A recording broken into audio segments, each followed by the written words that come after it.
Good morning.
Good morning.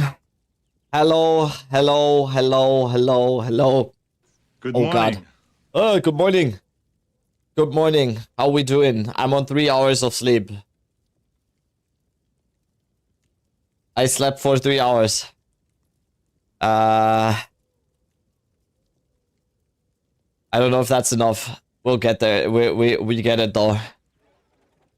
What's up? Good morning. What's up? What's up? What's up? Let's do this. Let's do this headshot. What's up? Good morning, Kata. Yo, so fucking hype. Let's go. Some dude, Carlos. Yo, Nix. What's up? Tulata. Jikozon. What's up? ZGKG. What's up? Monkey Ponky. Yo, Angel. Yo, Ghost. Goity. Dude, you guys are getting too many. You guys are getting too many to do this. Pizzle Pickle. Yo, Tulata again. Sombrero Bandito. Good morning, sir. Good morning. What's up, Fade? Moin. Moin, Fade. Dash. Nash. What's up? YouTube chat, hello. Papa Panda. Who else been waiting for DR to go live? Oh my god, I feel so honored. I feel so honored by this. By you saying that. And Warren as well. 0.3 hype train. Tood. Fucking tood. You didn't include the F word, but I did now. I did now. Grüß Gott. Yes. Servus. Servus. Raptor as well, hi. I'll be back. Kata Simons! Steam? Happy anniversary to you. Yo, 7 months, Kata. There we go. Nice. Patch review? Yes. So, in the pinned comment in the chat right here, just before starting stream today, I summarized everything in the patch notes. And I did like a 25-minute video. That is very, very like short though. I will be going over everything in detail today on stream as well. When new start season, August 29. August 29.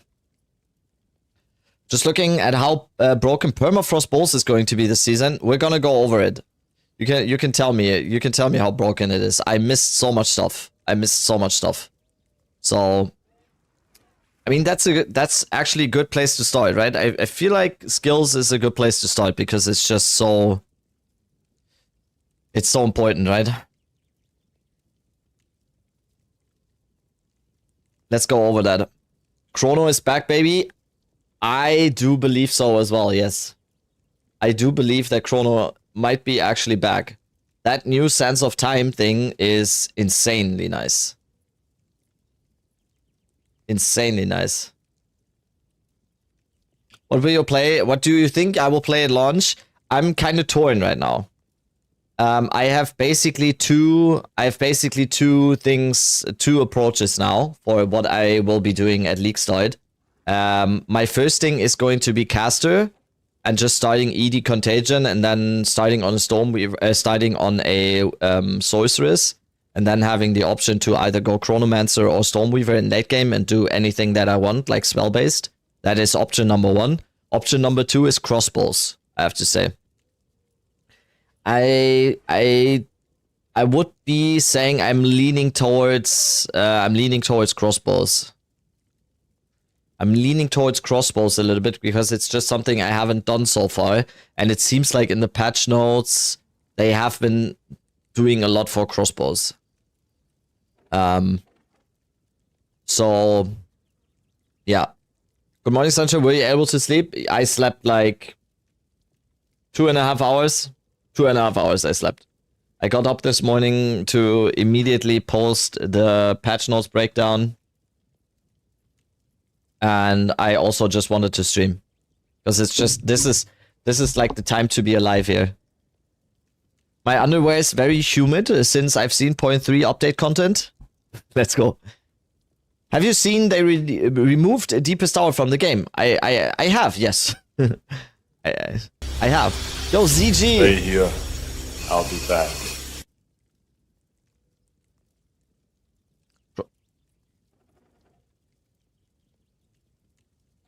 True. Crossbow Titan could also be something. I mean, if we look at the passive tree, yes, the Merc starting area obviously is very, very good when it comes to like the whole crossbow type thing, but like even from warrior, it doesn't take too much to get here. It does not take too much to get here. This is where we need to go, basically.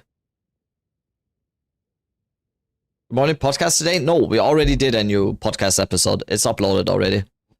We did a podcast episode yesterday after the announcement.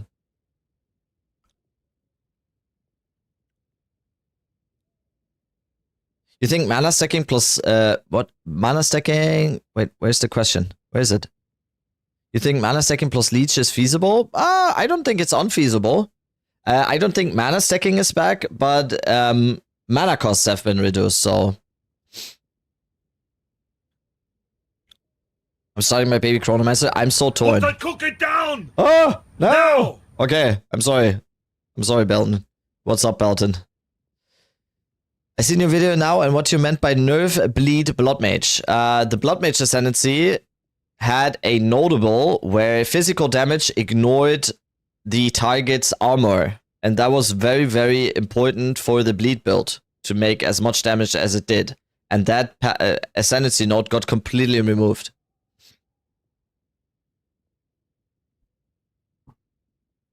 That one got nuked, basically. I think bleed blood mage is still possibly gonna be possible, but that node is gone. With the kids in raid class. I love that. So yeah, that's what I meant with blood mage nerf. Blood mage overall got like a slight buff, I would say, with the 2 extra nodes, but the bleed node, that's rip.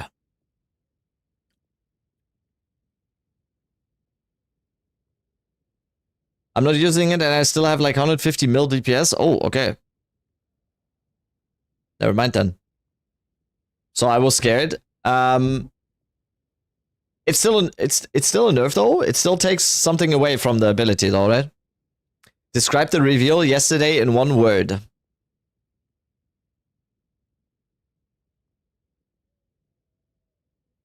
In one word? Yes! You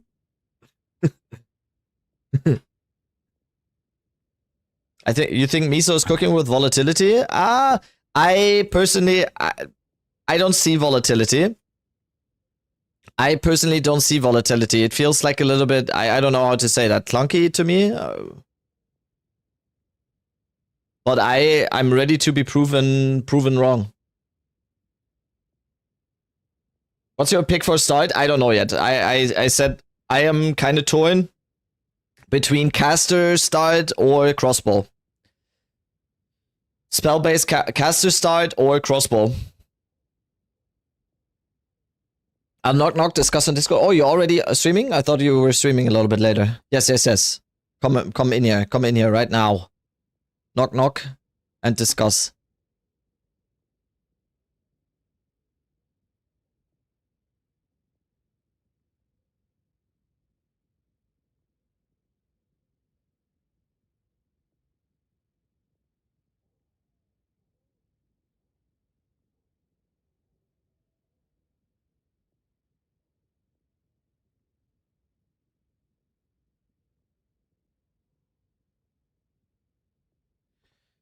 Think I'm going Deadeye again? I don't think you can go wrong with Deadeye. Tailwind is still in the game. Deadeye is still gonna be very, very good. Caster equals Spark? Yes. Have you seen this Mother Lover? Have you seen the Sparks combined with the Frozen skills? What crossbow skill are you thinking? Like, wasn't Galvanic nerfed? No, actually, Rake kind of corrected me on that. Oh, can you pull me? Yes. Can you remind me to give you back the rights? Ring. Ling, hello. Hello. Ni hao ma. No, actually, Rake, who's in here now, kind of corrected me on the galvanic shards. I now don't think galvanic shards is nerfed. I think it's just different, but it's like a lot more damage now. Also, reload isn't as punishing anymore with the new changes to reload, right? So yeah. So first off, they removed the reload speed nerf to it, right? Yeah. I'm knocking. Yep. Let's share chats. There we go. So, good morning, Hunt's time. Good morning, headshots. Basically, what it does is what it does now is you have 5 galvanic shots you shoot, and it's 6 shards. Let's bring up the notes. Yep. It no longer has 50% less reload speed. That's cracked. So you're now but you only shoot 1 bolt at a time. It does a shitload more damage. Yeah, I completely I misread that. I misread that yesterday. Attack damage was actually like doubled. Yeah, almost. And then again, the beam attack damage also pretty much doubled. And now also, it fires 8 fragments. The less reload speed, like with the nodes on the passive tree you're going towards, like reload speed, reload speed, reload speed, reload speed, reload speed. The reload, you're not even gonna notice that, I think. Exactly. And especially with no movement speed penalty now and less penalty after reloading now, it's just gonna be bang, move, bang. It's just if you go into reload, it's gonna be insane. It already feels insane with the reload speed as it is right now. Yeah, I completely misread that. So and yeah, that's a buff. You can double barrel as well, the support, which would mean you'd get double the amount of bolts, right? So you can shoot twice. Which would be good for campaign, in case you miss in case you whiff, you know. Yeah. And then the quality adds more fragments, and you now have 8 fragments instead of 6. So it's like shooting out 8 fragments at a time instead of 6. It's kind of busted. Yeah, and I mean, double barrel only has 30% less reload speed. I mean, with that's still like 20% more now. With a 50%, like what? That's so good. What about Lich with Last Lament? I personally don't like picking Lich for a crossbow just because you're using Last Lament, because I feel like that's endgame stuff, right? First of all, it's endgame stuff. It's not starter. You cannot like bank on getting a Last Lament that fast. Also, I feel like the downside of you losing life instead of reloading is not too bad. I wouldn't just pick an Ascendancy just because I'm losing life when instead of re-rolling, because that's so easily, that's with some leech, with some on kill or whatever, that's so easily countered. I feel like some pots. You don't need Lich for Last Lament. No, absolutely no. Yeah, the question just meant what about Lich with Last Lament, because that is something I think Farim did this league. One of the biggest changes though. Like, Huh? dude, have you control F crit? There's 34. Yes. Well, there's something with criteria, but dude, the fucking nerfs to crit is insane. Yeah. I don't think that's a bad thing, though.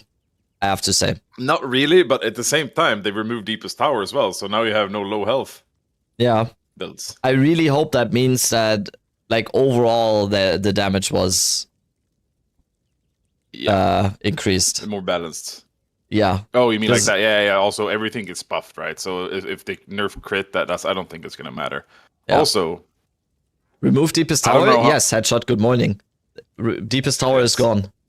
yep. Also, dude, they overdid it on Lightning Spear. They do this. I'm an avid hater of Lightning Spear builds. I played it too much at the start of the league, but bro, they killed it. They gutted it. Yeah. It was a Yep. good skill, but Tangle Tongue just fucking skyrocketed it to like 5 billion% more than it needed to be. Yeah. So if we look at Lightning Spear, it fires less bolts and doesn't deal extra damage when consuming Frenzy Charge. The Frenzy Charge thing, not the biggest deal, but the less bolts, dude. I think they could have kept Lightning Spear as is Yes. and just nerfed Tangle Tongue. I think. Yeah, I 100% agree. Yeah. Because we've discussed this before. Lightning Spear Yeah. sucks at bossing. It's only good for clearing. Yeah. And Lightning Spear is a weaker version of Lightning Arrow, in my opinion. Yeah. I think you're right. In Endgame. Like In 100%. Endgame it is. 100%. And let's talk about Gemling.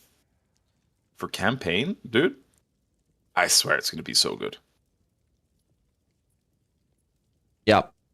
So we ignore the first you mean thing. No one gem-studded, cares right? about that. New gem studded. Yes. Yeah, this first one I actually don't care. Like in The 40% less movement speed penalty from using skills while moving. Bro. dude, for while blasting crossbows through the- again. Yeah, exactly. Crossbow again. And then we have all this other stuff like sprint, and we have like, dude, I swear, Gemling crossbow like this blasting through the campaign.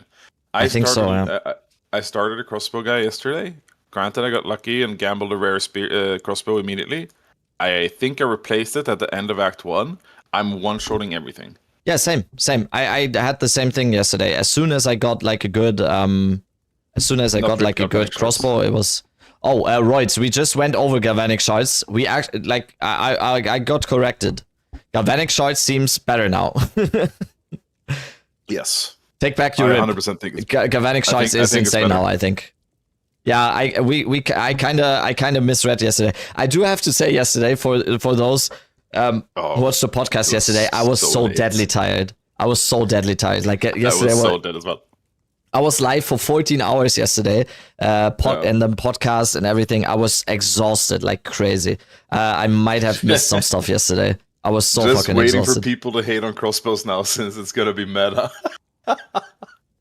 That'll be funny. I don't think crossbow is going to be meta because all the I checked a little bit of the other streams, like the big like Fopgun, Karn, all the like big streamers are already like, oh yeah, Deadeye bow again. They are all like on the bow train.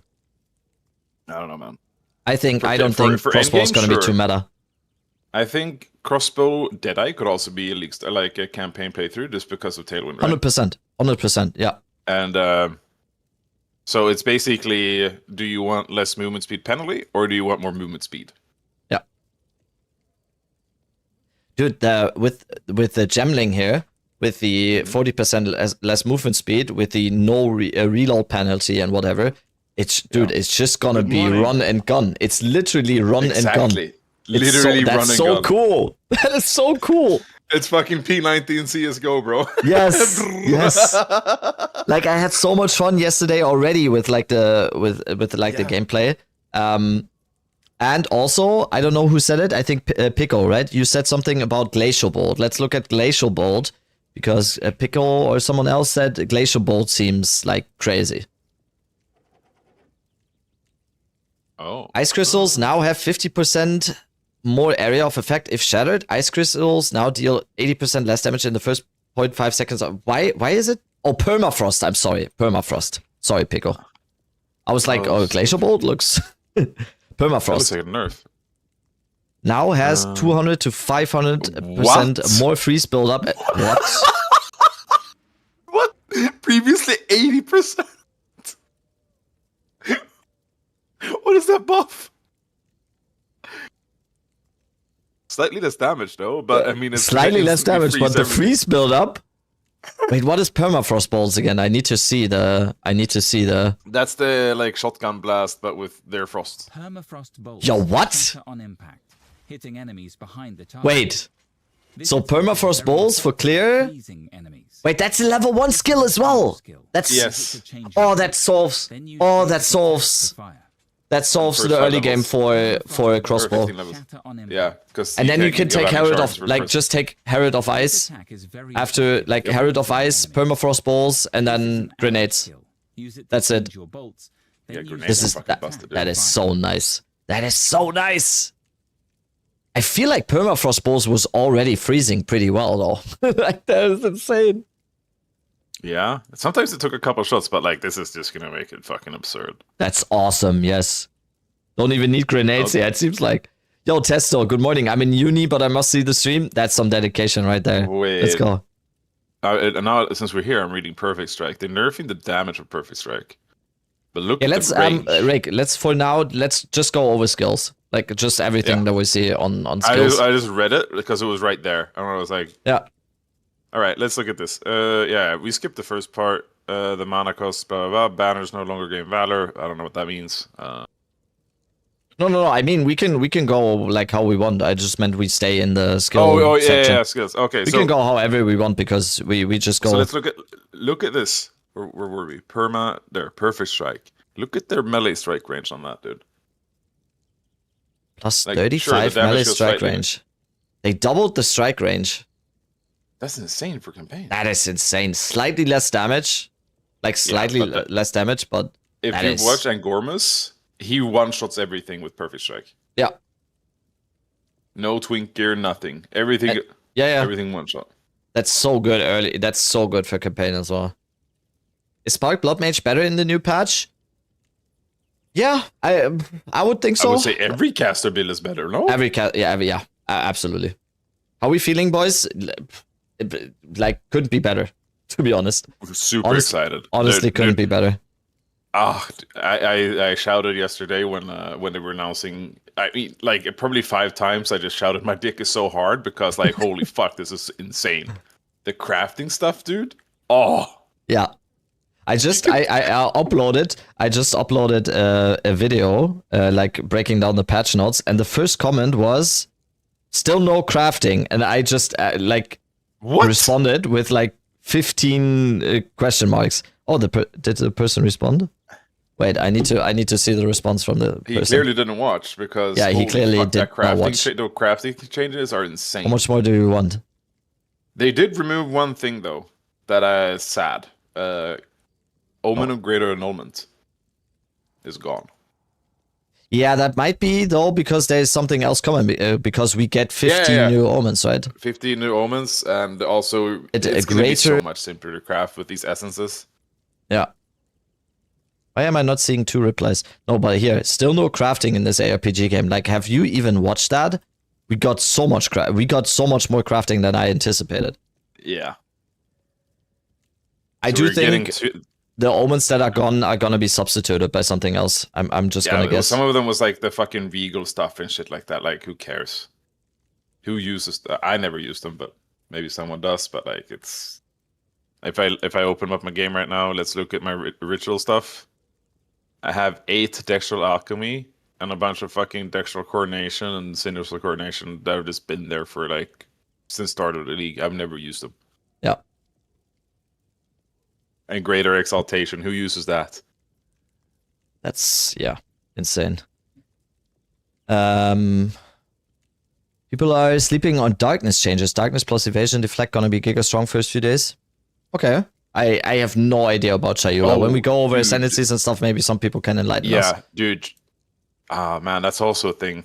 Unarmed Monk sounds fucking cool. It looks cool. Yeah. It just reminds me of D3 Monk, you know? Yeah. All the 100%. 100%. always fists in this like the punchy build. Oh, dude, it's so Reminds me a little bit. I don't know if you played Lost Ark. I don't think you did. No. There is a melee striker like martial artist in Lost Ark. It really reminded me of that one, and that one was super fun in Lost Ark. Yeah, I'm super excited. I don't know what to do for 8 days, but No, I don't. I mean, I just want this to is play. gonna be fun. Like Theorycrafting is gonna be fun. I'm gonna do probably like 2 league starters, even though we don't have the passive tree. But I will probably do like 2 league starter videos. Do you think the passive tree will be on POB before the launch? Or I don't think so. Know. I haven't done. I don't think I haven't so. done this before. Okay, so basically, I don't think so. Theorycrafting with the current passive tree, which still is enough to me. Yeah. Also, the skills that you get from weapons. Yeah. You can level them up now. Yeah. From my understanding, which is fucking cracked. Yes. Especially up to level 20. Yes. Especially the change on, like, for example, the Withering Wand, like the Chaos Bolt. That is insane. I said this yesterday on stream. That is insane for ED Contagion. Because you have a way to apply additional Wither stack now with a Chaos Bolt. That is such a good play. That's such a good filler to use when you're just going Essence Drain. You plop down your Dark Effigy, and then you just Chaos Bolt to keep Wither stacks up. That is actually insane. Also, that is so insane. I think you mentioned this as well. Trinity.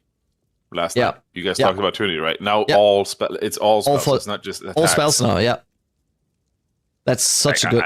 I'm not gonna lie, I'm not gonna league start it, I don't think, but I'm definitely gonna play some kind of Sork build with like triple elements. It is still dexterity though, but with the reduced attribute requirements, this might be easy to hit because it's half. It was like 150 now or something like that, right? 150, 130. Like it was greatly reduced. Yeah, but it seemed like 30% or something like the attribute requirements. I think they said like anything between 20 and 30% or 25%. Okay. Think Monk can be a league starter? Absolutely. And isn't Trinity also a mix? Isn't like 50-50? Yeah. Right? Like it requires where's my Dex and Int now. It is Dex and Int now, yes. Okay, so it's gonna be way easier to get. Yeah. It was pure Dex before, so can't go wrong with Monk. Dude, I'm can't go wrong with Monk. And then the removal of all the ailment cast on ailments, that was cool. I like that. That's so cool as well. Yeah, you mean the cast on trees and cast on elemental ailment, yeah. Also, what is probably going to be something though is that if you're just like for example, if you're just going for a freeze build now, it might be a slight nerf because you might not. If you only use freeze, I think it will be the best when you're actually using different ailments. I think. Yeah. But that's so easy to do because even if you have a freeze build, if you have like any source of fire damage, you are gonna ignite.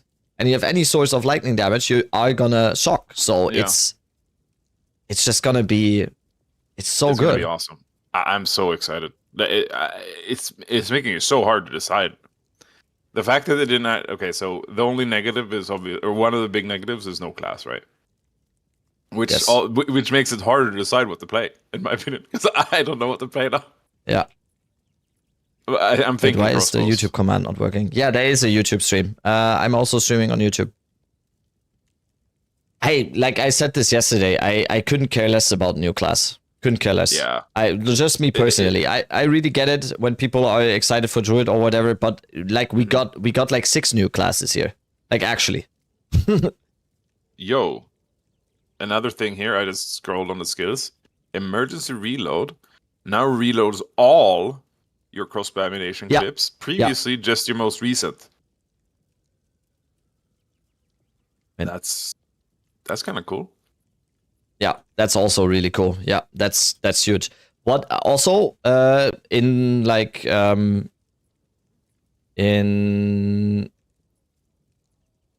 where is it? Rapid shot. I'm not sure. Maybe maybe people can enlighten me. I'm not sure what to make of Rapid Shot. No longer has a delay before firing bolts. That's insane. That's insane. That was the worst thing about Rapid Shot, that you had to stand there for like 1.5 seconds before it even started firing. Oh, Felt that's the thing so you bad. used on your crossbow build, right? Yeah, exactly. It's super good because of the heat. And or 50% reload speed, 50% less reload speed. So big buff in the first sentence, right? It now has 100% maximum ammo at all gem levels, previously 50 to 87, and 30 to 45 maximum heat at gem levels. Like, that is insane. But it now deals more attack damage as well. Quality now grants maximum heat. Heat no longer grants rapid shot damage gained as fire though. Not sure what that means. That's not a nerf. Instead, reaching maximum heat prevents you from using the skill for 10 seconds. It now generates heat once per attack at once per 0.25 seconds. Heat now begins decaying after 4 seconds without gaining heat at a rate of 10 heat per second. Heat no longer grants grenade skills damage gained as fire. That's a nerf. Okay. But they basically they turned it. Explosive grenade and cluster grenade consume 15 heat to gain 50% as damage as fire. Oh, that's cracked. Yeah, okay. But this is basically like, it's literally, dude, this is the fucking ICC gunship fight. You get heat, use an ability that does damage. Will Chrono be good again? I think so. I think Chrono got one of the biggest buff with that Ascendancy node. We will go over the Ascendancies as well. Chrono has an insane Ascendancy node now. We will go over that one. Chrono, the Ascendancy node change to Chrono is actually insane in my opinion. Yeah, also, like Panhalic pointed out, the fire damage ignite. It's pretty damn cool. Yeah.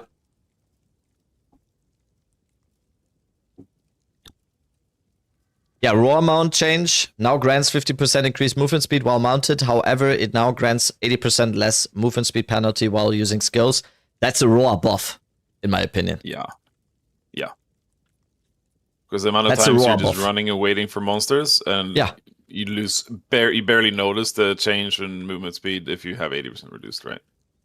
I was thinking, wait, but you can't use crossbows on Roa. Oh, wait. Damn. Wait, gemling on Roa, dude. There's nothing about Roa and CI. CI. There's nothing. It might not be. It might not be in the patch notes if they fix that though. Yeah. Sometimes that happens. Be a bug fix thing. Yeah. They might have fixed it. They might not have fixed it. They might not. Maybe it's not something to fix. Maybe it's intentional. Who knows? Yeah. Exactly. Might be. Okay. Gemling on Roa is just literally going to be faster if you play bow or anything else. You're literally just going to move 15% faster because you're going to have the reduced movement speed reduction thing on your. Yeah. Exactly. On your Ascendancy. So that's such a good call. Right? It's not a damage Ascendancy point, which is kind of sad, but it's still crazy. Especially since if we look at the mana reduce is not bad as well. Like that is also that is pretty good. What was the third one again? No, you're immune to crit or something like that. That's also not that's not bad. That's not bad. And also, if you're stacking greens, like green supports, which is which makes you less movement speed penalty, right? Mm. When you get to the second Ascendancy, that gives you a fuckload of skill speed. Yeah. You get 6% skill speed per socketed green support gem in that skill. So Gemling crossbow rake. I'm hyped about that. Yeah, I mean we're doing the same league side, right? So we can bounce off each other. Probably, it's gonna be. I really want to do the same league side as you, so just because like that is a good thing for us because we can bounce ideas off each other and like you can give me all your good gear. The gem-studded notable passive skill no longer grant. He just ignored that. You can use each type of support gems an additional time and different skills. Instead, it now provides for each color of socketed gem that is the most numerous gain.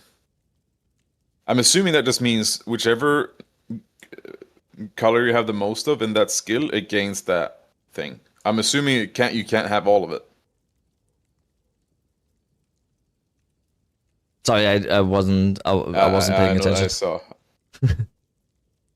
So I'm so tired. Instead, it now provides for each color of socketed gem that is most numerous. I'm assuming that means the color that has the most supports That will in the decide skill it, yes. will decide what you get. You don't get all of them. No. So if you have, let's say if you have 3 green ones in galvanic shards, it will have less movement speed penalty. If you have 3 blue ones, it's skill. Yeah. I don't think it stacks or anything. That would be insane. I think your first... You had the feeling yesterday that it stacks or something. I don't think that's... What about the red? Hits like that doesn't change your skill. That is just like, okay, so if you have 3 reds and fucking like Wind Dancer, hits against you no longer have a crit damage bonus. Yes! What? Wait.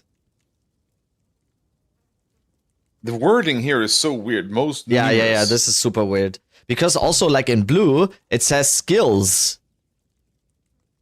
And not the skill. Wait, so it's you're in all your skills? For each color of socketed gem. So let's say you have 10 different skills. Wait, is it just like overall? Like of all the socketed support gems? Yeah, is it counting all supports? It's everything so then. If I have, so you have so one. If I have like, so if I have 30 green supports and 20 red and 5 blue, I get 40% movement speed penalty reduction. I'm assuming. Yeah. Okay. Good morning. It's most likely in a crossbow build. It's gonna be green. It's gonna be green. Yeah. I mean, you're gonna want to go for green anyways.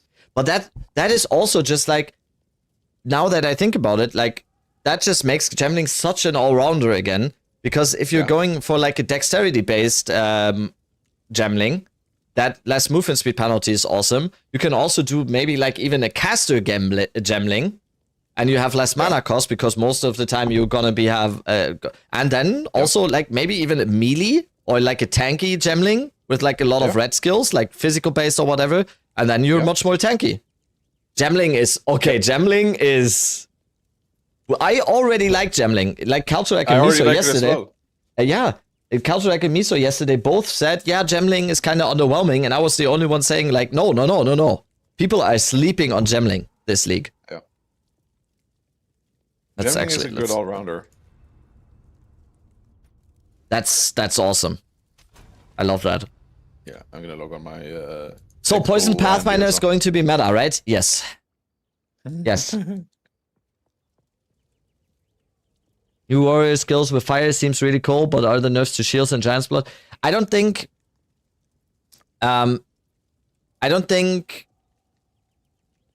block was nerfed. That's what you mean, right? You say that block is nerfed.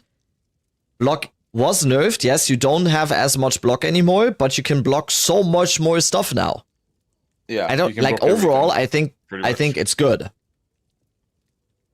I think overall it's good. You can block so much stuff now. Yeah, like they showed it in the thing, like the warrior in the video blocked like a pinnacle boss mechanic, like a slam mechanic. It was just blocked. That's also I think that's good. Another banger thing with this is you can just choose which +2 level of all skills you want on gemling. With which one? On gemling, neurological implants. Yeah. You can pick +2 level of all skills depending on what attribute they need, right? So int, dex, and strength. They all gain 2 levels, right? Yeah. In case you didn't know. Which is also like combined for with me, all this. it just says, maybe I'm misunderstanding. Like for me, I'm looking at neurological implants +2 level of all skills with an intelligence requirement. You can change it to strength or dex. Ah, okay. It's one of those you pick 1 or 3. Okay, I didn't know. Ah, okay, I didn't know that. Okay, yeah, okay. I had it picked at intelligence. So which makes it, so you can have like level 30 fucking crossbow skills or level fucking 25 melee and this or 35 left melee line skills. is just so good. It will probably be this one then. Like fuck advanced trauma 3G. Like it's 1, Yeah, 2, they 3, changed 4, that anyways, right? and then it's wait, this one. And then it's gem studded, and then we have 2 more. Yeah. Yeah, and this is still in the game. Skills gain 20% increased critical hit chance per socket of blue. Yeah, that is just Wow. It's very good. It's gonna be, oh my god, gemling is gonna be huge. It's just this, are you watching my stream? It's just gonna be this line, right? The exact same one I have here now, right? Yeah, it's just that. You're gonna go that 100%. Yeah, this is, because this is gone then. You can pick this one as your first Ascendancy, I would say. This one, like the new gem studded, I would just pick immediately. Yeah, to just clear the campaign faster. Yeah. When is League? August 29.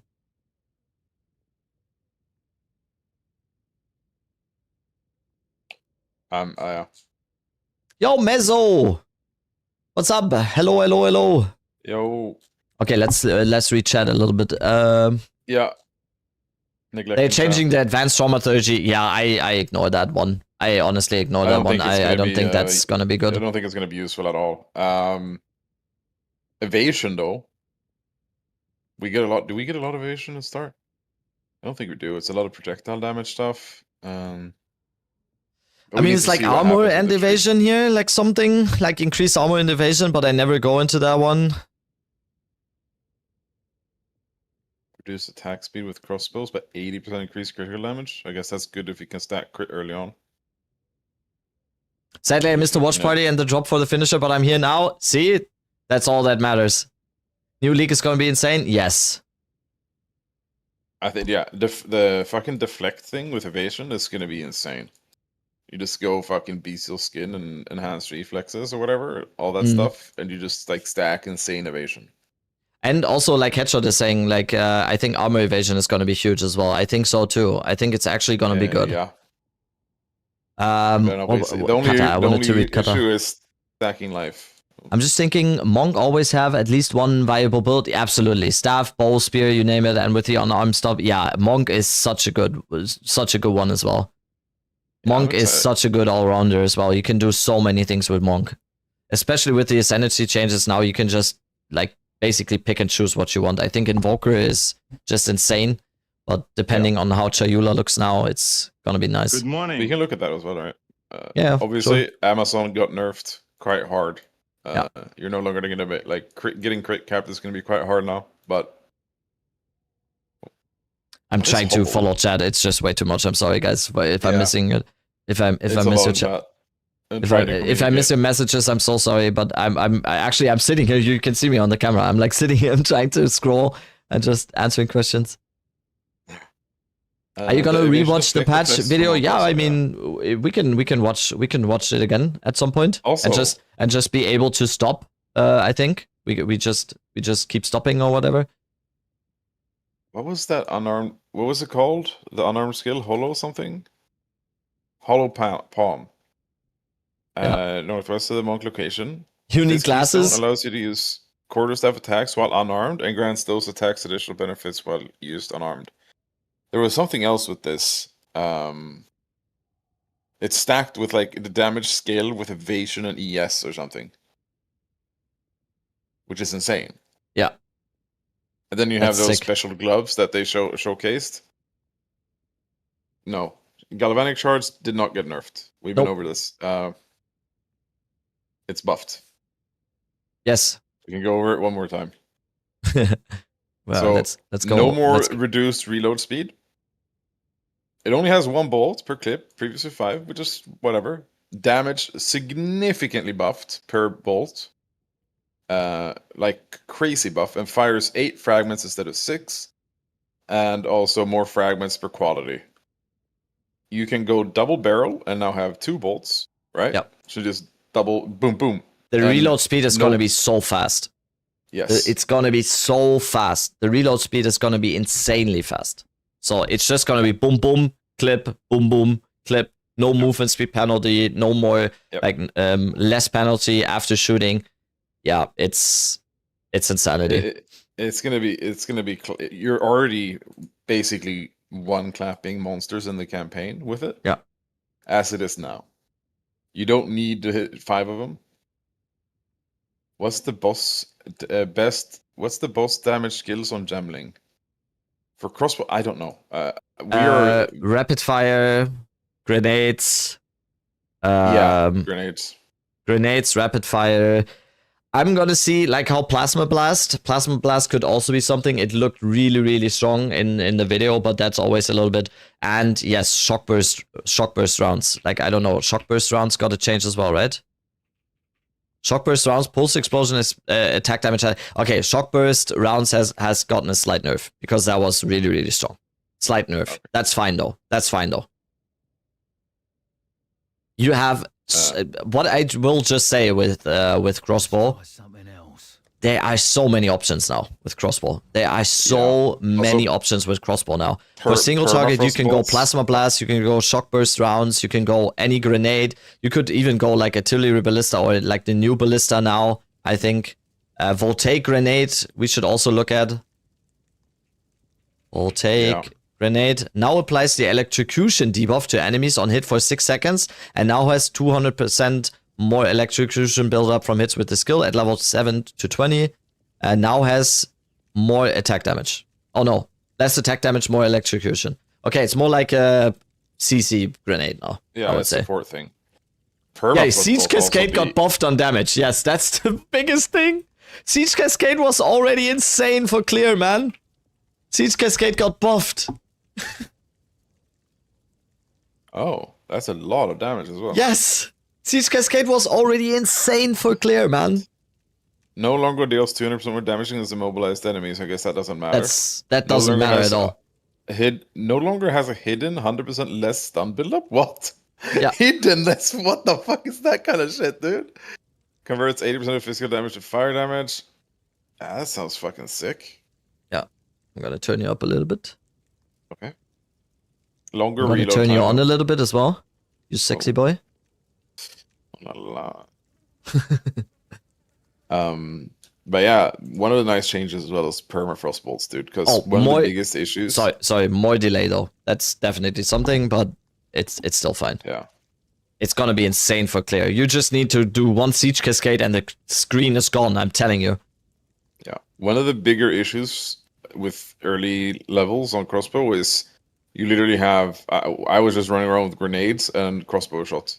And I would like fragmentation rounds for some AoE sometimes. It's so bad. It's so bad. I just played it yesterday, and I actually set up my mobile. I already started to do a little bit of a mobilytics guide for like campaign Crossbow, and I actually included that you should do bow and arrow for level 1 to 14.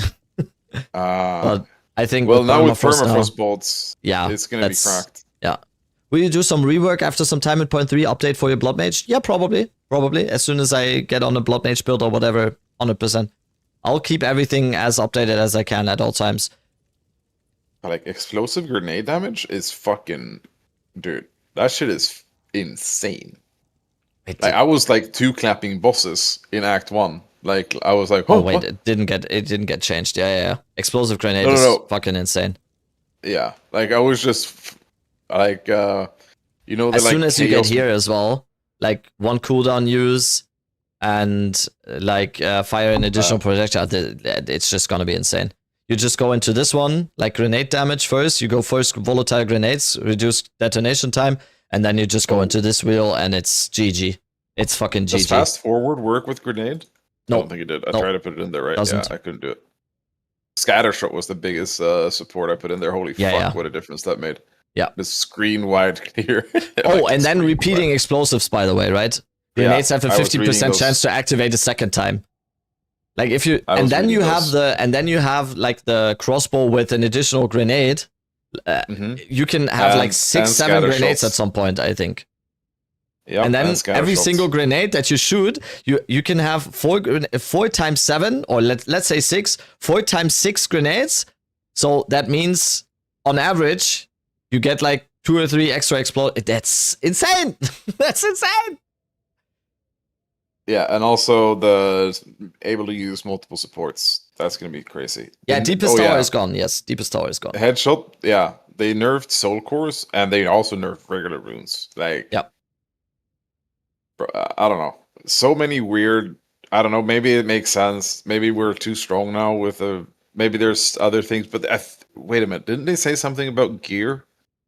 Like there's going to be another step of gear because the perfect stuff and all that good shit. Yeah. Yeah. I So mean, I think that's just we gonna. haven't even talked about crafting yet, Drake, and the possibility to have like wands with 2 sockets already. Yes. you can literally hit 2 sockets on once. You can have 3 sockets on one now. Yeah. Yeah. If you RNG it, right? Yeah. The corrupt, but That's so big for high tier crafting because any high tier crafting will. That is also like a farming strategy now. Just do high tier maps and just go for these crafting bases. That opens up so much. I'm telling you, that is insane. That opens up so much. So many people are just going to be hunting for these crafting bases. Yeah, you can get the perfect items with 30% quality. Yeah, Items exactly. found in high level areas can have random quality now and have up to 30% quality. Quality currency still cannot apply more than 20% quality to an item. What were you reading? Sorry. I went to currency, Control F currency, this one. and went. And also right below that, maximum 2 sockets from dropping high tier maps. Yeah, this is insane. I'll go bathroom real quick. Yeah, Yep. 30% quality weapons is gonna be Insane. Is 10% extra quality better than an extra socket? That's probably a good question. Why not both? Wonder if that's possible. Yes, you can get 4 socket 2-handed weapons. And you can get 30% quality. I wonder if you can drop with 30% quality and an extra socket. If that happens, that's going to be cracked. You can get both? Dude. There's going to be some... it's going to be hard to make perfect weapons now. I'm going to tell you that right now. Holy fuck. Although they did add a lot of essences and stuff.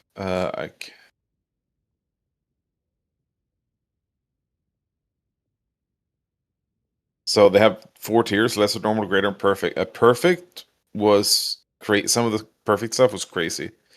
Instead of adding a modifier of a certain tag, Essence now adds a specific modifier depending on the tier of the essence and the type of items being applied to.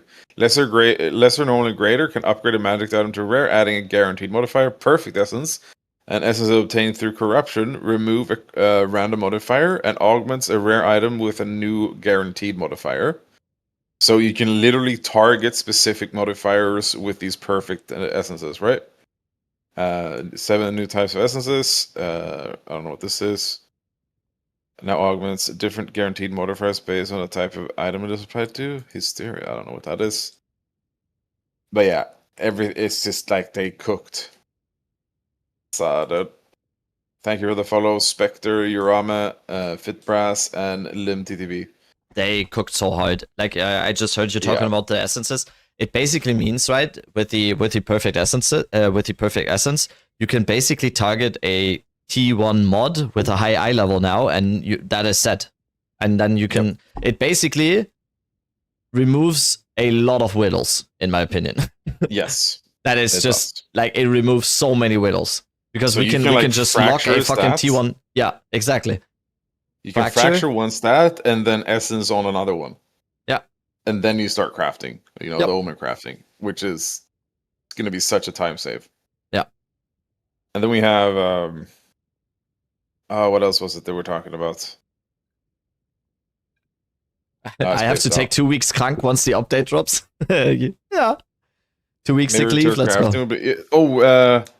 What was that essence that made it the divine thing? You could divine with an omen. Did they include omens here? Stay here. Omens can now stack. That's awesome. Virtualized. The following morning. Fix the Thank you for the resub. No. It was like this one, right? Like Should we Oh, you should have we the video. rewatch the crafting stuff? Yes. Can you link that so I can Yeah. look at it as well? I link it in chat, right? That's fine. Yeah, I just linked. Let's it in chat. rewatch this.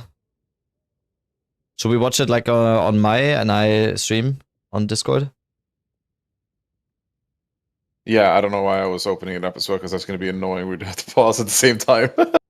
Yep. Yeah, you just stream it on YouTube, and I'll enable sound for. One thing. Let me just see if actually I think I have Discord sound on, so it should work.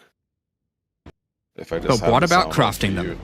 You hear this, right? We've taken a step back Yep, and all looked by at some of itself. our crafting Everyone hears this? Okay. Chat? systems to You make guys hear some this? notable improvements. Let's start with essences, which suffered from an issue where the regular essences were okay. effectively useless and didn't give players the tools or excitement that a crafting system should provide. To alleviate these concerns, essences are being changed in a few ways. Firstly, they're being changed to function like regals and add specific modifiers with specific values, meaning you know exactly what you're going to get.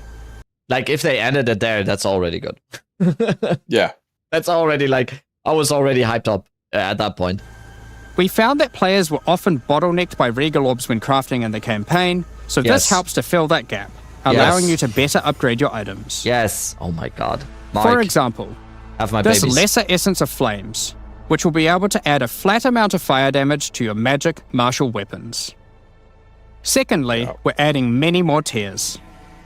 That Lesser Essence of Flames, for example, has a regular variant and a greater variant too, adding even more Dude. fire damage with each upgrade. This is so good. The intention of this is so that when you find one early on, you don't worry about holding onto it till later to use on a higher level item. You should feel free to use them as they come to get powerful Let's upgrades filter during SMH. the campaign. Yeah, this is so good. Lastly, our highest tier of essences, Yeah, now this- called Perfect Essences, will function like a Chaos Orb instead of a Regal. This is basically a whittle on crack, right? Or am I? Yeah, that's This my is- understanding. Yeah. That is my understanding. That it just like it's whittle on crack. Yeah, people were like always saying that there needs to be like an omen where you have like a guaranteed modifier that the modifier remove guarantees that the next modifier is going to be higher tier, basically. That is this. And it's even Yeah. better than that because you guarantee, Which Like, modifier it is? yeah, which modifier it is, and it's guaranteed like very high tier, right? I'm assuming this is tier. I'm 2 assuming and this is tier 1. tier 2 or tier 1, yes. Yeah. So it will Like those- replace one of the modifiers on your rare items with the specified mod, such as this Perfect Essence of Flames. You'll notice this one doesn't just add flat fire damage like the ones before it. The Perfect Essences often give something a bit different, with some opportunities to be pretty damn powerful. Wait. There are Pause. many different Huh? fire damage like the ones before it. So The if you Perfect pause, Essences now you can have. So you can target. You can use a greater essence of flames to get the Giga Flat Fire, and then you use this to reroll. Dude, I'm assuming that's how it works. You can use both. Yeah. I could be wrong. Yeah, this one just removes the modifier. It's random, it says though, so that might be rough. But if you let's say you use a greater essence of like torment, which is physical, right? Mhm. And you add a high tier physical modifier, right? And then you use a perfect one to re-roll a random modifier to target it. Dude, that's gonna be so good. Yeah. But isn't it Oh too my God. deterministic though? No. I think perfect essences are not gonna be like around the corner everywhere. Yeah, I think it's gonna be very expensive and hard to find.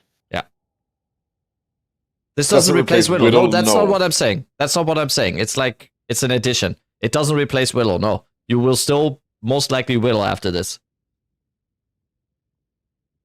No changes to noted drop unique drop rates. No, why? Increases the play of uniques in the market at any given time. Uniques are all going to be like 1x alt after. No. 50 weeks. I don't think so, ZG. I don't think. I don't think so. I don't think so. Because I don't know if you all have noticed that as well, but over like the last few weeks, after the 0.21 update for like 2 days, the unique drop rate seemed completely insane, and then like in the following weeks, it went lower and lower and lower. I haven't found a single T0 unique in a while.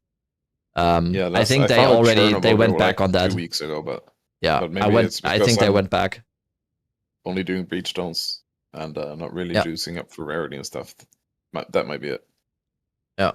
They stealth changes? Absolutely, they did. Absolutely. I'm like I think so 100% too. sure. 100% sure they did that. You'll Okay, notice let's this listen one again. doesn't just add flat fire damage like the ones before it. The perfect essences often give something a bit different, with some opportunities to be pretty damn powerful. There are many different essences, each with many tiers, covering many of the more core modifiers you'd want on items early on, through to chase specialized ones for endgame. Speaking of endgame, we really wanted to expand our crafting options for Dude, that late skill is endgame sick. crafting projects. You might have Facial noticed that lines, at endgame, you get way too many transmutes. Wouldn't it be nice if some of those didn't drop, but instead you got something a little more powerful? At higher levels, you can now find Greater Orb of Transmutation and Perfect Orb of Transmutation. These can be used on normal items to upgrade them to magic, ensuring that the Dude, that's so modifier good. generated is of a minimum level. This so good. is similar to how you find That's higher so tier nice. items on the ground, but for crafting. Dude, picking up white items is actually gonna be good again now. You can It's pick gonna up be sick. so many white bases now and just start And also applying was it like those. perfect exalt orbs and stuff like that as well? Yes, Yeah, it's gonna be. this is gonna be massive. Crafting is gonna be fucking cracked. Yeah. And on top of that, yes, auction house basically. Let's go. These higher tiers will also exist for Orb of Augmentation, Winnerling hideout. Regal Orb, Exalted Orb, and Chaos Orb, meaning you can get all of the orbs required to take your item from normal rarity to a fully completed rare And also, with like guaranteed these. high tier mods. This is The chaos orbs Yeah. minimum modifier level 50, Exalted Orb, which is And Chaos Orb. not insanely high, Meaning- but it's gonna make it easier to target stuff with this 100%. chaos spamming. And it assuming still that has it'll be hard some to like a combat little now. bit of the RNG. It still Yeah. it keeps some of the like hype factor of like, oh yes, It I just- hit the T1 or whatever. It like that is It not gone. just removes the fucking like 1, 2, 3 physical on my eye level 83 Exactly. bow that I'm crafting. It's exactly that. What we like, we were whittling like 100 whittles and we got T8 flat fizz over and over again. T8 Yeah. mana reg. That is just gone with that. We at least have the chance, and you can settle like, especially like early league or something. You can settle so much earlier because we can actually like a crossbow with like T1 flat fizz, T2 whatever, T3 whatever. Early league, that's a big one. But that was not possible before because it was just like Exalt slamming, and then you had like T8 light radius and T8 accuracy rating. Yeah. But now it's just like, yeah, you can actually target getting like a good weapon or whatever. It's so insane. Yeah. Someone said something about Jonathan said these are going to be more rare than the divine. Yeah. Yes, but we're Yeah. talking like high end crafting. You're saving so many whittles because you're removing more than half of the modifiers with a perfect chaos orb. Yeah. T1 light radius is like 45 eye level, so get fucked headshots. Yeah, this is crazy. Imagine whittles with these perfect chaos orbs, dude. Yeah. You're gonna save so many whittles. It's And on top insane. of that, the perfect essence, dude, it's gonna be like they're gonna have to either they're gonna be super expensive or crafting insane items is gonna be super easy, which is cool and awesome. Because I mean, this is like crafting like inside like highest tier items will like have a bunch of Oh, yeah. different factors then you now have to use with the new bases. Essence of Divine as well, or Omen of Divine, or whatever it was. Yeah, and you have to. But I don't know if you can. But Someone the asked. sanctified one, isn't that basically a Val orb? I didn't get that one. Yeah, I think That's that is basically a Val orb, no? a guaranteed Krangle on the Val orb, Yeah. right? Yeah. So that might just you can't. It's I don't not think going to you be a can mirror socket. those. It's not going to be. It's a Krangle every Krangle. single time, right? So Yeah, it's we'll get to it basically soon, though. like a little bit less crazy like than a Val orb. It's just going to be like, oh yeah, some RNG factor, Yeah. but most likely I'm going to get some nice Krangles here or whatever. Yeah, it could only Krangle up, right? I think. I could be wrong. Let's continue watching. You can get all of the orbs Yeah, shut up, Rake. required to take your item from normal rarity to a fully completed rare with guaranteed high tier. Can you 3-1 currency now? I don't think so. I don't think so. Sorry. Okay. Exalted Orb, and Chaos Orb, meaning you can get all of the orbs required to take your item from normal rarity to a fully completed rare with guaranteed high tier mods. Yeah. That's so good. On top of these new core crafting currencies, we wanted to make sure there are powerful crafting bases to use them on. Now in Endgame, you can start to find exceptional items. So These are items that drop at normal rarity and This are is- perfect for your from-scratch crafting projects. They can come with extra quality, up to 30%, This is or insane. an additional socket to use your crafting socketables in. And yes, they can be corrupted for yet another socket. Streamer client there. Dude, they put Streamer this in for clients. us, right? They put this clip in for us, right?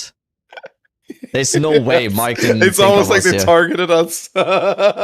There's no way this wasn't like... With extra And quality, yes, up Rick to and Rabbit, 30%, you can or corrupt them an for a third additional socket. socket to use your crafting socketables in. Right? And yes, they And can yes. be corrupted for yet another socket. There's no way. You can also get Are they the ones exceptional us? unique items. I feel so seen now. I feel so I feel seen. so targeted. I feel so seen. Thank you, GGG. Thank you so much. It's so funny. Yeah, spam the Vols. Target audience. Dude, I feel like I'm gonna get a Vol orb tattoo. I set the goal at 1,000 channel subs, and the subathon hasn't even started, and we're at 470 right now. Oh shit. Oh shit. Oh no. Oh no. Yeah. I was Okay, next like part here, next 10 seconds is also huge. I think that went under the radar a little bit yesterday. You can also get exceptional unique items. Yeah. That's gonna be insane because the quality affects the skills. Yes. Like Mad, I do think in most cases there will be a thing, depending on how rare these are, the exceptional uniques, it will Yeah. definitely have a little bit of a Diablo 3 effect with the primals. Right? Yes. You know what I mean? Exactly.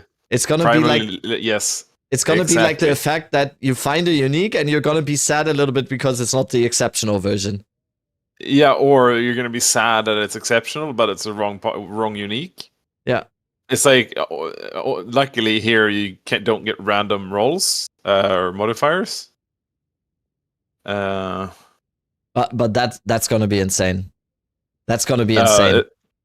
Imagine like this is like basically if you find a primal convention of elements, if anyone knows what that is. Yeah.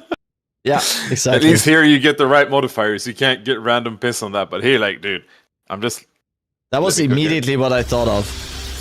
There you go. gemming I'll do with that. like Oh, Dr. caster Sears. gemming with these fucking I'm uniques doing with my part quality. for the tattoo. Thank you so much for the sub, Dr. Sears. Oh, I need to get a Vol Orb tattoo, I think. No, we'll see. Imagine gemling caster with like, for example, this staff. Yeah. You get +2 all levels. You get quality, even more. You know, dude. This is nuts. It is Definitely gonna be, that's gonna be good. imagine dropping like a exceptional headhunter or whatever. Like imagine. Oh, I mean, can it roll on headhunter? No, I wonder. because I there's no think so. quality on belts. That was probably the wrong. I'm thinking it's just going to be weapons. Exceptional Mjolnir, dude. Exceptional Mjolnir. Like, I mean, it's not just weapons. Like Kitoko's here already too. Yeah. But like But 3 that only- socket gloves. Dude, this is 3 Oh! socket gloves. Oh, okay. It adds a socket on those items. 3 Oh, socket gloves. yo, 3 brother. socket boots. For the 100% increased effect boots. Oh my god, that craft just got more crazy. Can you do that though? Oh yeah, on exceptional boots, of course. Yes, Yeah, it wasn't only uniques; it was exceptional everything. boots, Yeah. Then you holy slam fuck. the essence. You already Oh have my 2 sockets, and then you have God. 3 sockets on boots with the essence. And also, Can I join VC? Yeah, of Triple- course. Come in Discord, Prada. Come in Discord. I'll drag you in. Triple socket, 100% increased effect gloves, dude. That's Oh, going to there he be is. 36. No, wait, what is it? How Legend. much text means? While we're on this topic, do you Yes. remember the unique belt that said like, "Oh, increase effective Yes! socket on a helmet"?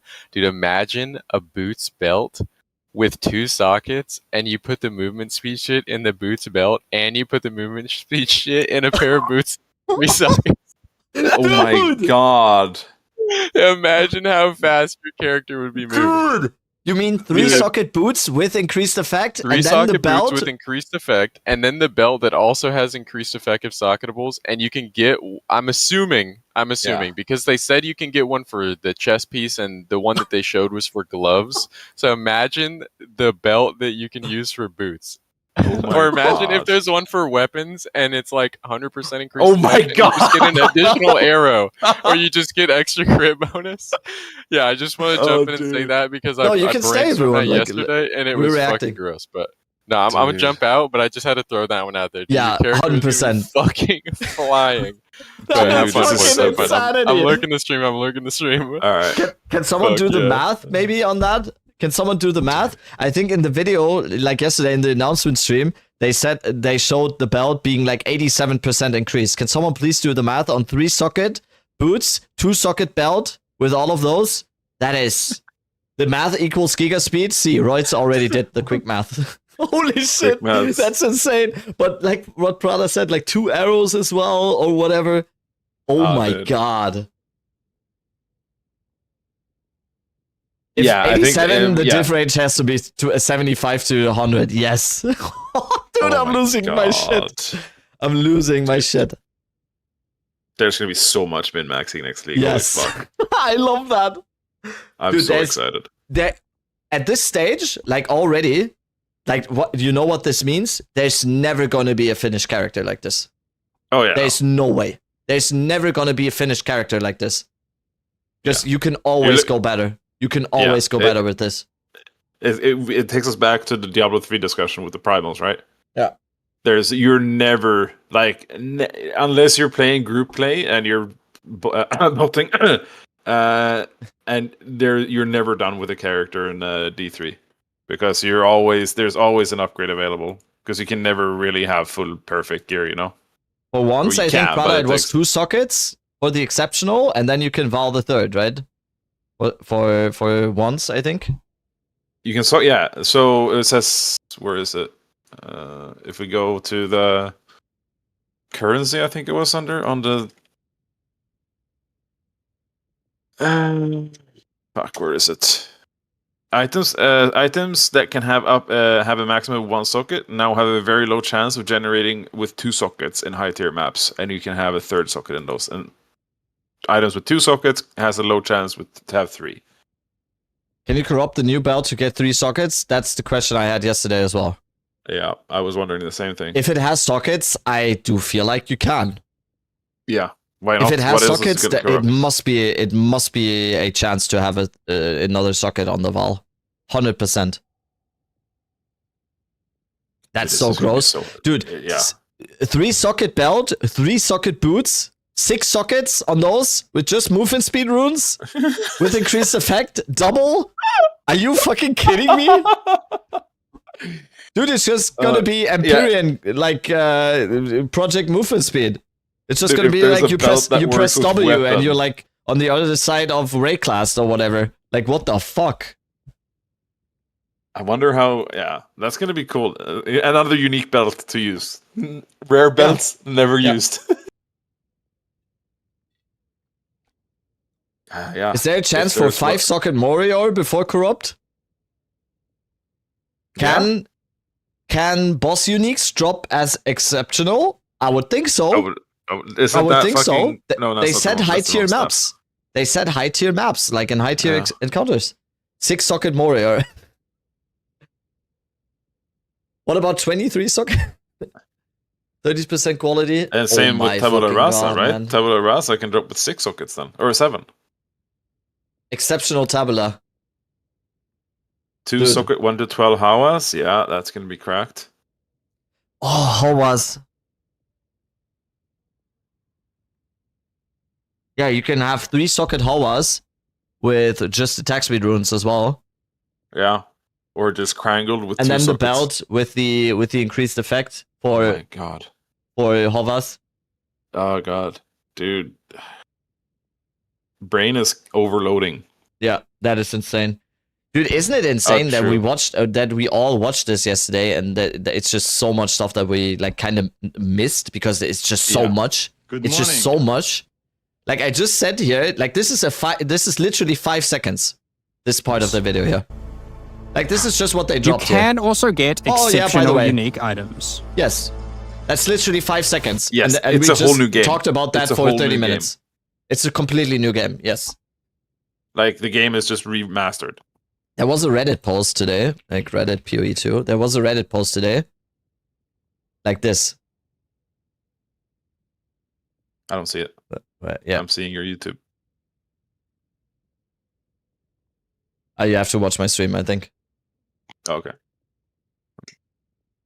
When you fix the game in a single, yeah, I saw that one.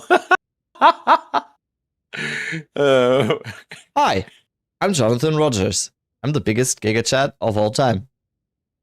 To add even further to your crafting arsenal, we've added a whole suite of new omens to ritual content, and removed some of the more unimpactful ones that weren't being used. Some of the new omens include the Omen of the Ancients. In the patch notes, but yeah, pause again. This one is insane. What is the logo, by the way? Is that just Oberth Chance with like a pirate hat or whatever? What is that? What is that? I didn't see that, dude. That's so funny. What is that? It's just like tipping its fedora. Here you go. Also, in the patch notes, by the way, just very quickly, in the patch notes, it also said Orb of Chance. Orb of Chance has received new 3D art. Not that's not it. That's not it. Wait. It said like something about amulets. Wait. There we go. Orbs of Chance are now more likely to succeed on amulets, rings, belts, and charms. Okay, Also something in the patch notes, just so you know. Okay. Fuck it, dude. Okay, dude. Fuck it, dude. What the fuck? Dude, that's insane. Ascendancy, 1 copper or chaos. Panda! Stay here. I'll do that. Solid. Insane patch in a week. Yeah. Solid. Oh my god. That is. It's. We're gonna go over everything again. Like this is insane. Okay, next. Some of the new omens include the Omen of the... No, let's not scoot over this. That The weren't being fucking used. omen looks so glorious. What is that? Pirate hat. What is that? It looks like Sylvanas. It looks like the headgear of Sylvanas Windrunner, if you know what I'm talking about. Oh, gorilla time. Oh, gorilla time. Bonk. Bonk. Orb of Chance and Goth face. The new omens include It's not a the face, Omen Mom. of the Ancients, This is insane. which will cause your Omen next of the Orb of Ancients. Chance to not destroy the item. Bilbo I'll be Fraggins. back. Love that name. Yeah, Thank you so much basically as well for the sub. guaranteed. Yeah. It's a guaranteed hit, right? Yes, but it's a random on that slot. Yeah. So it could be still the bad one on like Yeah, Astromantis. it could turn a still solar be- amulet, but it turns solar amulet into Instrumentus. Something like that, you know. Okay. You just take any white amulet and gener- you can turn it into any unique amulet. It's just also just gonna be hyped to get one of these now. It's just gonna be Yes. a drop where we got. That's the tink. That's the tink, and I Yeah. want tinks. Yeah. Create a random unique of the same class. Or I the don't think Omen you'll be of able to mirror Sanctification, sanctified which items either. is my new favorite. This is his new This will favorite. cause your next divine orb used on a rare item to re-roll the values of its modifiers, Pause, allowing we it to can read this. exceed the normal minimum. Most methods of item crafting and modding cannot be used on sanctified items. Yeah, so you can no longer touch it after it's sanctified. Yeah, it's it's basically basically- like corrupting it. Yeah, it's like It's basically corrupting it. corrupting and guaranteeing a triangle. Triangle. Yeah. Random value. So I mean, it's 20% less or 20% more. It's like it's a 50-50 to win. But imagine, dude. Imagine you have a like perfect weapon or whatever, and you hit the 120% Krangle. Like, are you fucking kidding me?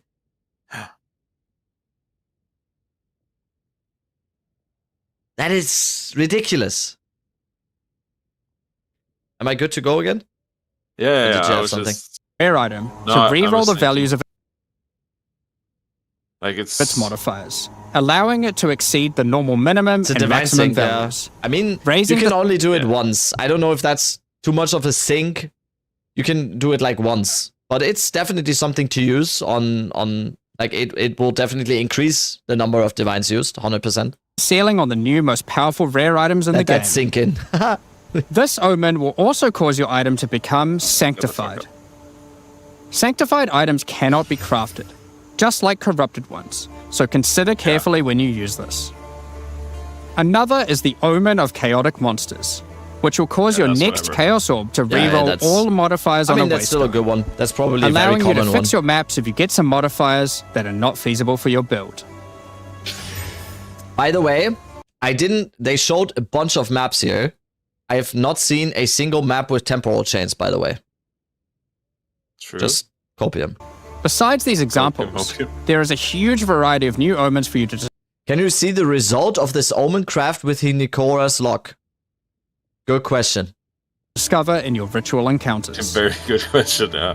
With the release of Act 4, There we go. notably taking place in I mean, allows an item to foresee the result of the next currency item used on it. Yes. I guess The so. Omen- And then you just like, oh well, I'm not gonna use this then. Fuck that. So Yeah. that's basically just removing like RNG from like volleying and sanctifying. I mean, any currency item, chaos, anything. Yeah.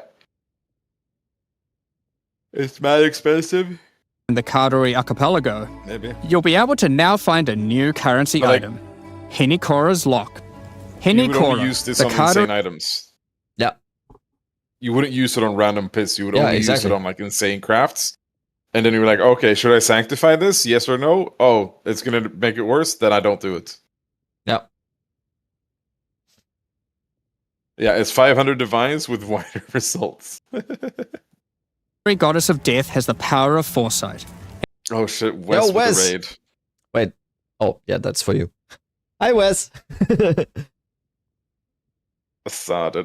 I saw that. And is able to see many futures, including the outcome of your next craft. Thank you, So, Wes. Much imbuing her appreciated. lock onto an item gives you Hope you had that a banger same stream. power too. For example, you'll know whether or not to use an Exalted Orb on your item. I mean, also, just like you use the lock on an item, and you like, let's say Mark is using the Exalt Orb here, and the Exalt Orb is gonna have like a shitty result. It will be. Then you go like, okay, what would a Chaos Orb do then? Exactly. So if you use this item on like this omen or whatever it was called on like a mirror, let's say a mirror craft, right, or a mirror tier item, if you then you just like use that omen of divine, whatever the sanctify thing is, and it's like, oh, this will make the weapon worse. Okay, I won't use it. It just have this effect on it for the rest of the game. Yeah. How about a perfect Chaos Orb though? Yeah, perfect Chaos Orb or Omen of Corruption and Vol. Will that actually show what happens? Hey, it's a currency item. So maybe, probably, yeah. Holy shit. Yeah. We can see the Will it future. predict the Vol? I am That's from the thing, future. right? Will it predict the Vol? Because like Vols is like the literal point of a Vol is like it's unpredictable, right? Mhm. So we'll see. It's just gonna be in my stream, like me and Rake's stream, it's just gonna be like Val this, and we're gonna be like, wait a second, let's see if I Val this. It's just gonna be when we craft an item, everyone's gonna be like, okay, next step Val it, and we're gonna be like, let's see. Oh, Let's okay. see. Looks show Vols in POE1. Okay, hello Viking. Good morning, good afternoon. What's up, Actually, Viking? good day. Welcome. Good day. Good day, That mate. is, oh dude, I'm so excited. Yes. Holy fuck, dude. Can we just Dude, this was me yesterday. I'm not tired anymore, by the way. I'm in 2 hours sleep. I'm not tired anymore. You will Okay. know exactly what the outcome I is. gooned to Jonathan 4 times last night. Look at how he's looking. Wes, He's looking guys. very disappointed at your gooning. Oh, by the way, Ray, look the hoodie I'm wearing right now. Yeah, I saw it. I mentioned it 2 days ago when you had it on as well. Nice. I forgot probably. With all these new You didn't crafting notice. improvements, it's safe to say you're going to be making some epic items, and not right. necessarily just ones for yourself. So given that, it's time to talk about a massive one. Okay, what goes into crafting though is the abyss thing. So let's watch the abyss thing next. Now please lull me As you to just sleep, saw, goats. even Okay, dude. Okay. Even though there are major changes to the campaign Yes, for this Viking. update, we want to make sure Dude, the that veiled every time you mods is come back also for an huge, by the expansion, way. each area feels different with something extra going on. It is really important to make sure your experience when returning between expansions is fresh and filled with new content. And the way we did this was through leagues. Every expansion we make has a league, which not only has a fresh economy, but also has new content exclusively available in that league. So, let's delve into the details of what Path of Exile 2's first official league is bringing to the table. The Abyssal are a race that have mastery of forbidden magics and necromancy. They were thought to be extinct, but have merely been biding their time underground. You first encounter signs of the Abyssal in Clairfell, where you discover that during the night, weaker members of the Undead Legion have been attacking the encampment. The townsfolk require your help to investigate where the monsters are coming from and put a stop to their attacks. Oh, I don't. This is new to me, by the way. I've never played POE1, so this stuff is new. As you proceed through Rayclast, you'll find People are fissures in talking the about earth delves. connected to That's larger wild stuff for me. pits. The monsters normally inhabiting the area are being affected by it, harmed by it even, having their souls eaten to strengthen the abyssal underground. As you defeat the monsters, the fissure closes and abyssal emerge, angered by you killing their food. Once all those fissures have been sealed, the pit activates, and more abyssal pour out. This is where the larger and more 52, dangerous 53. monsters reveal themselves. Yeah, we can do it real quick. 52, 53, and give an opinion? Yes. Curve in the late game was a breeze. We've also added some new in-game unique items. Let's take a look at a couple. Oh yeah, I know what you're talking gloves? about. Thunderfist The gloves. And this is where you get a skill, evasion energy shield, which is what buffs the damage of your unarmed skills, right? And 1 to 84 lightning damage unarmed melee attacks. And crit chance. I mean, It's these gloves more don't, as well. don't really have anything that is like bad. It's just like, No, I don't- everything is just good. yeah. And then the Anal crackling fissures. palm. is a pair of gloves that grants Crackling Palm, a skill which empowers your unarmed attacks, granting the ability to call down the storms themselves on enemies you hit. Put simply, Are they showing it? literally every monster you looks hit so with your cool. unarmed skills will be struck by powerful lightning. Dude, Pair this with the I aforementioned can't Polar decide Palm what technique to to play there. embrace your true Mjolnir gloves. unarmed prowess in combat. Mjolnir gloves, yes. Another unique we're adding Mjolnir gloves. Okay, where were we? Rise of the Abyss. once all those fissures have been sealed, the pit activates, Yes, Yoshi, it's and nerfed. more abyssal pour out. This is where the larger and more dangerous monsters reveal themselves, as hordes of abyss will spew out from the pit to take your soul. It's in the patch notes. If you kill a Right. magic pack, then magic abyss will arise. If you kill a rare, then a rare monster will emerge asshole. from the pit, having absorbed some or all of its modifiers for itself. This means the monsters emerging will generally be more difficult and more rewarding, as each Oh my modifier God, gives I'm better so rewards. excited. I want to play every class and every build. Yes! If you are able to Like- kill them all, Dude, I know now why DM said he's gonna want to play every Ascendancy in the game. Like, DM Yes. said I know why now. I absolutely understand now. I have to mention that to him on Monday. By the way, Monday, podcast with Darth Microtransaction. I'm just gonna, before we continue, Monday. Yoshi asked about Rake. Rake is no longer considered a travel skill. I'll be right back. So stomping grounds does not work with it. the I'll pit keep will playing. seal Nerf shut. the- As each pit is closed, it reveals a potential reward. Abyssal troves will rise up out of the pits, allowing you to get some epic loot. Areas often contain many pits, with many fissures, and the amount goes up as you progress through the game, getting more Mega intense. bell. It doesn't stop there. When monster mods are absorbed, they have a chance to become infused with the Dark Necromancy, transforming them into abyssal modifiers. For example, you defeat this monster with the Mana Siphoner modifier. Their soul is eaten by the pit, and a rare monster emerges. The Mana Siphoner modifier has transformed into Soul Siphoner, and is now amplified in danger and reward. Podcast with voice actor Abyssal Dark pits also microtransaction, interact yeah. with other monsters and mechanics. If you defeat a rogue exile that's near one, it'll be revived as a Lichborn that has multiple abyssal modifiers.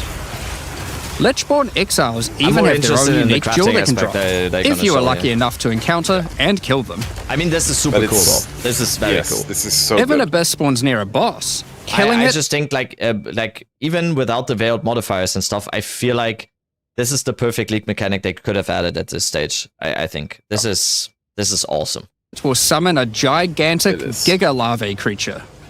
It's Rake's mom.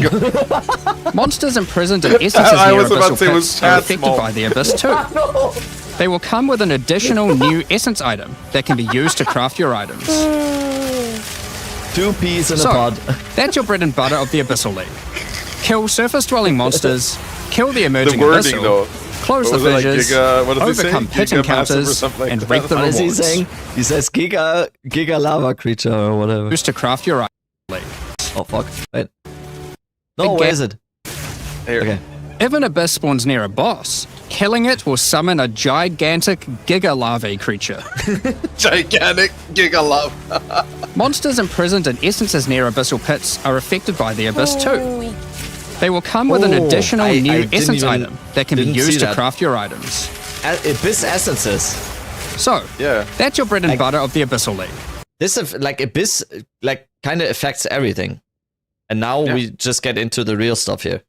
Kill surface-dwelling monsters, kill the emerging abyssal, close the fissures, overcome pit encounters, and reap the rewards. There's a lot more to this league, however. As you complete abysses, you can find ancient pieces of bone, preserved from the remains of fallen Lichborn. These are one of the many rewards for your mission to seal the pits. You can use this on a rare item to imbue it with abyssal magic, adding a special hidden modifier to your item. But how do you reveal it? In Act 2 of the campaign, you'll encounter a new area. This area is overrun by the Abyssal and the Lost Men. My question about this area was, do I have to go there every single time, or I hope is not. that gonna have like? I think there's going to be like a point and gateway hideout? or a way. Either it's. I hope that there's something you can put in your hideout, or there's a waypoint there. Yeah, because you will have to go there a lot. Yeah. You do? You do always have to go there? How do you know? It's a waypoint? It's a Okay. waypoint. After clearing through this area, you'll find the Well of Souls. Oh, there we go. Okay, sorry, a sorry, giant sorry. cavity with a like I missed so much stuff yesterday, but you can After clearly clearing see it through here. this area, you'll Waypoint find the and stash. Okay, yeah. I missed so much stuff yesterday. Oh, Like, okay. Well my of God. Souls. There we A go. giant cavity with a massive travel zone? vortex of Okay, souls perfect. Yeah, swirling beneath you. I mean, this is just from Hercules, yeah. So how do you reveal the Yeah. mods on your abyssal infused items? Obviously, just throw them in, right? Yes, that's exactly what you do. That's a banger. Before throwing it in, you are given the option of how you want to transform it, in the form of a choice of 3 different modifiers. Once you've chosen your desired mod, It's missing a suffix, throw it in, though. where it will absorb the power of the souls and the That's my question. Does it have to have an open suffix? No, right? Because it has all prefixes, but it's still like able to add a prefix. It has 2 prefixes, and it's adding a 3rd one now. Oh, okay. Yeah, there's 3 options there. So for it has to prefix, have an open modifier. It's not like added. It's I not a would 7th assume modifier. so.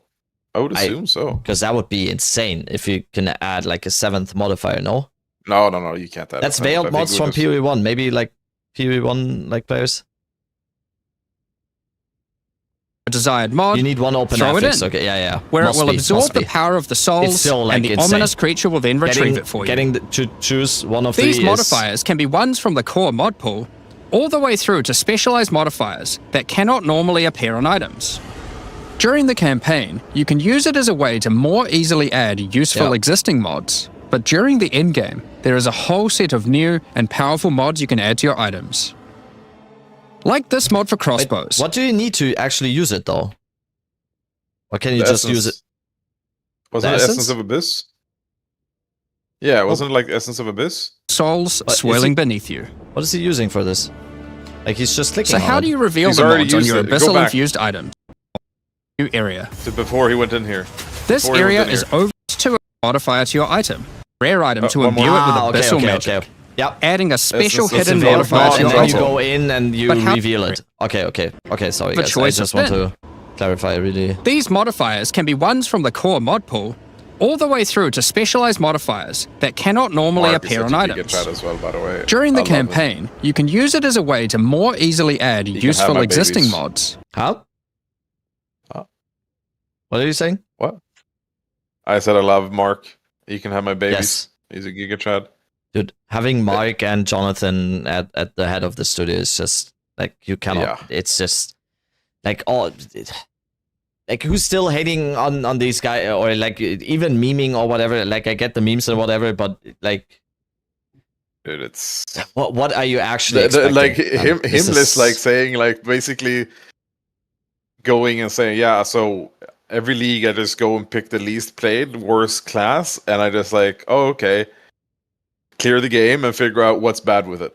Yeah. Oh, dude. But during the endgame, there is a whole set of new and powerful mods you can add to your items. I edged to Mark. Like I this Googled mod for John. crossbows that allows you to place an additional ballista totem. You're a freak, architect. Or this one that adds spirit to your Dude, both of these are insane. Yes. Insane. And this is Insane. just two of them. Dude, Yes. the crossbow, like plus grenades, probably like more bolts, Yeah. whatever. Dude, Oh, dude. I was so excited. Oh. additional ballista totem. dude, this is so nice. Or this one that adds spirit to your staff. Yeah, spirit, the weapons. Or that's this one insane. that allows you to generate more This one- combo with your quarterstaff skills. Yeah, I mean, but And speaking of endgame, you can also sample use the still. system to craft waystones. With a preserved vertebrae fused into your wait. waystones, Look at the- you wait, can get look at some this. new modifiers that push difficulty and reward. 42% less recovery rate of life and energy shield. I nerfed that. That was Yeah, always that higher used to be before. 75, right? Finally. That was always at least 70. And most juice maps, that was always like 90. That is so much Yeah. better now. This was a think they nerfed modifier all that suffixes. made me not run maps. They They nerfed nerfed a all lot of negative maps. modifiers. Yeah. rewards to new heights. They're rarely get changed. Here yeah, are it's some not examples implicit. of those mods. You always get a choice of 3, so you can avoid anything you don't think Could your literally character get is it over capable 100, of. yes. With this modifier, the natural inhabitants of the area are all spawned near abysses.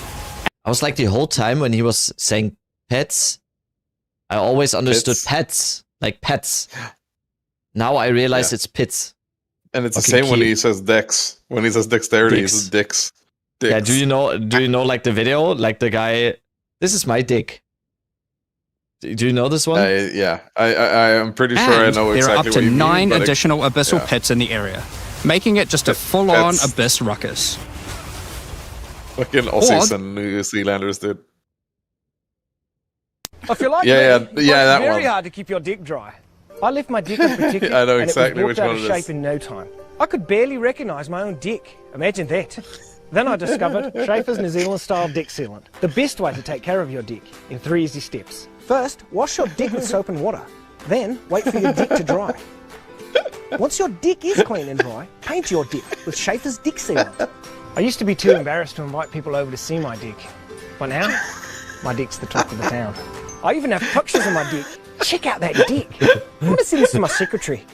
Barbara always loves to receive my dick pics. After all, summertime is all about spending time on your dick. I'll often have 20 to 30 people on my dick at once. That can really wear your dick out, causing dick splinters and discoloration. But we should... Dick splinters. Oh, that is so good. That's so good. This That one, is just which what causes reminds- the like- final abyssal pit in the area to always result in a boss encounter. Be it either did I one turn in underground on? Nothing. or one We're that just emerges reviewing. out. There You are saw- you saw dozens of nothing. these waystone modifiers in total you can get from this crafting. That covers the new crafting mechanic. So what's left? Well, we talked about how when closing pits you can get abyssal troves. But sometimes when closing an abyss, you'll reveal an underground cavern that leads to the abyssal depths. After jumping into the depths, you'll find an abyssal Dude, city. this is what I'm talking about here. The spike interaction with Frost. After jumping into the this one, depths, it's you'll basically find an wild shards abyssal on city, crack. swarming with legions of the undead. Spike. When underground, every single rare abyssal enemy will have an abyssal modifier. And the spike And at the speed, end of the yes. dungeon, you'll even find a rare with a more powerful Lichborn modifier.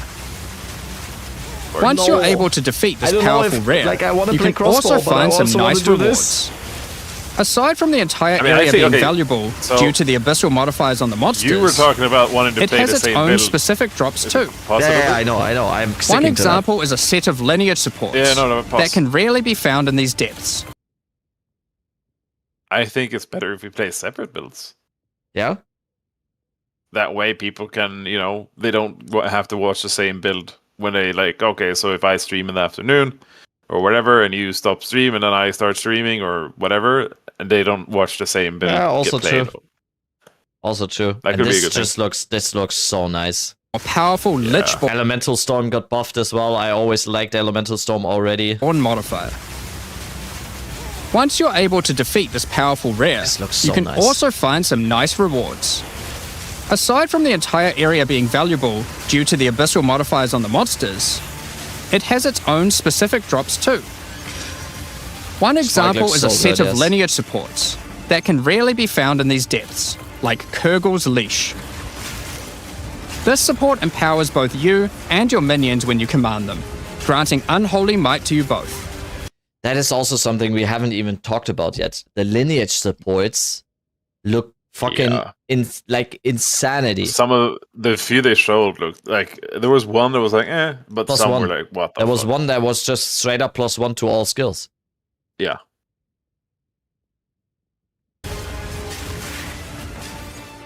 Another depth-specific outcome is a set of omen-like items that amplify your The abyssal invert crafting. one, yeah. Busted. Additionally, Sorry, we're adding some new what was this socketables that can Well, this item is active in your inventory. The next time you reveal desecrated modifiers, you can reroll the options Another once. Okay. depth-specific outcome is a set of omen-like items that Desecrated modifiers is the veiled mods, right? Yeah, Okay. amplify your abyssal crafting. I think so. Additionally, we're adding some new socketables that can drop from the abyssal depths. Take Ulliman's Gaze, which can be socketed into your armor.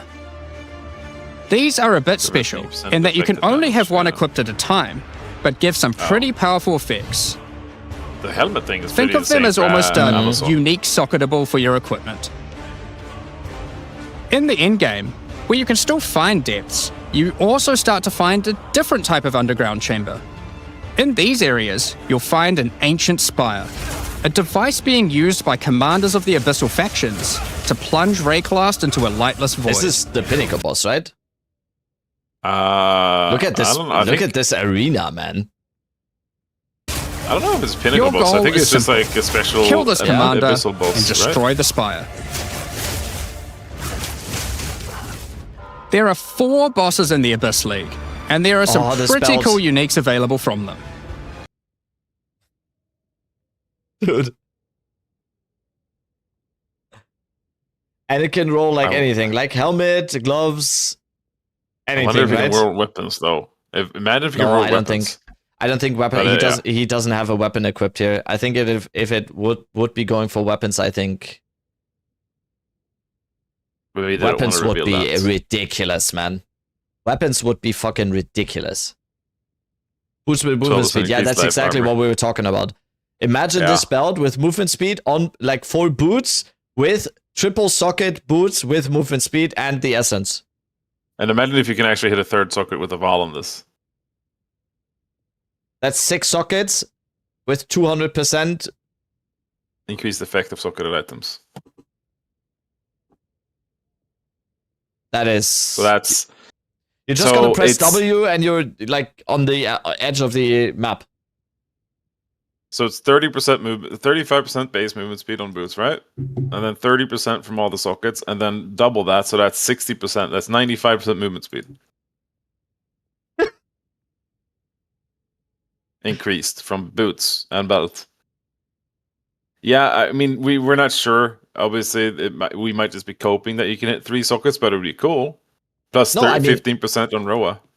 But they said 3, exceptional items can have 1 more socket. Yeah, and but they're talking about the boots. belt. They're talking about with the belt. With the belt. Yeah, that might actually. Yeah, maybe it's not an option on the belt here, but on the boots, 100%. Mm-hmm.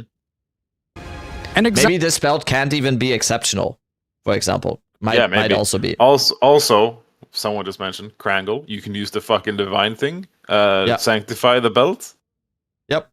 120%. Get it over 100%. Dude, this is so fucking dumb. This is insanity. Or not dumb, it's just like, dude, it's so much to process and like to think about and theorize, because we don't have all the information, but we have a lot, right? It's so fun. Example is this belt, Darkness Enthroned. It has 2 sockets. But hold on, socketables don't work on belts. Well, hold on. This belt has a special mod that allows it to count as a different slot for the purpose of socketables. Oh, by the way, I didn't even realize. This belt is like a divine sync as well. Yeah. If it's 75 to 100, you that's what I said about like the 100% with 3 charm slots. Yeah. No, just divining it. Yeah. Just divining it. But that's what I said. That's why I brought up the sanctify thing. Yeah. You can just sanctify it to 120%. Yeah. Count as a different slot for the purpose of socketables. Oh my. This one, for example, counts as a helmet. I kind of want one that counts as a body armor. I wonder how rare that one is. You can also find this unique jewel, Undying This was Hate. interesting. Yeah, This jewel- I don't know about this one. This is basically heroic tragedy. And But, I already don't like heroic tragedy because we need a third party tool or like anything to see what's actually doing, because this even Transforms has part more of your seeds. passive skill tree. This has like how many seeds? 30,000. Like this is And the gonna higher be it goes, fucking. the bigger the circle or something like that, they said. Yeah. Okay. Into an abyssal version, and has multiple depths. What is tribute? The deeper it I don't know. goes, the more of Okay. your passive tree is affected. Okay, you gain tribute on the small nodes, and then you get an effect from the tribute. I like that though. Wait, I like that. Yeah, that's kind of cool. It is militant faith. Yeah. Preservation, Allowing you to fulfill your preservation efficiency fantasy of skills for 20 of becoming tribute. part Abyssal Lich. Maximum life converted to energy shield per 20 tribute. Okay. Okay. That's basically the strength one right Now, now, the right? last thing that Abyssal Commanders can drop is a Finger of the Lich. But what use do you have with a random undead finger? Well, the next time you return to the Well of Souls, with the finger in your inventory, your character will almost feel compelled. To do what, though, you might ask? To jump in. The items you threw in came back more powerful, right? So, what's the worst that could happen?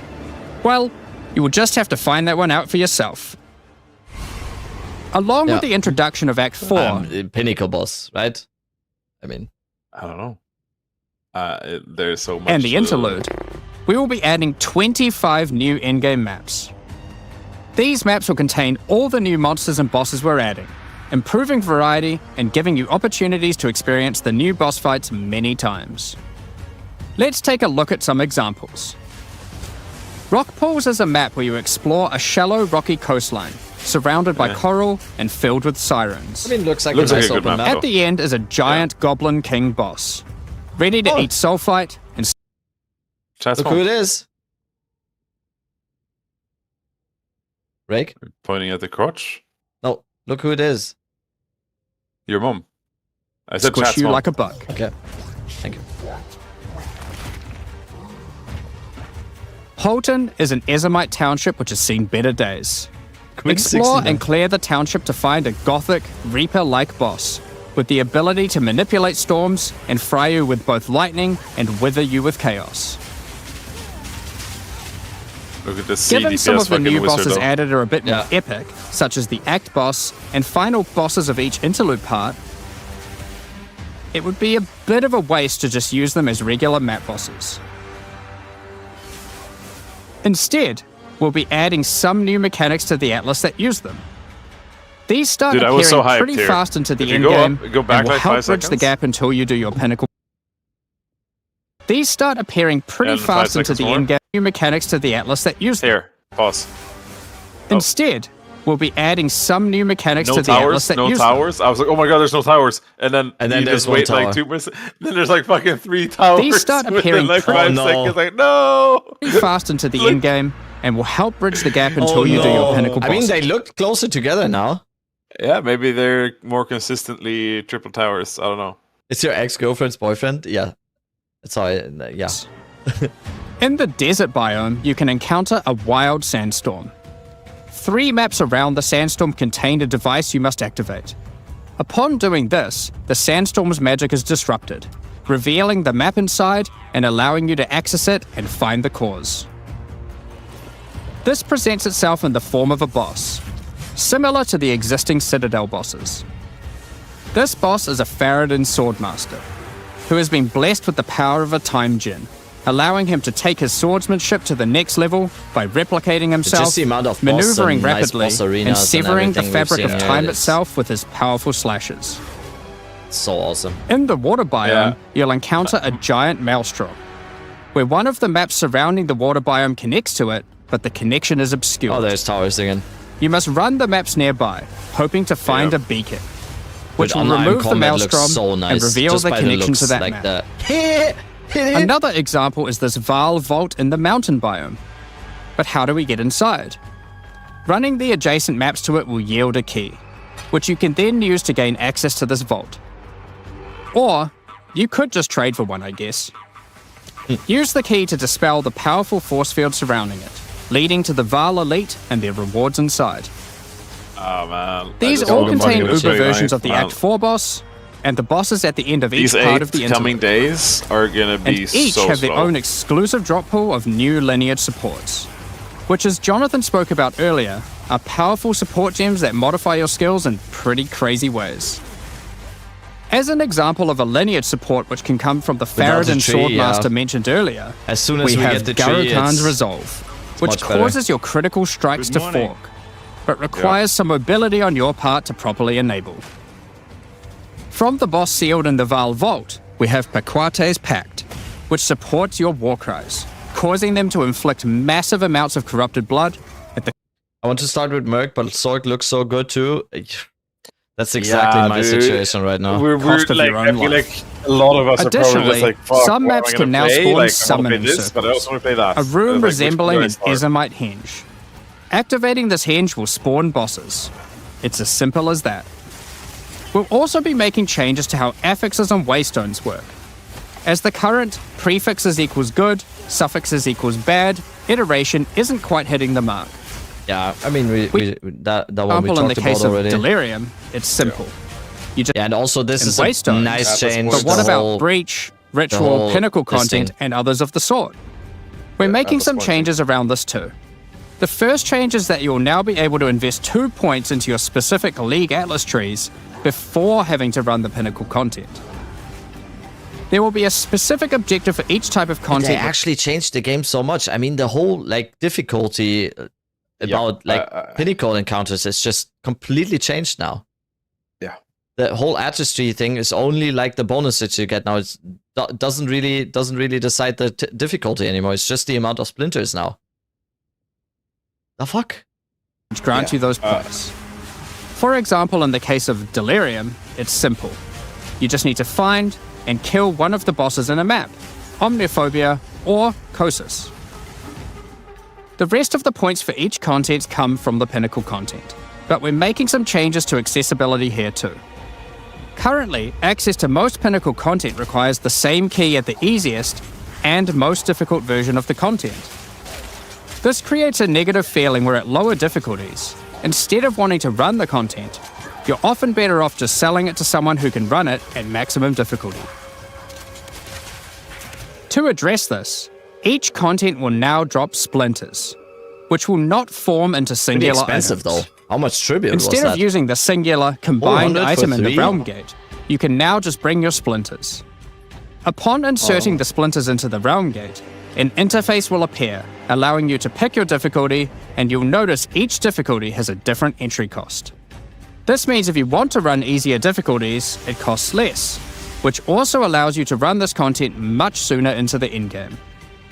Hold on. Because these this could be encounters now annoying, just though. require splinters, their If I have corresponding to choose difficulty every time. Let's say I'm costs farming less, 5,000 which breach stones. also allows you to run this content want to run, and you'll notice each difficulty has a different entry cost. Yeah, imagine This if I have means to if you click want that to every run time. easier difficulties, I'm it costs assuming it less, just sets to the which difficulty also around allows you to last. run this Probably. content much sooner into the Hopefully. endgame. Yeah. Because these encounters now just require splinters, their corresponding You can atlas preset tree it? no Yeah, longer 100%. affects the difficulty of them, and has been That's one changed to extra click. purely Yes, affect the That's one extra Yes, click too many. Like, one Imagine you extra click. forget. It's like Oh shit. Rake has done like 3,000 breach stones like just yesterday. Last month. One extra click always sounds like it doesn't sound too bad, but it's just like it's quality of life. And then you accidentally don't click it, and you're like, oh shit, I'm running a T0. Yeah, Oh well. Just But I teleport think- out and start a new one. it's probably gonna be Yeah, preset it's probably to the gonna last keep the one. though. last choice. No way. Yeah. That is something that is immediately content and maps on the atlas. The Arbiter of Ash works a bit differently. Instead of requiring splinters, he still needs crisis fragments. We now have only 2 difficulties of the Arbiter. The first, requiring the existing fragments obtained from citadels. The second, Uber Arbiter, No, boss difficulty is still the same. It's not capped at T0, T1, T2. It's still the same. It's just the amount of splinters now. requires calamity fragments. These come from citadel bosses also, but only once you've allocated the maximum number of points in your boss atlas tree, ensuring those citadels are at their highest difficulty level. I hope. Since we're talking about pinnacle content, we also felt that the leveling curve in the late game was a bit too steep. We've smoothed this out a bit so that it's easier to get to the mid-90s. We've also added some new endgame unique items. Let's take a look at a couple. Thunderfist is a pair of gloves that grants crackling Uber palm, Arbiter is a basically skill T4 which Arbiter. empowers your unarmed attacks, granting the ability This is one we already had, and now let's do skill changes next. Yeah. Yeah. I've got about 15 minutes left in me. Then I have to go. It's Thursday. We added an ice fragment support that Oh, creates I more of them when killing misunderstood frozen you then. I enemies. thought you were starting at. Okay. And I a new was buff gonna skill called Ice Tipped Arrows. I was just gonna that come allows home all and your go to arrows- bed and sleep for 2 hours, but then I was like, fuck it, I kind of want to just go on and talk about this. Yeah. And then I'll just end stream I'm and not go gonna do go that. too long today as well. I'm on like 2 hours of sleep, so Yeah, we're just gonna- I'm fucking I'm tired probably as shit, dude. maybe I'll just like watch the Q&A on stream and like nap on stream or something, and we just watch the Q&A or whatever. We'll see. It's gonna be a chill stream today. I slept for like 2 hours. I couldn't even get to sleep because I was still so excited. Like I was laying in bed and I was thinking about like sorceress, mercenary. What happens if I do spark? Like how are crossbows looking? What is the fucking that was just me. That was just me in bed yesterday. It took like 2 hours for me Same. to go to sleep, even though I was deadly tired. Yeah, same. We're just going to quick fire through some of the coolest changes. We wanted to make cold a more useful element on the Ranger, so we've expanded the cold tools Bro, you don't even have the passive skill tree. What does that even mean? How is that like a counterpoint to what I just said? Yeah, I don't understand. available. As well as increasing its range, Escape Shot now creates fragments of ice whenever it hits the Blood, ground. by the way. These fragments in here. explode after a short time, making the skill better for killing groups of enemies. But not only that, we added an ice fragment support that creates more of them when killing frozen enemies. Fear sold for 4 mirrors. What And a the new buff fuck? skill called Ice Tipped Arrows that allows all your arrows to create ice fragments. Holy shit. I'll be right back. This already gives clear to rangers wanting to use ice. But to take further advantage of the ice fragments, Freezing Salvo has been upgraded to shoot additional cold arrows towards every fragment, giving you a nuke-like ability. We've also modified Snipe to consume frozen from enemies, dealing a huge amount more damage, giving you a nice ice single target option. And something you might notice about this is that the bonus is a lot higher against bosses.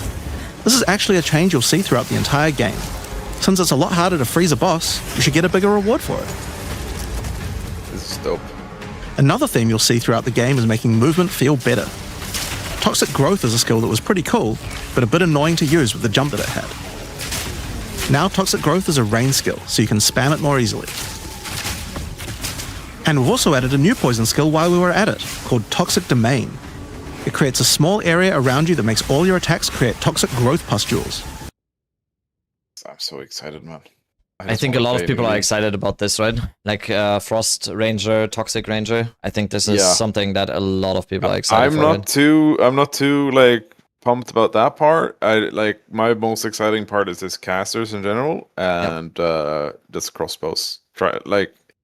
They just changed so many things about crossbows and crossbow skills that it sounds like it's going to be a lot more smooth and less clunky, which is basically the same word, but whatever. Yeah. But attached to monsters. Another skill that was annoying to use was Electrocuting Arrow. It's now just a regular arrow, making it easier to use. But it also means you can support it with projectile supports. And it now also... Do we know how to change the tabs for the new trade system? They showed it in here. I don't know if you can already do it. They showed it in here when they talk about new trade system. Mike says you can change it on the site or something. I don't know if it's already like possible though. Cannot do it in my account at the moment. Okay. Yeah, no, yeah, it comes with the patch. I'm pretty sure. Yeah, probably. It has area of effect, basically making just it a take tool for your more... primal. What are they called? Prime stash tabs. Yeah. Whatever. Any premium stash tab. Yeah. Premium. Yeah, and you turn that into the trade thing or auction house thing. Yeah. I'm so excited about that too, dude. Oh my god, I can log off at night. Yes. I don't have to stay online 24/7. Your electricity bill is gonna go down now. Yes. Just single target, I mean, and allowing it to scale into the endgame. Dude, running PC is actually like big electricity. Yeah, someone once did the math for me. It's like multiple hundreds of euros a year. We also added a new spirit reservation called Mirage Archer. This is a meta skill that allows you to create shadowy clones of yourself. Take a guess on how much playtime I have on my Amazon right now. 26 days.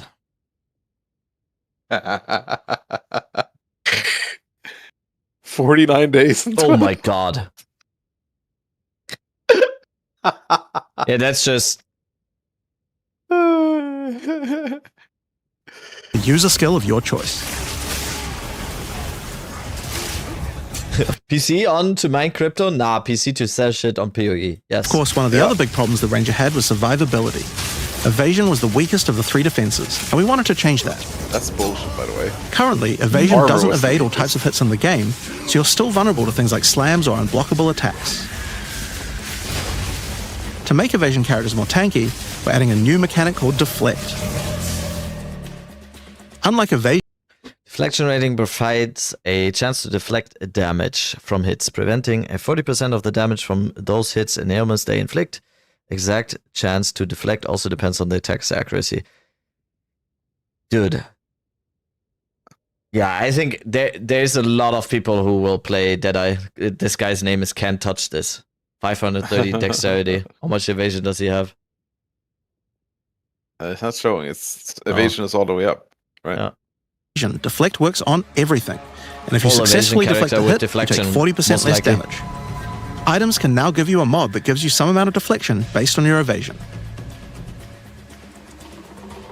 And there's a bunch of it available on the passive tree too. Deflection is rolled in addition to evasion. Dude, so this just show us the passive tree. Yeah. Give us the passive tree. Right, meow. This is right by, dude, this is right by the penetration thing, force of nature, whatever it's called. Yeah. It's, yeah. Right, there's some meow. stuff here. Stream snipers invading hideouts. is an upgrade for regular hits as too. long as you buy from me, I don't care. You can come into my hideout. I don't care. Oh, weapon sets 26 weapon set points are 26 now, not 24. The fuck? That's... Maybe we get 2 extra points in the campaign now. Yeah, probably. Sick. Yeah, I mean, new act, so... New act, good new catch. passives. Good catch, changes Master to passive Villas. tree. That's insane, yeah. Good It's catch. rolled in addition to evasion. So this is an upgrade for regular hits too. And unlike evasion, there's no maximum chance. You can reach 100% deflect against all hits if you spec into it enough. Of course, this is a buff that helps all Dex characters, so the Mercenary and the Monk, but especially the Huntress are seeing big defense boosts from this as well. Speaking of defensive mechanics, let's talk about block and parry. Now, one of the big concerns on the release of the Huntress was parry feeling unreliable. One of the big reasons for this is there's a lot of hits that are not blockable, and thus not parryable either. So a huge balance change we're making is that now everything is blockable, except for specifically unblockable red flash skills that bosses use. I mean, that's so nice, no? Wait, you could... What? Yes! No more gorilla You can time! parry that? So a huge balance change we're making is that now everything is blockable, except that for is so nice specifically in boss fight. That is such a skill expression. That is so nice. When you actually know boss and you can parry or like block. That's so nice. Look at this. Blockable red flash skills that bosses use. Parried. That's so nice. This makes parry much more Look at reliable. this parry. And not only that, but to make block and parry nicer to use, Nice. you now also move faster than before while using these abilities. That's so This cool. is a massive buff to passive block as well. So to counter that, we did have to lower the max passive block a bit, but overall you should feel much safer. Yeah. It's a huge buff to People block. saying block nerf. Fire skills on the warrior were not No way, just because they reduced max block to 50%, there's no way that is a nerf to block. This is not even raising shield or anything. He said passive block. You just faster than passively before block while using so these much more abilities. stuff now. This That is is a massive insane. buff to passive block as well. So to counter that, we did have to lower the max passive block a bit, but overall you should feel much safer. Rolling slime looks kind of quick now. Yeah, it looks better now, right? Fire skills on the warrior were not really cutting the mustard, so we decided we needed to upgrade a bunch of them, but also add some more as well. Let's start with a buff. Volcanic fish are now branches into multiple fishes, giving... I mean, the reason why some of this might look faster as well might also be the passive tree, right? Not only will the passive tree have like the new clusters and the new modifier and the new notables and whatever, but the existing notables and clusters will 100% be changed. Good morning. 100. And I think Exactly. this seems, for some reason, this guy seems so much Good faster. morning. And I think this is probably down to reducing or removing the reduced attack speed stuff or whatever. That 100%. Just at the same time, we should also mention at the same time, expect some of the crit clusters to be nerfed. Like the Heartstopper cluster and like the Resonance cluster. I don't know what that is. I fully expect these to be nerfed here. They might be nerfed, but also I feel like maybe they left those untouched and just nerfed all the other crit stuff. Like crit on weapons and crit on, like, Oh, also he's using a one-handed mace. That's also true, yes. much more clearing potential. Oh yeah, true. We've also added a new skill called Forge Hammer. This skill throws a molten hammer that does a slam at a distance. You can This is recall the new hammer Thor, back by by the using way. the skill again if you like, but the cooler thing to do is to use a Warcry near it. Using a Warcry makes the hammer explode, making a bunch of volcanic fishes around. I want to try this ability, Volcanic but with fishes no air re-trigger when you slam them, so it's a great skill to make a flaming arena to fight a boss. We also buffed Perfect Strike to have a much larger area of effect, and changed Molten Blast to not always force you to move forward. Trust me, it feels a lot better to use now. The skill now has massively boosted chance to ignite monsters as well. And you're going to want to ignite monsters due to a new glory skill called Ancestral Cry. Ancestral Cry charges up with glory by igniting monsters, invoking King Kaum's favor. After you do, use it to channel Kaum's ancestral power. That looks so sick, Every though. attack will be Yeah, ancestrally that looks boosted so with nice. fire. Your mean, very what's that? steps will explode, triggering That is Kaum's just favor. rip After you do, PCs. use it to channel Oh my Kaum's God. ancestral power. Every attack will be They ancestrally have boosted said with they're fire. making improvements. Your very steps will explode, triggering volcanic fishes. And molten balls will erupt from your attacks. Dude, this patch is so Warrior insane. shield skills I were can't another believe area it. we wanted to improve. This is Now that we've got insanity. sprint, we actually don't need to have a cooldown on shield charge anymore. And now also does more damage the further away you are when you use it. Shield wall got significantly upgraded AoE. Also, you can shield Yeah, I charge don't know right about through this it to one, trigger but all the walls. I get it. Maybe there.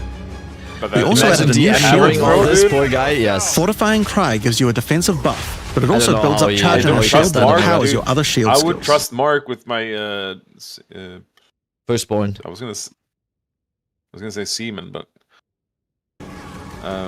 And Magma Barrier now doesn't require timing in order to use. Minus Just wait for your 30 shield to years. charge up and block. Seismic Cry now stuns enemies that are primed for stun. But dude, I want to actually get a Mjolnir. And we changed the on Sunder interaction with this Armor league Break. and try Now to also gives throw a hammer. Sundered Armor debuff that makes enemies take 40% extra physical damage. Great for bosses.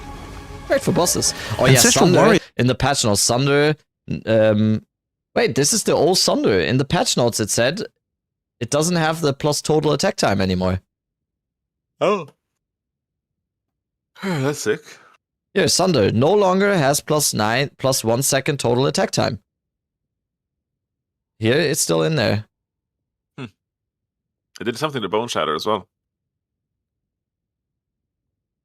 I can't remember what. I'm not the biggest warrior person, so I'm really... Shockwave now deals Shockwave now deals 100% more... 100% more damage Wow. against unique enemies.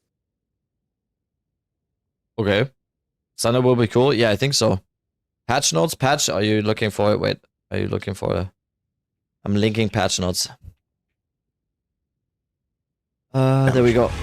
I also did, on my YouTube, I also did a breakdown. If you don't want to go through all the patch notes yourself, I did a, like, TLDR on the patch notes. Oh. And also it's we about my time went to- through the notes on the podcast. Sorry, what? I need to head out. Okay. So I'm just going to send the people over from my stream to your stream. And When are you gonna be back? I might be sleeping by then, I think. I'll probably... I'm not going to start stream when I come back. I'm just going to take it easy. Yesterday Yeah, was a okay. long day, dude. I started a stream Yeah. at like fucking 1 and I ended it by fucking midnight. So Yup. Same. yeah. Gonna be a little shorter today, but... Yeah, thank you for I'll be chilling, back though. tomorrow. Yeah. Fucking be- so exciting about the patch. Yeah, yes. Okay, let's get hyped. Let's get hyped again. Thank you, Rick. Yeah, dude. GG. GG's. Bye. Bye. Log in. Log in.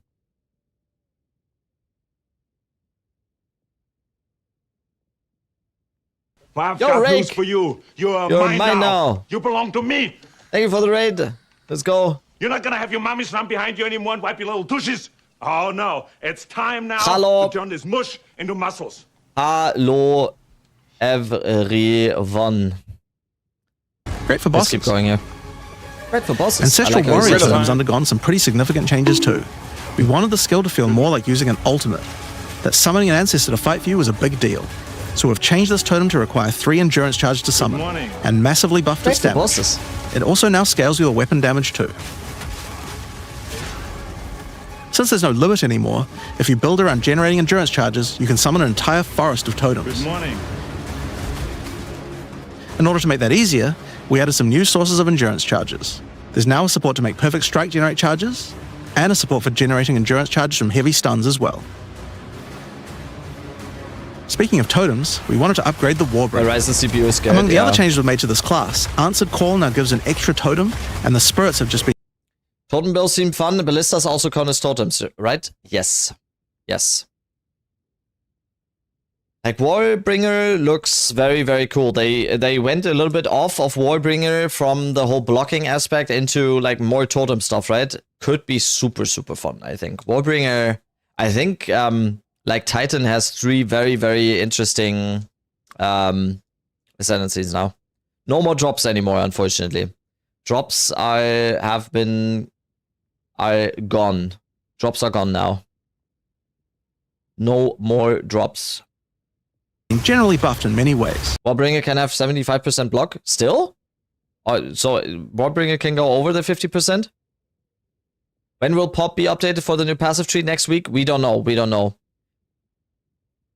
Gem changes are insane. I'm hyped. Trade shop is big W. Everything. In my opinion, everything about this is a big W. There's not a lot in here where I didn't go. Yes, with Turtle Charm. Okay, nice. There wasn't really anything in here where I was not like super excited. I'm a stud. I'm ballsy. I don't take no shit from anyone. I smoke my stogie anywhere I want. I don't have to find a hideout place like you. Yeah, that's how I'm feeling right now. Use it with your limitless ancestral warrior forest to make an army of Karui that would make... I'm curious if you can parry Panico bosses now, like Arbiter. You cannot parry everything. The way they described it with the block and the parry was like slam skills, Because like the I'm a bonk. stud. Oh, again? I'm I'm ballsy. I don't take no shit from anyone. I smoke my stogie anywhere I want. I don't have to find a hideout place like you. Again? Hey, Rabbit, been a while. Yo, Ugachak. That's a patch and a half, goddamn. Yeah, it is. POE2. Path of Exile 3. Make Tukahama proud. We've also merged the Great Wolf Howl and exile needs Warcaller's a Bellow hideout place. support, so that you can get all the benefits with 1 point. And Encased in Jade no longer removes the Jade when getting hit, making it a much better defense. Warbringer looks super Next up, let's interesting talk now, I about think. accuracy. Accuracy was always intended to be something that warriors didn't need to care about very much, so long as they're in close combat. But unfortunately, Can we get like a... I need like a little bit of a feeling here. Can we type 1 if... can you type 1 if you have seen the Q&A and type 2 if you haven't seen the Q&A? Because I haven't seen the Q&A and that would be probably something I'll be going for.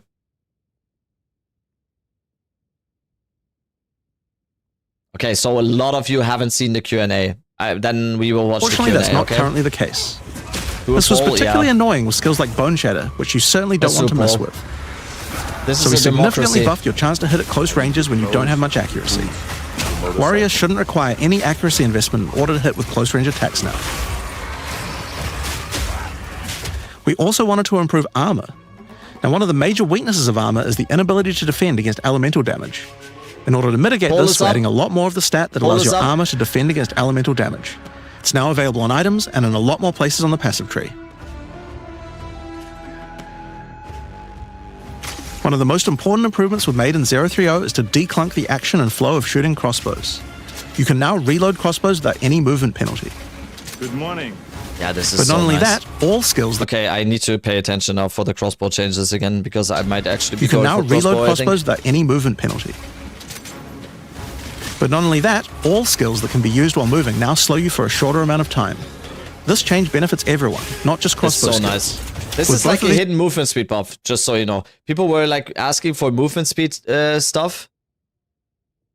Or like want to feel faster. Not only, he just said, not only is this affecting the crossbow, but in general, your movement speed penalty isn't as high anymore when doing anything. Which is...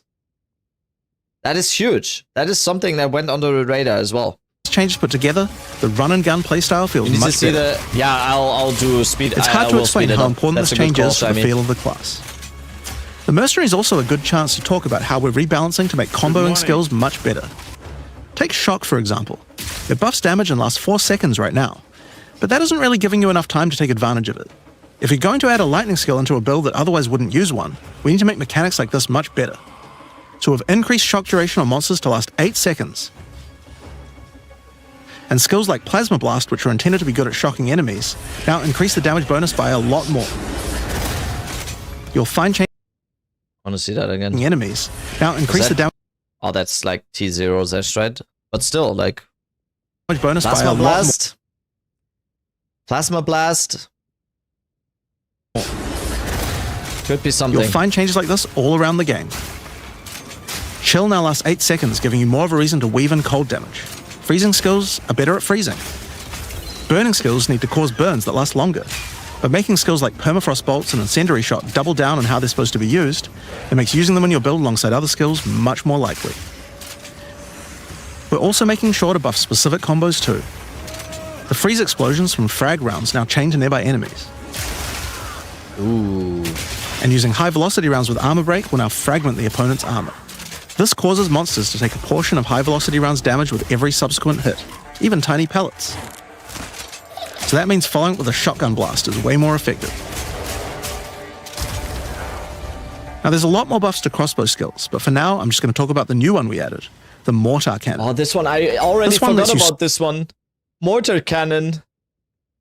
Stock at any grenade skill, and using it will summon a cannon. What build will you play? I haven't decided. I'm zoning in on like 2 builds. I'm zoning in on like 2 of them. Either like caster focus start or a crossbow. Like spell or crossbow. Something like that. No, I won't be going Deadeye. Deadeye is kind of odd. So, which loads and then fires the grenade you choose. Yeah, I want to see how often, what is the cast speed here, or the attack speed of the grenade? That's pretty nice. It's like a second or something. Another issue you on just the place that one next to a boss, and then you do your thing. And the boss is just getting blasted by explosive grenades. mercenary were banners. Warrior was so weak in point 1 and point 2 compared to other classes. Stared and didn't buff it enough. That's not true. I disagree. Warrior is not weak. Warrior is not weak. Titan is like the Titan Ascendancy might be one of the best Ascendancies in the game, like hulking form and whatever that is. Smith of Kitava is probably the best defensive Ascendancy in the game, and Warbringer like has its merits too. I think describing Warrior as weak in both patches is too much. I get what you're saying, and for most people it has to do something with like the clunkiness of two-handed maces and stuff, but Warriors are good. Casual talk, yeah, absolutely. Warrior was so much weaker than the first 50 plus hours. I don't think so. I don't think so. I think Warriors are very, very strong. But yeah, it kind of depends on what you're setting up. Eventually, it might also be like an experienced thing. So I'm not saying you played it wrong or anything. It's just like, it depends a little bit. But overall, I think most people would say Warriors are pretty strong. They were just not very, Yeah, Smith of Kitava early on is insane. very good. Insane. So we're doing a big upgrade to Insane, them. yes. They now last longer, don't disappear when moving out of them, and we removed the Valor mechanic. They now just give a much more consistent and stronger buff, and you can use them when you get enough glory. On which, one of the main focuses was making various Giant's Blood nerfs hurts though. Yeah, I think. Yeah. Weekend play free. The first open weekend, I'm very worried though. I'm very worried about that. I think it's awesome. I think it's awesome that people can just play the game without buying early access, but I'm worried about the servers. minion types more useful to use together. Melee minions in particular were just not that But we'll great see. compared to I'm ranged not dooming. ones. I'm not dooming. As a We'll starting see. point, we just straight up removed the requirement for minions to have accuracy. Attack minions now always hit, which makes them way better. Brutes They got some addressed good this in the numeric Q&A? buffs, Okay. but we also added a Perfect. new command skill where they do a war cry that intimidates enemies and detonates any frozen monsters and allies around you in a big cold Did we explosion. miss anything else? I don't think We've so. also changed the Frost Mage's command skill Let's to an watch the ability skill that adds changes and ice then we armor to go your into other Q&A. minions, adding a layer of defense. No worries And in it makes them deal Australia. cold Yeah. damage back to the attacker as well. Fortunately, I'm The not ice in armor Australia. also makes the minion count as frozen, Might. so the Brute's war cry can detonate them too. Those pesky poor peasants will break our precious servers. Unearth was changed to work Gosh, on corpses of your dead Might. skeletons, allowing you to summon the minions more easily in boss fights. That's not a And they also got a knife. new jump ability, allowing them to get into combat faster. Oh, nice. Yeah, that's Ray cool. Spectre That's was cool. also feeling pretty weak for the Still spirit cost they connected had. at the time. To be honest, we were a little afraid of these when we first balanced them. We've both decreased the spirit cost for a large range of monsters, and have significantly increased Spectre damage too. They should feel a lot more impactful. There's also a lot of new spellcaster weapons with newer cult skills. But I'll just talk about one of them that I thought was particularly cool. The Reaping Back Staff is from the actually dead. a Yo, wicked Shakaz, scythe what's up? that gives you a new ability called Reap. When an enemy is low in life, you can dash forward and rake enemies with the scythe to cull them instantly, healing you. It can also inflict critical weakness on enemies too. Now, there's a lot of balance changes in the Witcher's Ascendancy classes, but I'll just talk about two of them for now. On the Blood Mage, you were previously required to spend your first points on Sanguimancy, which really was supposed to be the downside for being able to access the powerful abilities on the rest of the class. In order to make picking the Blood Mage a better early option, He's the we made cause of the Sanguimancy free, unlocking the power I of the rest of knew the it. class immediately. I knew it. We have the perpetrator. We have the perpetrator. On the Infernalist, the Demon form wasn't something people were really using because you lost your weapon stats while transformed. Well, you no longer do. so it's a much better option now. On the Monk, the wind skills needed a big upgrade for sure.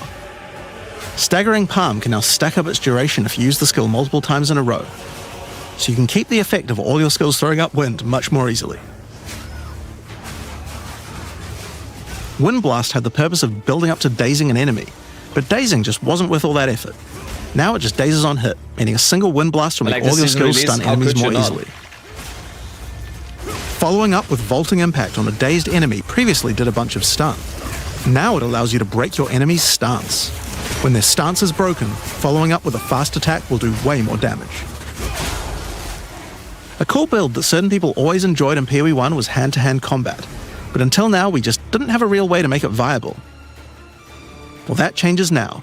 The Monk, as a true martial artist, now has the ability to learn the Hollow Palm technique, a keystone that lets you use all quarterstaff skills while Miso's unarmed. excited about this one, right?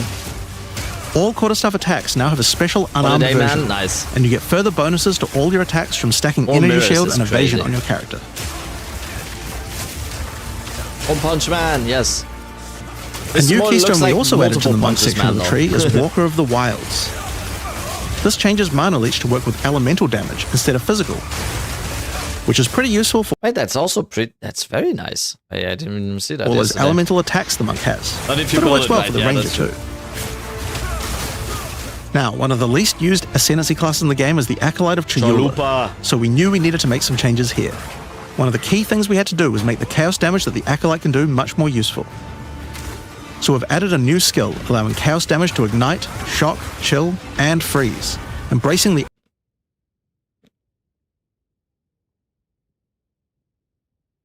elemental prowess of the That's Monk pretty in a good. truly chaotic fashion. I'm still not sure In about addition- Chalupa here because I have no idea about the Ascendancy. Maybe some Chalupa mains can tell me if this is like overall perceived to be a good thing or not. He can make all of his chaos damage leech. And we've buffed Into the Breach and Embrace the Darkness by moving the effects of the 4-point nodes into the base skills. He also gains a new notable, Grasp of the Void, which leaves void illusions behind you as you dodge roll. If they're killed, they do massive explosions of darkness, dealing damage to everything in sight. Yeah, show it maybe? Oh my god. Now let's What talk is about that? Sorceress skills. Black hole. One of the things Okay, yeah. I need to rewatch this again. I was so excited yesterday about this. I think I never even fully realized what's happening to Sorceress. we wanted to improve on the Sorc is the ability to use multiple elements together more effectively. Now, this might seem small, but one of the things pushing you towards using a single element is debuffs like Elemental Curses, which lower resistances of a single element. In order to fix that, we're making quite a lot of game-wide changes to these kinds of mechanics to broaden what they apply to. So for example, there's no longer 3 curses for fire, This is so ice, and big. lightning. Instead, there's just a single curse that buffs all 3 at the same time. And things like Frost Bomb, which gave you cold exposure, now give elemental exposure. You can use it to buff any of your other skills. We also wanted to make switching between different weapon sets smoother, so you can use different elemental staves more effectively. To do that, we've removed the weapon switch time, and now happens instantly. Oh This wow. applies game-wide I didn't too. even realize that yesterday. No weapon switch time. I didn't even realize that yesterday. Look how he's like Weapon sets back smoother, and forth. so you can use different elemental staves more Damn, I didn't even realize that yesterday. So you can go like full fire damage on like weapon set 2 and like lightning damage on weapon set 1. You go on the passive tree, you go weapon set 2 into like fire damage, and weapon set 1 you do like lightning damage, and then you put all the lightning damage stuff like Oberstorm, Spark, and whatever on weapon set 1, and all the fire stuff on weapon set 2. And it just keeps To do switching. that, we've removed That the is weapon insane. switch I time. didn't even realize and that now yesterday. happens instantly. This applies game-wide too. That's so nice. Now we Will didn't be great for crossbows too. Yes, like one grenade crossbow weapon set and one clear. Like what? Yes, like one crossbow for bolts and one crossbow on weapon set 2 for grenades. That's just like that is. I didn't even realize that yesterday. Am I the only one? Look how smooth that is. you can use It's different just like elemental he's staves more casting, and once he's probably doing exactly what I just described. Like as soon as he's casting the also fireball is weapon set 1. It to seems make like. switching And then he's doing lightning spell, weapon set 2. Between different weapon sets. Lightning spells, weapon set 2, and then fireball again, weapon set 1. That's a small change, but huge. Yes, that's a huge change. So you can use different elemental staves more effectively. To do that, we've removed the weapon switch time, and now happens instantly. This applies game-wide too. That's so nice. That's so nice. Sorry for pausing over and over again, but that's so nice. I'm just thinking about that. Because that opens up so many weapon set skill points. You can go like, if you're like a Zoic who's using like lightning and freeze, you just go weapon set 1 into all the lightning shit, and then you go weapon set 2 into all the freeze shit. That's insane. And then you have a cold wand on weapon set 2 and a lightning wand on weapon set 1. Right? Am I missing something? No, right? That's insane. That's insane. Let's go. And we didn't just want to stop there. We wanted to add some specific mechanics that work between different elements. And that's where Wife swap? No. That's not what I said. Elemental infusions come in. Certain skills can now drop elemental infusions. Build diversity is going to be nuts. When a frost bomb explodes... Okay, sorry, infusion, the whole infusion mechanic. I want to hear this again. Mechanics that work between different elements. And that's where elemental infusions come in.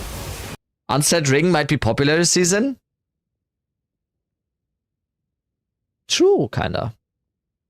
Certain skills can now drop elemental infusions. For example, when a frost bomb explodes, it leaves behind a cold infusion on the ground. After picking it up, though. You can... I don't know. The whole picking it up thing is... you already have mana remnants and everything. That is not the best thing because it leaves behind a cold infusion, especially like in a very like saturated map with high monster density and stuff. Are you actually gonna see that? Are you gonna see that? After picking it up, you can spend it on one of any number of different skills to transform how they work. Spark will create a nova of cold infused projectiles. This is so nice. Ice Nova will leave a chilled area on the ground. And we also added a new low-level skill that fires ice shards. Use it with cold infusion though, and the ice shards will explode.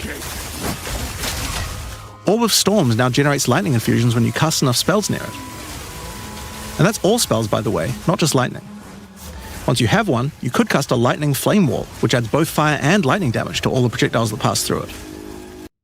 That is so nice. It opens up the Zoic, like the Zoic class so much. This opens so many possibilities for the Zoic class. It is so nice. Or power up Ember Fusillade with lightning, which will generate arcs to nearby enemies as each fireball hits.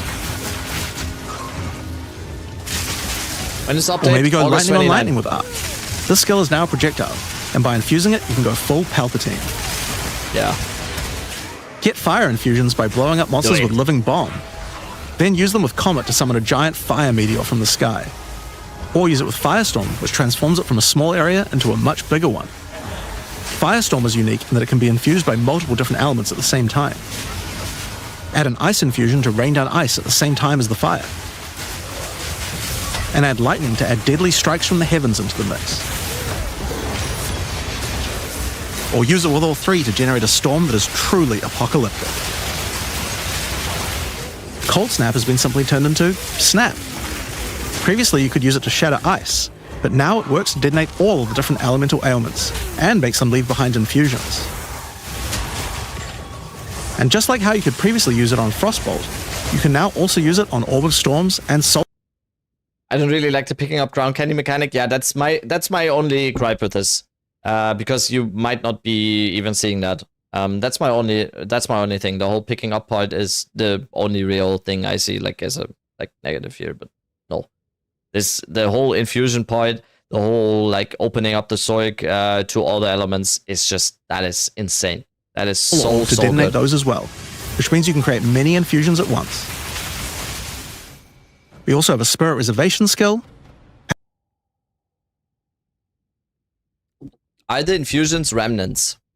Because if you then get magnetism and stuff, then it's way easier to pick up. Are the infusions remnants? That would be my question. If they are remnants, then there's a lot of opportunity to make them easier to pick up. and a support gem to help. Oh fuck. Remnants created by supported skills can be collected from 17% further away, like magnetism. 5% chance per POE to spawn cold remnant on freezing a target. 5% to spawn a fire remnant on igniting it. Okay. It seems like they are remnants. Then it's already, that's so much better then. Then it's much easier to pick up. Okay. Greeted support, yeah. Wow, that's so good. That's so good. That's so good. Okay, I feel like, I think it's gonna be Rake is league starting Crossbow, I think.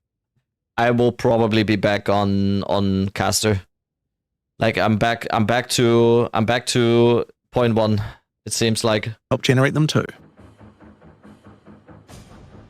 On the passive tree, we've added quite a few new keystones to the sorceress section.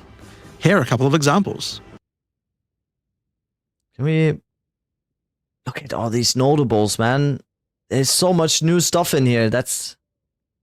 What is this? All of this is good now with all the elements. The Black Flame Covenant keystone. Infusions are remnants. This is from POE patch notes. Added new mechanic. Okay. Thank you. Perfect. If they are remnants, no worries. Because just pick magnetism, just pick whatever, the new like harmony thing, and they're easy to pick up. That is so good. Converts your fire spells to chaos and causes your ignites to deal chaos damage. Your fire spells and ignites will also turn purple. Ooh. Chaos The Flame. Ritual Cadence keystone causes your invocation skills to trigger more times.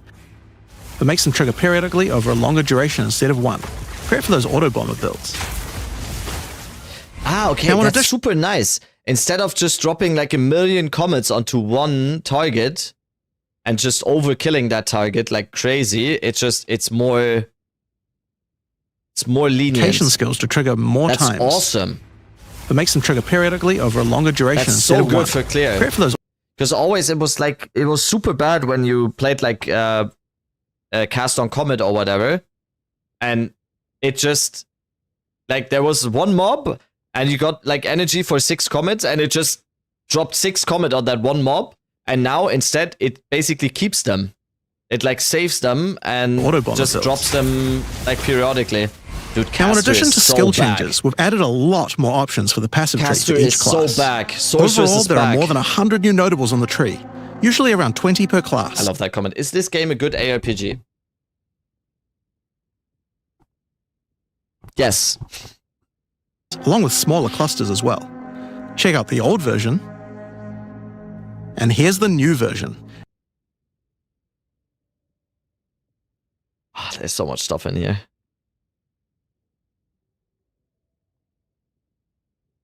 There's so much. Can't even.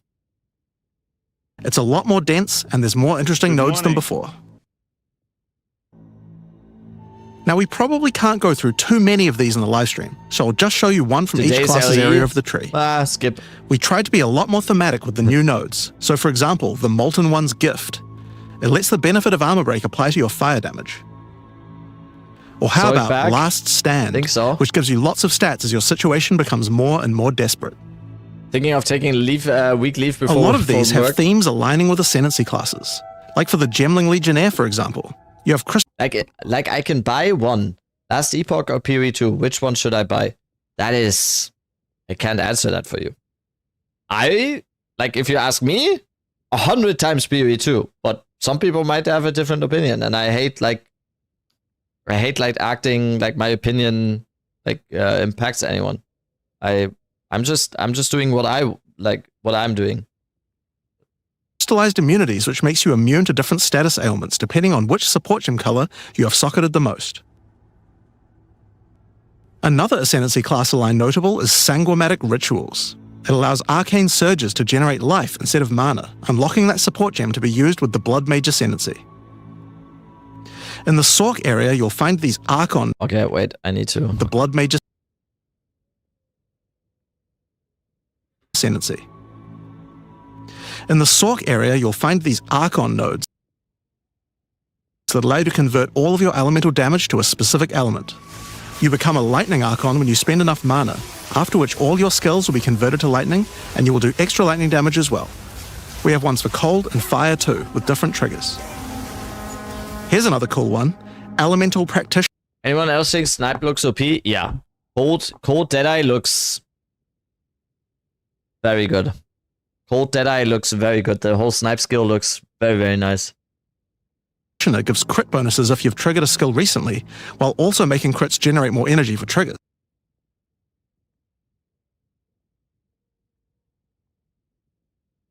Wow, that is an insane node. What? I was looking for the downside. There's no downside. What? That is a cracked node.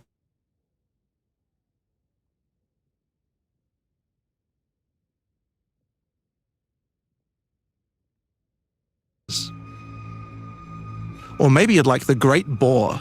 It gives you a reason to... Yeah, they've added some player power into the passive tree. Holy shit. Stack dexterity to make you tougher, giving a bonus to life and stun threshold. Or the... All the skills are nerfed significantly. Have we read the same patch notes? Cunning Fox. It straight up gives you 5% quality to all your gems. Now another major change is attribute requirements. We felt like players probably had a few too many nodes and attributes and not enough in interesting passives, so we lowered attribute requirements by 25% across the board. That means you'll have more points to spend on interesting notables rather than just needing to allocate more strength, dex, and That's awesome. That's such a good change. Now there are well. way more changes than just these. These are just some of the cooler ones we wanted to show off. I think so too. But I'd say that's just about enough for now. We're not even half done yet. So I think it's time that we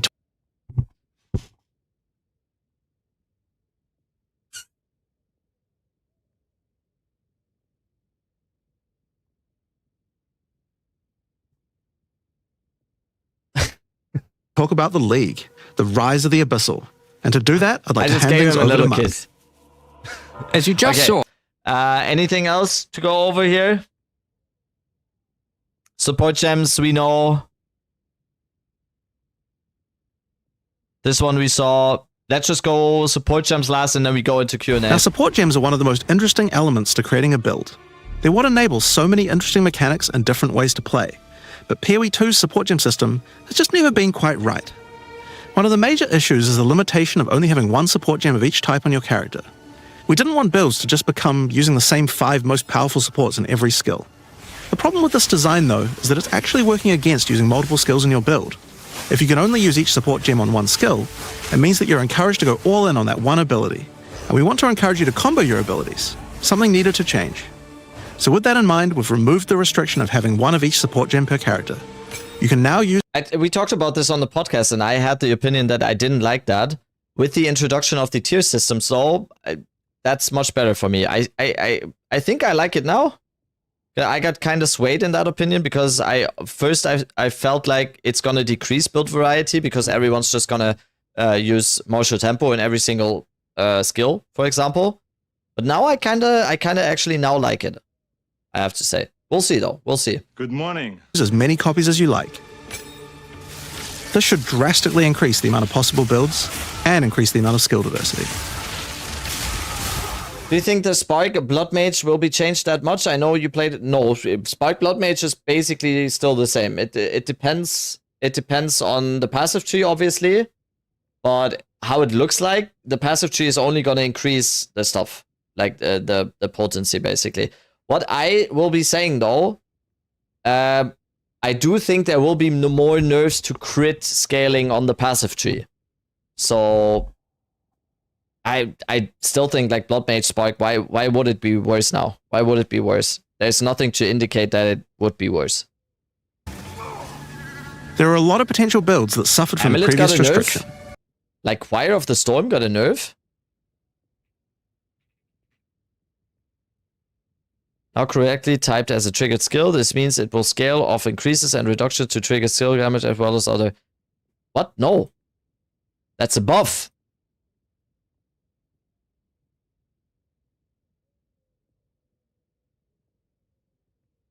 It now counts as a triggered skill. And it gets like the stuff, like what we just saw here.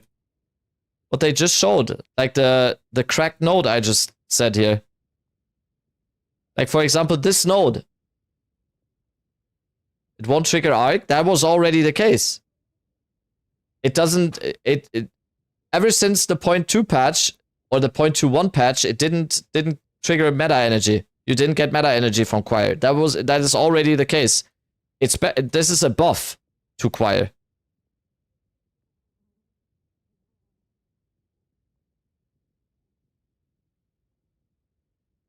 This is a big buff. You never gained any meta energy anymore since 0.2 from Choir. So it didn't have like the loop. That's what you're talking about, right? But that was already the case.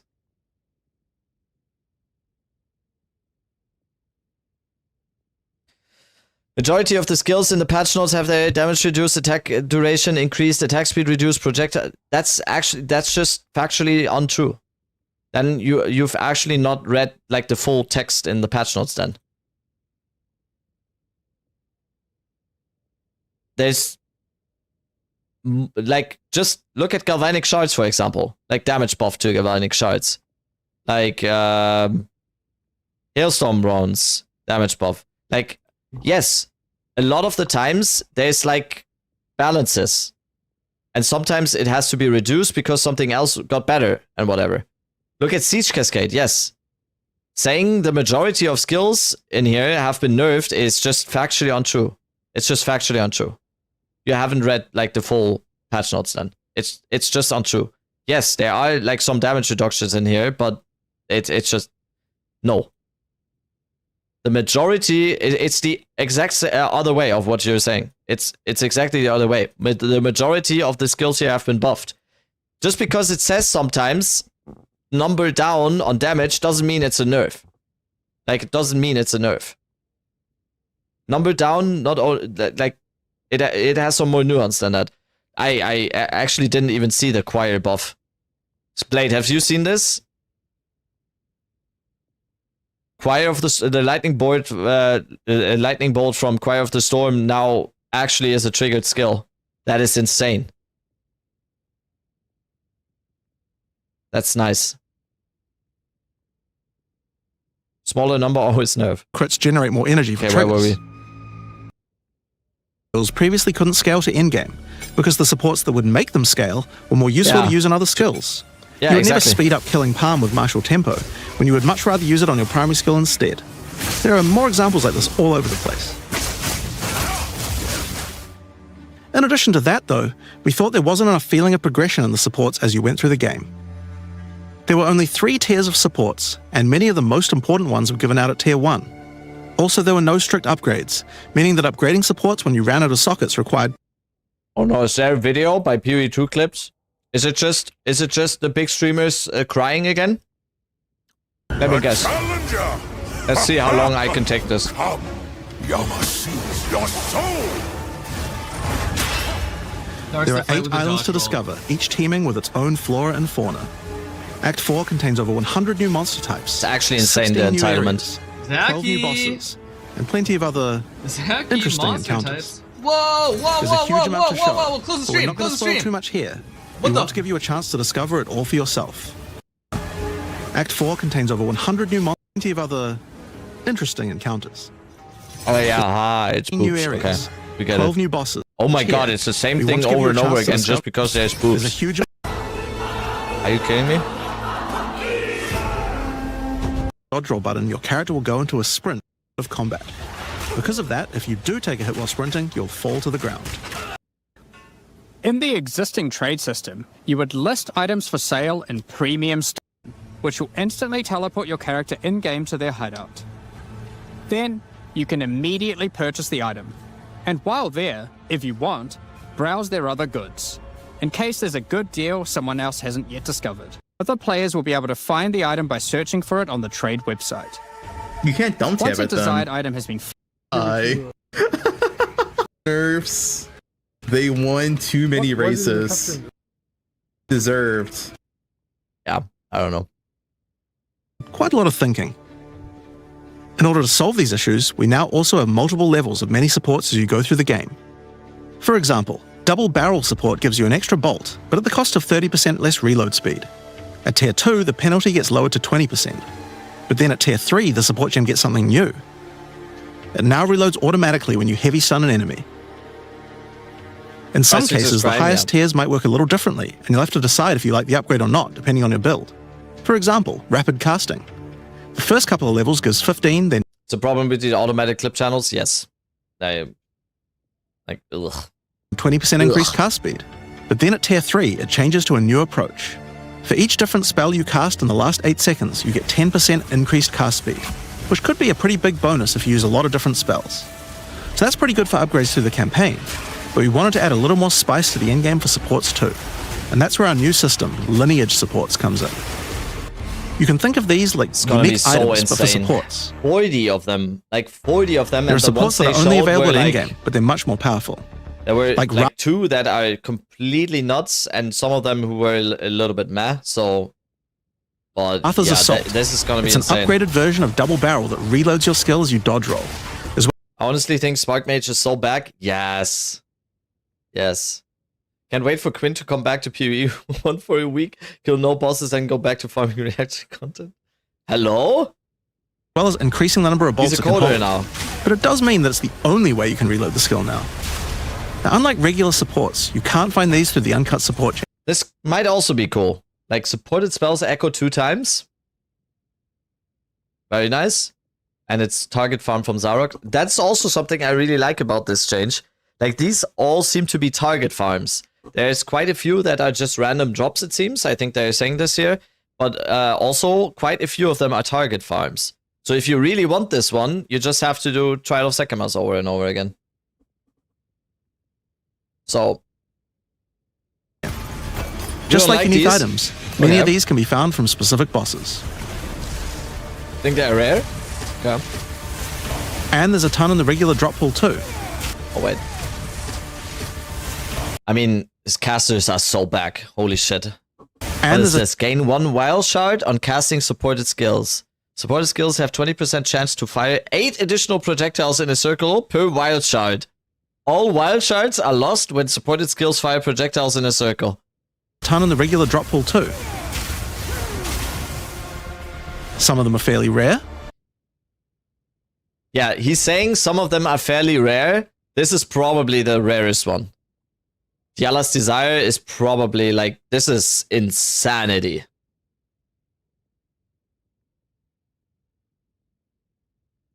This one is insanity. +1 level and +10 quality. 90% cost and reservation multiplier. This one is insanity. This one is probably like giga rare. Nice support needed in all skills. That's Others fairly common. Some of them are build defining. Right, you're going too fast. 35% chance to load a bolt into all crossbow skills on dealing a killing blow with supported skill. That's also nice. Some of them are... Totems created by supported skills have 50% more maximum life. Totems created by supported skills trigger Tavora's Vengeance on Death. Whatever Tavora's Vengeance is. We see it? Others are just straight up power upgrades. Others are just straight up power upgrades, he says. Others are just...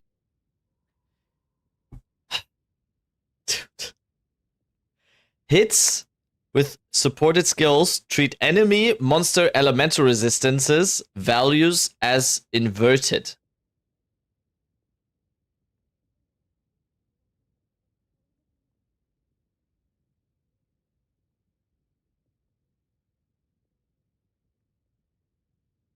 Huh?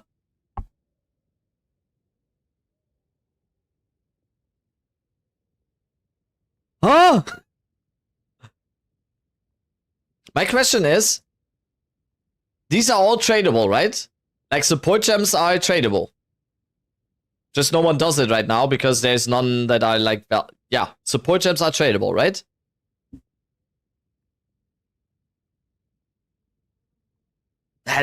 This one is complete insanity.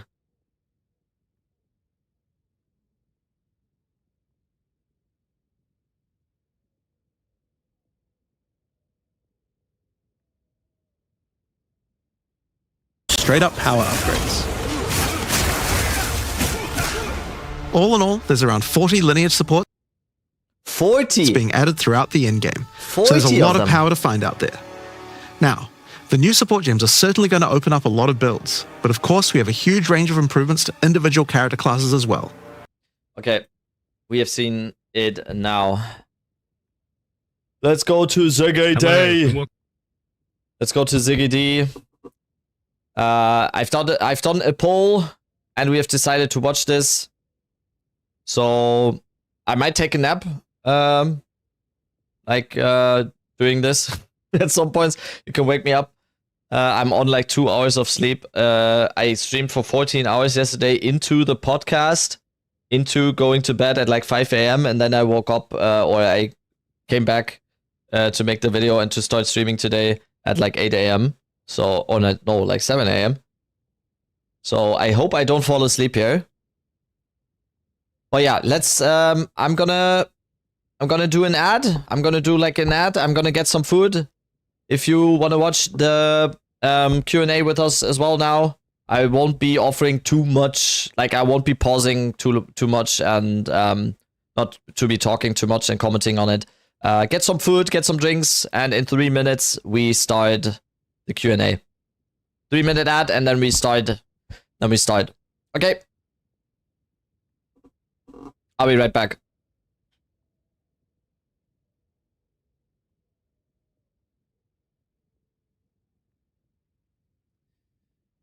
Okay, we get the non-subs subs get some music during the waiting time.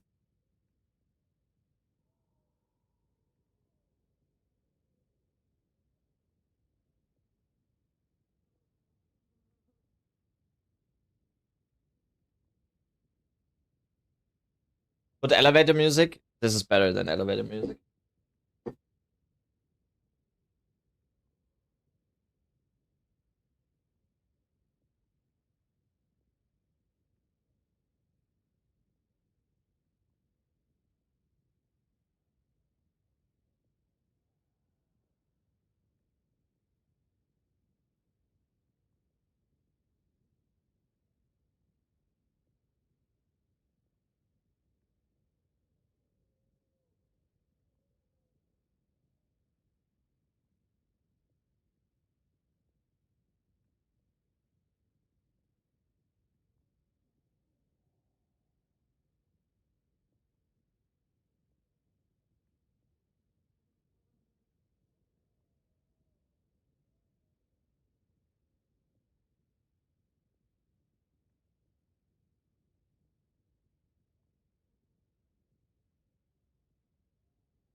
Hey, ad's still going?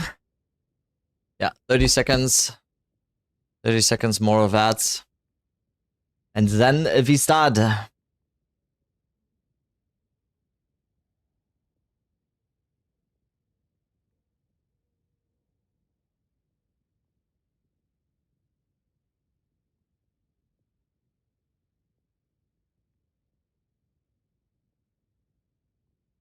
Let's turn up the volume already a little bit because I think that was a little bit not enough yesterday.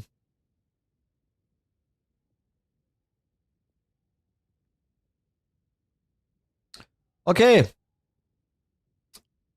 Let's watch. Back Exiles. It's gonna be some easy content for me. Monumental reveal. We now have a suitably juicy Q&A session for you.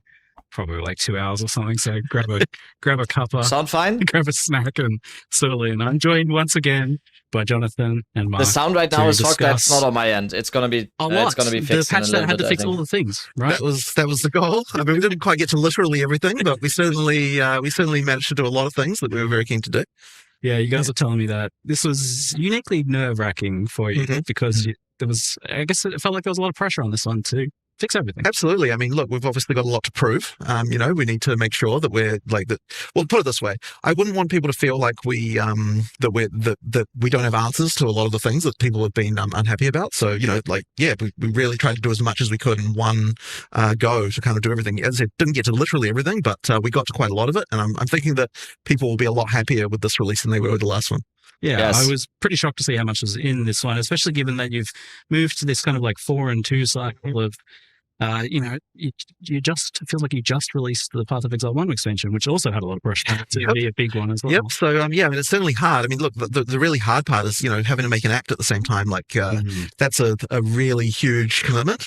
So I'm certainly going to be happy once we've finished the campaign because we're going to be back to some normalcy again. But, it's what it does do is it means that there's like a huge amount of content to draw from. There's obviously a huge amount for players who, are not necessarily the in-game players as well, because you've got all of the new campaign stuff. So it's like a pretty big deal for all that stuff. But it also meant we could take a bunch of that stuff and move it into the endgame too. So the endgame kind of sees a big expansion as well. It's been it's been quite a good one. Yeah, I remember early on we had the process. Actually, we just literally grabbed my whiteboard in my office and we just wrote down every single problem. Yeah, and I'd say it's not a strategy we've done to this degree, this methodically before. Right. We were like, okay, we have to solve everything on this whiteboard. Yep. Literally made a tier list up there. This is T1, this is T2. We did actually fully of every problem. And, there were things in there like, performance and things that aren't necessarily the actual, game content. I mean, the very one at the top of the list was, campaign is a slog, right? Like that was the one that we were like, we've got to solve that. Things like that were just like, because we're really trying to be honest about like, here are the real issues. And the reason it ends up being a bit nerve-wracking is because we had a goal to fix all of it. And we didn't get to fix. We aren't fixing literally everything. We're fixing almost, a lot. And I'm sure a few new problems introduced here and there. However, obviously, as we're watching Twitch chat, there was a huge amount of stuff about towers. We had a plan; it was on the list. It just unfortunately we couldn't get time to sort it. I mean, he's saying though it's on the list, so they didn't change.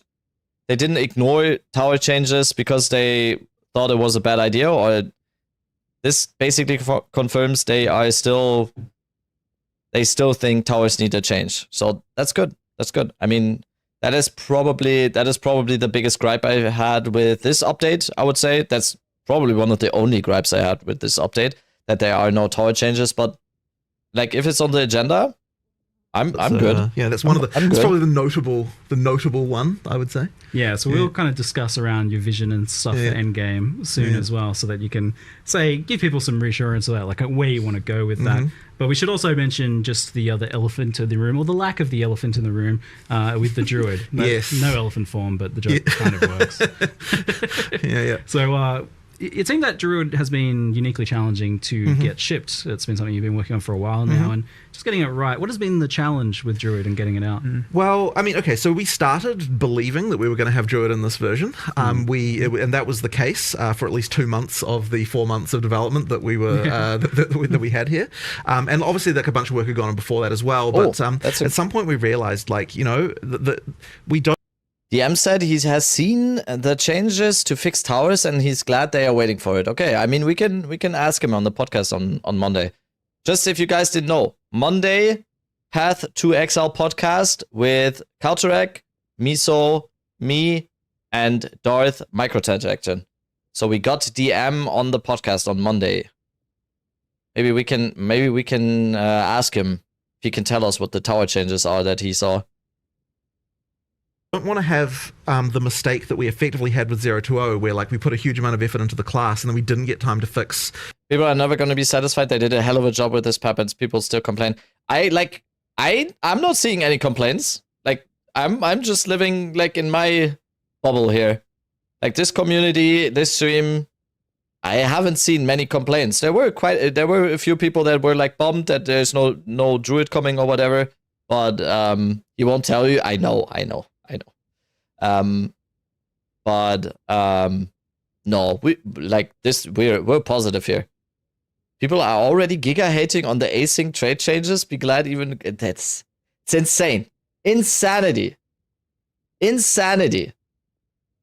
Like all of the concerns that people had outside of that, right? Because obviously the Everybody same resources complains, go into making new classes, go into balancing the old ones, and making all that stuff, right? So if we don't have the balance in like a good place, it kind of feels a bit like bad. You're actually delusional if you're just. Kind of effectively this disruptive. is just. I'm sorry. I'm like pausing again. I will not rant about this. I rant about this every time. It's just insane entitlement, man. It's just insane entitlement.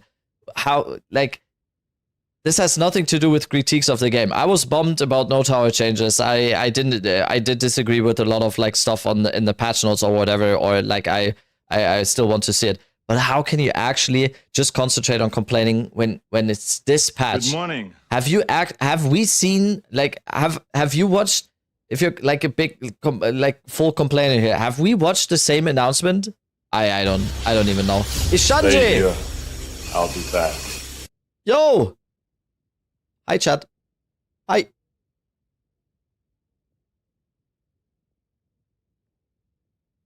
Yes. See? Ishanji. See. There we go.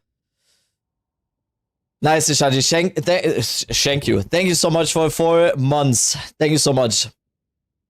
Imagine seeing only that. Yeah, it's not gonna happen here. A couple of skill changes I think are a bit weird, but everything else feels good. Yeah, I think like I'm not saying you're not allowed to say like I don't like this. I'm not even saying that. You can even say the game is shit. Stop trying to make me think the game is shit though. Like, why do you care so much about my opinion?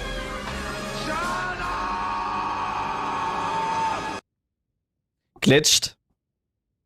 You're banned. You're banned for that one. That. So then what that meant was at some point we're like, okay, since we don't believe we can get both the class and all these other balance changes we want to make in at the same time, it's actually better to cut the class and then have the timing the all balance shit, changes yeah. instead. So that's what we ended up doing, and obviously it was like a really hard thing to cut because obviously like, you're going to have another one without a class, like it feels really terrible. Yeah, but we've got the philosophy now of like we have to make sure that we're in the release month that we say we're going to be in. So therefore something had to go, and unfortunately that was it. But it means we've obviously got a huge head start for when we actually do it next time. And I mean, look, there was so much stuff that was cut, like even as large as it is, like there's like ascendancies and all sorts of stuff that was gonna be there, and we'll get to it. But more important to just make sure that people are happy with the stuff that's in, and make sure all those changes are great, and make sure obviously you've got answers. That's another glitched, by the way. I imagine for Druid, it's a big part of it's just the fact that the shapeshifting, getting it looking and feeling. Right, I mean, it's really, a huge deal. It's hard. Like there's so much animation stuff that has to go into making each form feel right. So but we'll get there. Like I don't think we're that far away from it now. So it's just a question of prioritization. Yeah, it seems like it. Only thing I'm sad about is that they implemented Fistmonk into a keystone that uses the same quarterstaff skills, but on ARM they should have saved Fistmonk for a proper martial artist ascendancy. I mean, who says there's not going to be a martial artist ascendancy that dives even more into the unarmed combat? Martial artist was data mine. It was data mined. Who says there might not be a martial artist ascendancy still that delves even more into the unarmed combat, right? So which is probably the hardest class. Yeah, true. Of Exactly. Might be. Yeah. I think it will be. Yeah. You're getting a bit more ambitious as you go with each that class. Is true. Too, which that is is true. Every class is a step up from.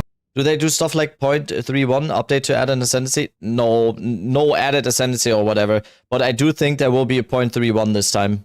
Like we had a 0.21. I do think so. Last in terms of that, yeah. Yes. So I guess on that note, do you have a vision for who's next after my Federal Druid, or is it kind of a race between? Is that them on a league starter? Well, I've always said that it would be criminal to go. It's into looking full like staff and sorceress, swords. I have to so, say. you know, that's that's kind of a pretty glaring. It's a little bit criminal to get this far without. Yeah, to be honest, it is. Yeah. So I'd say that is would be weird when you think about it. It's real so weird. It's real weird. So that would be an obvious candidate. Is making sure that we've got So that people can infer from that some sort of duelist or something. Edicon starter, here we come. Being the sword one. And as you said, the Ascendancies are just kind of the same boat as they went. You weren't satisfied with where they were at to be able to get those in. So that's the things you missed, but that's like the list of the things you missed. That and doing something with towers. So now we can talk about kind of what you have done. We'll jump into Endgame first, since I know the towers and stuff have been a hot topic for people. So we'll talk about the Endgame. This wasn't ostensibly supposed to be an Endgame update. Ziggy D shaking his foot. But I do that too. Seems like a pretty big Endgame update. We have all these amazing changes, and 0.4 will be in December, and for business reasons, definitely before Christmas. So this is like adds tons of content. 0.3, then maybe 0.4. Yeah, 2. Yeah, such a good timeline, right? Very, very good timeline. Christmas will be a nice Christmas this year, I think. In the end. Yeah, I mean, well, those that complain are the same fanboys that pay Blizzard $70 for a class. Part of that is because we obviously get all the content that we produced for the campaign. We get to make all the in-game versions of that. That obviously adds quite a lot. But we did want to make sure that we weren't just being like, okay, so we're adding a bunch of bosses. Like, we wanted to make sure that the more epic ones that we added to the campaign have some new mechanic for them on the Atlas as well. So that's where we had those various mechanics with, like the sandstorm and that kind of stuff. I think 0.4 is probably going to be class and Ascendancy based. It really does contribute to the feeling of exploration, have more of that stuff. And then, of course, once you've got that, you start getting into, okay, well, what rewards is it going to drop? Then we started to think we need a new category of rewards that these things can have. And that's, we started to think about the lineage supports and that kind of stuff. So it just ended up kind of adding up to quite a bit in the end. But it isn't like kind of like the big end game change that we wanted to do. Like, we had a design for that, but we just kind of haven't quite got to it. So, but it still ends up being quite a lot. And one of the big things that it also, I think, will help bridge is the kind of mid-end game part, like that's still a problem that we want to improve, but like it adds quite a lot there, because you're seeing that stuff on the Atlas a bit earlier. What's the problem there as you identify it? I mean, you've got this issue where effectively and we are doing some stuff to address this, but effectively you've got like the pinnacles at the end, and you've got obviously when you start you've got a bunch of content, but it doesn't feel like there's those kind of mid-end game goals that you can easily achieve. That's kind of the issue that we're trying to solve. And just a lack of direction, right? Right. I think there's not enough like really guiding you, like the narrative kind of falls apart there, right? It's just like 6 acts, no interludes. You want a bit more of this is not the telling final you where vision. to go No. what to do. Have those goals where you're like, I want to do this next and this next, as opposed to like I could do this or this or this. It's nice to have those, but it's nice to also have the things kind of directing you as to like this is exactly what I want to do.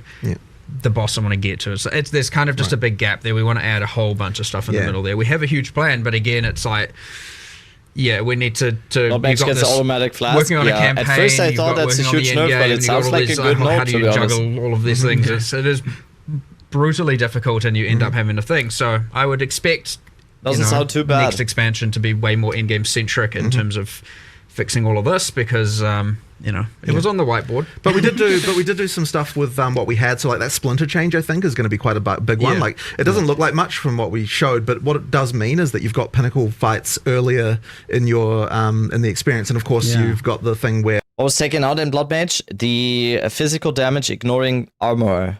That's kind of a nerf to the Blood Mage bleed thing, but I think it reads kind of nice.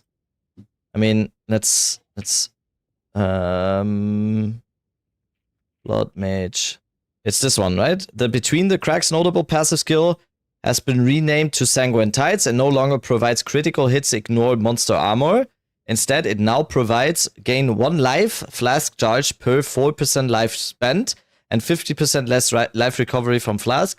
It now also has, when your life flask reaches 4 charges, 40% of its charges are consumed and gain 1% of damage as physical damage for 30 seconds per charge consumed this way. Pretty nice. It's just... like, how many charges do you have? Like 72? 40% of 72 is like 34. 34% increased physical damage for 3 seconds. Why not? We're making it make more sense with regard to the difficulty, the access to the different difficulties, by having it so that it's cheaper to get to the lower tier ones. So that helps quite a lot, and I think that'll improve things quite a lot even just from that. Check out Jong's stream. He's doing a tier list.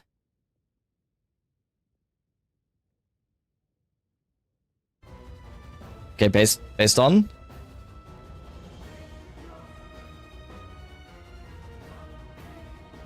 Deadeye. Is anything else S tier? Okay. Deadeye's S tier. Okay, let's do this. Let's do this. So yeah, and of course you got the league now in Endgame as well. And of course there's a league there too. The Wisps were Wisps. Sure, wasn't really a league. It's kind of just like wasn't not a not what we've done before. And a lot of people in POE2 may not really even know what a league is. I mean, we kind of had it with Dawn of the Hunt, but yeah, I mean, having Abyss in every single area. There are abyssal icons you can find on the map. You can't add them because they are in every area. The Abyss. So and you have different the waystone crafting and stuff like that. So there's a lot of endgame just added by the league's existence as well. Plus a lot more combination of the league mechanic with other mechanics as well, which is something that I'm always keen for with leagues, is like have a bit more interaction. Yeah, so, you were telling me that you had specifically made it so that Abyss would have specific interactions with basically everything else. For sure. Like if a rogue exile's standing there, you get a special boss based on the rogue exile. So that's a rather interesting extra combination stuff there. It is interesting because this is a league mechanic. It's in every zone. It's guaranteed. That's part of a league mechanic. But does this also have like Atlas tree integration in the way that it would later on as it becomes like a core element? No, not the way that's kind of handled. I'm not judging. I'm just deadly tired. I'm very tired. Very tired. I'm depending on like when the league ends, we obviously do the whole again more for people who maybe don't know what a league is and how we handle the stuff in POE1. I'll over-explain it a little bit, but yeah, generally we review the state of it at the end. We see what changes we want to make. Sometimes we add it to the core game immediately, sometimes later, and then we add it to the tree and decide how we want to invest into all the different things. But we try and have the meta progression, so to speak, of a league within the leagues. Itself and not connected to the core tree, because you could have a separate tree. It is a thing you could do, but in this case it comes in the form of the waystone crafting. You did an experiment with that recently in Path of Exile 1, doing that in a league, and you didn't exactly like the result. Bit different because it's not a separate tree, and that was during Necropolis, yes, and in fact. Do you guys think Jonathan and Ziggy D are using the same hair product?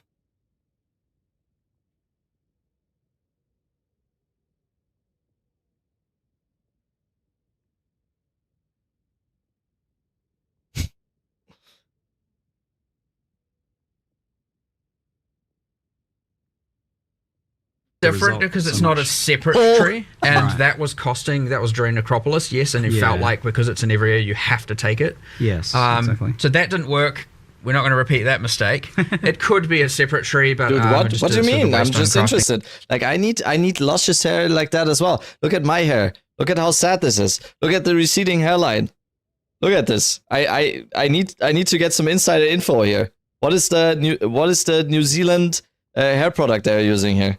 Like I need that luscious hair stuff instead, and you can invest in the Abyss and juice the Abyss that way. And I mean, we'll see how we fold it all in as we go into the 040 though. Like that'll be an interesting one. All right. Well, one of the kind of like I guess endgame issues that I've identified in the past was kind of how the Atlas trees worked and progressed and what they afforded, and it felt very top heavy. Like you had to beat the boss to get points to just scale. Well, that's what I'm talking about with like mid-game stuff, right? Yeah, exactly. So that's changed now though. Like the league mechanics don't scale difficulty of bosses at all. They're just about what the content is in maps. Yeah, and you get the points way earlier. So in fact, you even some of them.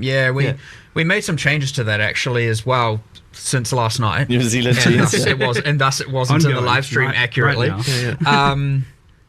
It was talking about how you have to complete specific objectives like killing the Delirium boss and whatnot to get your points. It's actually just now you follow the quest line, and there's a point in where you get the tablet, which is after you find the league and you kill the just do a Delirium, you successfully go back and get a tablet. You're also going to get the first 2 points there. Now I wanted to change it so that you can get like, if we have 8 points, you get 4 points before the pinnacles and 4 points from the pinnacles. Right now it's 2 and 6. We're still looking at this just because we made a change last night. There's a good chance we might end up, adapting this a little bit more. So it's even the first 2 points come even sooner and even more obviously. Like you don't have to RNG into finding a boss. Mark wearing ultra boots, he knows what's up. Yes, which was mentioned there. No longer going to be the case. But we just want to really make sure we're smoothing that progression through, getting that stuff earlier, all that sort of stuff. So the other thing, was you've got this kind of world map. It seems to be exploration focused. The recent updates you did in Daughter of the Hunt actually, I felt were a big step forwards in that regard. There was a lot more exploration with the new unique maps, and even towers. I felt like when you're using them as an exploration feature, work quite well. Like they leapfrog you to your next. You see that next unique map over the hills, and that's like a cool motivator that pulls you through, and that helps with that mid-game issue you were talking about. Is that kind of the goal? Is to make this like a really exploration focus? Sometimes Mike looks like certainly Flula. Something that I really love, and the more things you add to the app. Mike looks like Flula. Oh no, I see it a little bit.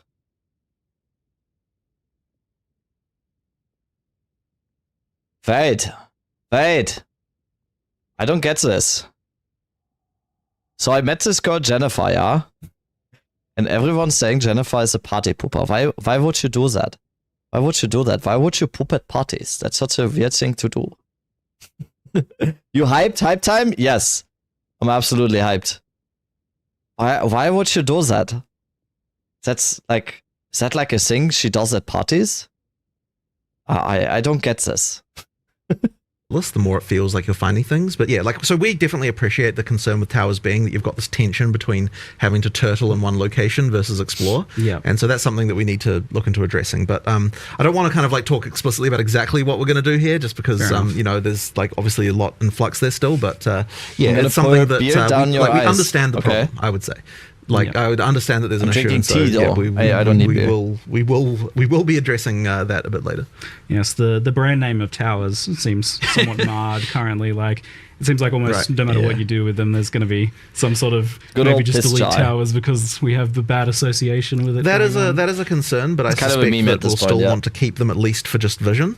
Even if we remove the mechanic and do other stuff, we'll just keep them there. I still think it's fun to just find a tower just to get a circle of vision around it. So I don't think that's the part that people are unhappy about with them. So therefore, it'd be fine to keep that and move other power sources and other things that you can do somewhere else. And I even like the empowering the.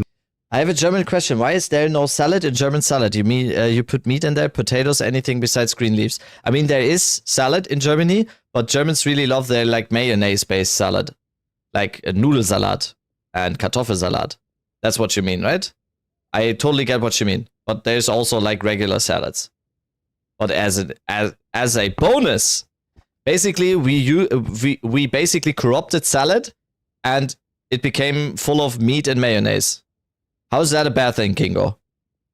Huh?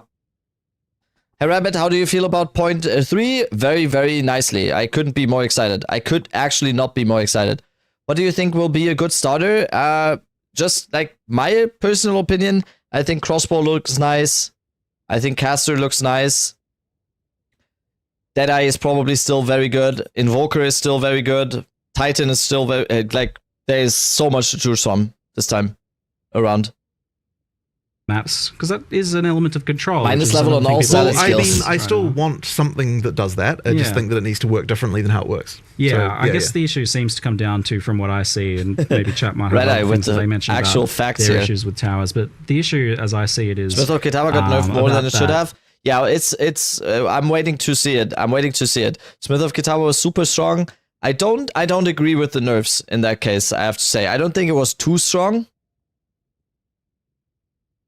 But yeah, I think Endgame said in the podcast, basically, he thinks Smith of Kitava was basically immortal, but he's Endgame, so yeah, I do think Smith of Kitava is still insane. I think we should hold our horses a little bit. I think Smith of Kitava is still insane.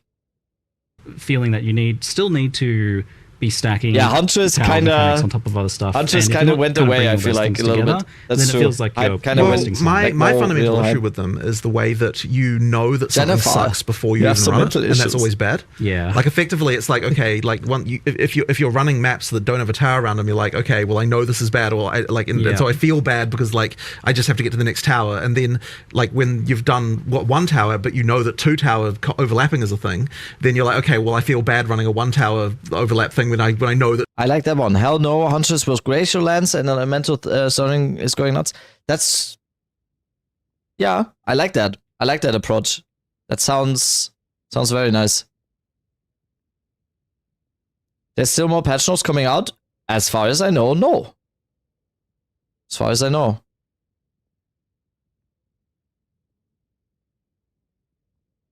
Do you know about Olivier? It's a Russian salad with ham, boiled potatoes, eggs, and carrots. Piece of mayo. Yeah, that has a different name in Germany, I think.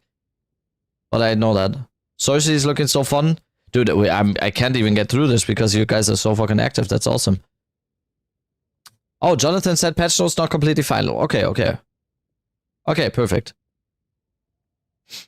Before you even run it, and that's always bad. Yeah. Like effectively, it's like, okay, like if you're running maps that don't have a tower around them, you're like, okay, well I know this is bad, or and so I feel bad because like I just have to get to the next tower, and then like when you've done one tower, but you know that 2 tower overlapping is a thing, then you're like, okay, well I feel bad running a 1 tower overlap thing when I know that 2 tower stuff is a thing as well. So there's just this problem of like, you know that it sucks beforehand, and I think that's never a good thing. Like it's actually the opposite of the action RPG philosophy of like the reason you have random drops is because like, you know, any monster could be the one that drops the next thing. Exactly. And if you don't have that, then it's like you feel bad for playing the content because you know it's not the best already. So you need that like random element more. So yeah, there needs to be some adjustment to make that better. Yeah. Do you think that's like bringing up what the base map experience can be in terms of its upper potential, like adding more interesting confluence, saving the nerf nodes? I mean, look, I always like more interesting combinations of stuff to happen, but I don't necessarily think that the core problem is like lack of ability to juice things. Like I think the core problem is to do with the fact that like you don't, like, you know when it already sucks, as I said. Like it's just kind of like that thing there. So we need to sort of like there will need to be some approach to solving the making it more controllable, like it, like you know, more deterministic in some way, like, you know, just something along those lines, so that you can so that you don't have this feeling of like, because of, you know, because of a thing I can already see that sucks, that this experience is going to be worse than what I'm hoping for. So extremists and shambles. Yes. Another thing I see brought up all the time is being able to kind of choose what map you're doing and just being able to exert more elements of control. I saw a post in chat just there that was like the idea of being able to kind of erect a tower where you want it, rather. Like, is this element of like being able to choose your maps a little bit more, or have a bit more influence on what's happening? So I think having control over what content is there is good, but I don't know that I want to lose the fact that you still have the Atlas fundamentally where you like the actual map areas you get are random, and part of the reason for that is that it gives us a lot of opportunities to do interesting things with you know, like different maps can have different things that they drop and other stuff like that. Like there's a lot of that sort of stuff that's like quite nice. Like you can actually have a unique map be way more powerful if like it's kind of, you don't know exactly what are people talking about on the patch notes breakdown. TLDR, reading the patch notes killed all the hype I had for this league. I'm not even gonna respond. When you encounter it, so that kind of stuff is quite nice, and we want to do a lot more as well on the Atlas, like just more That's stuff. just a comment on one of my videos just now. I really want it to be that, like, you know, you really feel like there's just cool stuff in every map that you might be finding that's like you know, that's way more interesting. Like, and as I said, that stuff, the problem is if you have full control over literally being able to run the same map every single time, like the same like base area, it means that you don't have the ability to say, okay, well this map can randomly have this thing that's just like really awesome that, you know, always drops a unique or something like that, because then you're just going to run that map over and over and over. So I still like some ability to have to find the good stuff in the Atlas, but we just need more control over what mechanics you can spawn there and that kind of stuff, and like not having the experience of like, if I didn't get this exact overlap, then I have this bad experience. And that's where exploration actually comes from as well, is having some element of not having that control as well. So maybe it is the case more of just juicing up that exploration aspect of it even more. Anyway, that's what I'm. It already felt like a big improvement with that last one, and we're getting the new maps and the new mechanics and things scattered in the zones as well. So it seems like there's a fair bit more going on. The main point, like, we did what we could, 100%. And you know, 040 expect a lot more improvements there, but again, we focus more on everything else. There's a, you know, an insane amount of content there. You know, it's Yo, what's up, Thompson? we wish Towers was in that list, but it will be. Don't worry. These things are coming. We're aware of the problems. Every day we are till aware, 29th just 100%, gets harder. It was Yes. expected when we got to that section to see a bunch of. And I think a lot of people are going to be getting a chance to experience some stuff they didn't experience because it came later in last league, and maybe they had tapped out before then. So there's a good. It's my good bit fault of extra Towers didn't stuff to get explore touched. there, maybe with this Sorry. one. We'll loop back around to Endgame if people have more questions that they post and that we pull from the chat. But we'll move on to the Act 4 and the interludes, because that's a pretty big thing. Obviously, getting rid of Cruel was a priority. You wanted to do that as soon as possible. There's been this problem that you were laboring over I will for many be rock months, hard for the next 8 days. How to do that, how to add Act 4 without having to add the rest of the acts all at once. Let's just say it's a good thing the camera line ends here. You've It's a good come thing. up with making more acts to solve the problem instead of So there was certainly some skepticism when I first proposed this about like how can we possibly do that? But basically, the main thing there was that so the interludes are not exactly the same as an act in terms of like each one of them is like a straight line, like you're going from here to here. There's no different. There's no complexity around the plot or anything. It's just like a single goal of someone's telling you to do this, go deal with it. There's bosses along the way. There's new areas along the way, but I was worried. All of that stuff we can use in Endgame as well. So that means we're not kind of wasting any of the arts. The only thing we're really wasting is like a kind of like a little bit of like storyline structure around it. But as I said, it's not nearly the same level of like narrative structure as what you get in like a full act. And that's something that. And ultimately what we realize is to get from the end of Act 4 to the end game level, all you need is like 20 areas roughly to bridge that gap. And so that means that I was like, you know what, like with 20 areas, I reckon we can do it if we're like, we're using a few mechanics from maps, we're taking some, we're doing a lot of art reuse, that kind of stuff. Like we can find a way to make something pretty quick, and it won't necessarily hold up for like years and years, but it will certainly be good enough for just like for a relatively short period of time. And by the time you get to that point anyway, like you're usually pretty fast as a character. You're like rushing through, just to get to end game. So I think that that'll end up being pretty damn good for the time being. Plus, new bosses, new stuff to experience. Like, in my opinion, it was a no-brainer to do it compared to some weird thing like having to repeat Act 1 and 2 again or something weird like that. Like that just wouldn't have been good. And we really wanted to get rid of Cruel. I mean, like we never wanted Cruel to exist, right? It existed as a compromise. So being able to get rid of it is obviously something we were very, very keen to do. There was something you get to the Act 1 Crawl and you're like, I've know all this content, you're ultra powerful, and that's a little bit feel good, and then you're like, doing all this again. It's just like a little bit like just you can do it, at that point you're like, just get me to end game, like whereas when you're playing through the new acts, like it feels, well, with Act 4 and the interlude, it feels just a lot more natural. Who did this? Who did this?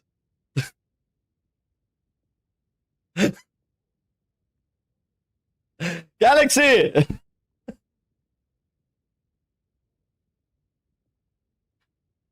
What the fuck?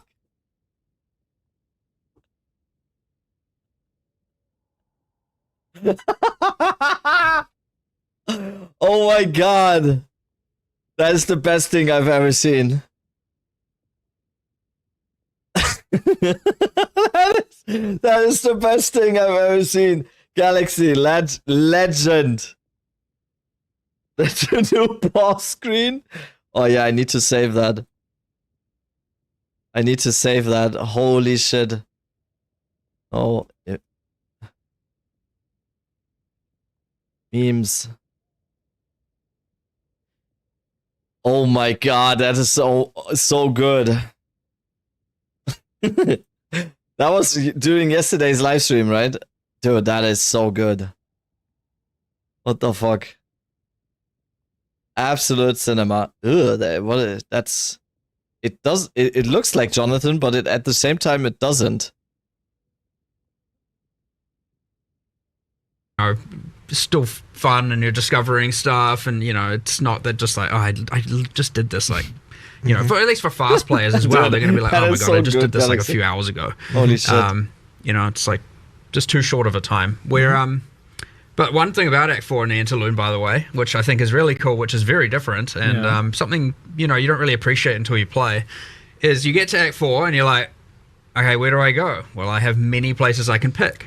I mean, Jonathan was talking about how, you know, they're kind of interludes are kind of straight lines, but there's 3 of them. But there's 3 of them. You can do them in any order. There's a choice immediately there, right? You can do those in any order. You can do them in any order. You can do them in any order. When you complete one or partially complete one, it levels up the other 2. They always stay, you know, ahead, and they bridge the gaps. You can do them in whatever order you want. It'll be interesting to see the speedrunning strategies, because like there's different bonuses available. Like the spirit draft comes from 1. Yeah. Okay. You know, where another might be more passive point heavy and another might be more permanent bonus heavy. Wait, do we get more spirit in Act 4? There's different bonuses available. Like the spirit draft comes from 1. Yeah. Okay. Does he mean, like, by spirit draft, does he mean... I think it's spread differently now? Okay, yeah, makes sense. Because it should be still 100 at the end, right? It'd kind of be weird if it's like 120 you know, where or another something. might be more passive point heavy and another might be more... The 40 in Cruel, yes. I like, how... permanent bonus heavy and another, you know, like, there's going to be all kinds of crazy stuff going on there. So you go in Act 4 where you've got full freedom of like choice of which island you want to sail to, and then you go into the interlude and you're like, which part would serve me best? And maybe the answer is do a couple areas of this part and then swap to another and do that one, and then, you know, like, who knows? Which is fine, because again, as you progress through them and defeat the bosses, the other ones will level up and keep up with the level. So you can do half of each and then do the half of each again. You can do an area of each, and then, you know. That's wild. I didn't realize the interludes were sandboxy like that, because I was planning on asking about how the fact that Act 4 is like a sandbox for like the great portion of it there, and that's going to be super interesting from like racing and speedrunning perspective as to what people take. But also that does seem like it might help with the campaign slog. You know, the repetitiveness of it if you can kind of do things in a different order each time.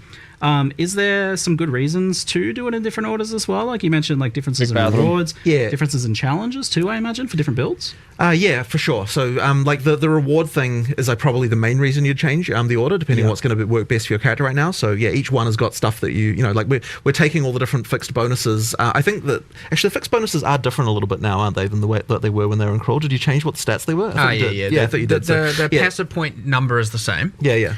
The spirit is the same, but the other bonuses, we've kept, like, you know, we'll still have the resistances that you got before, but some of the other bonuses from, like, for example, Crawls, the snake in Act 3, I can't remember the name of these areas. We have internal names, the old snake chamber. The reward from that will be slightly different, because not all 3 of those options are available, and they're available in different ways. Some of it might be, some of it might not be, and some of it will be in Act 4, some of it might be in the interlude, you know. So it's kind of mix and match all over the place, but there's some pretty cool stuff in the interludes that, you know, that you've obviously got your permanent bonuses, you've got your skill points, you've got just like which bosses do I want to do first or last. That's all nice, but you have a lot of other things subtle. You know, like the first area of one of them, I'm going to be as spoiler light as possible here, has a wandering vendor that sells, you know, guaranteed rare caster gear, and you can go and be like, I'm going to go there, check that if I'm a caster, and then I'll go to the other 2 acts, because that might have like a straight up weapon upgrade. And then there's another act that sells a whole bunch of greater runes, and so you might be like, I need some runes, I'm going to go there, find that vendor, get some runes, and then go to another. And then one of next Twitch drops are going to be on the launch. Speaking of launch, sign up for the event in Discord. Get the YouTube, Twitch role, whatever. I made an event in Discord. You can sign up for the event. 0.3 league launch event. It's gonna be hype. It's gonna be hype.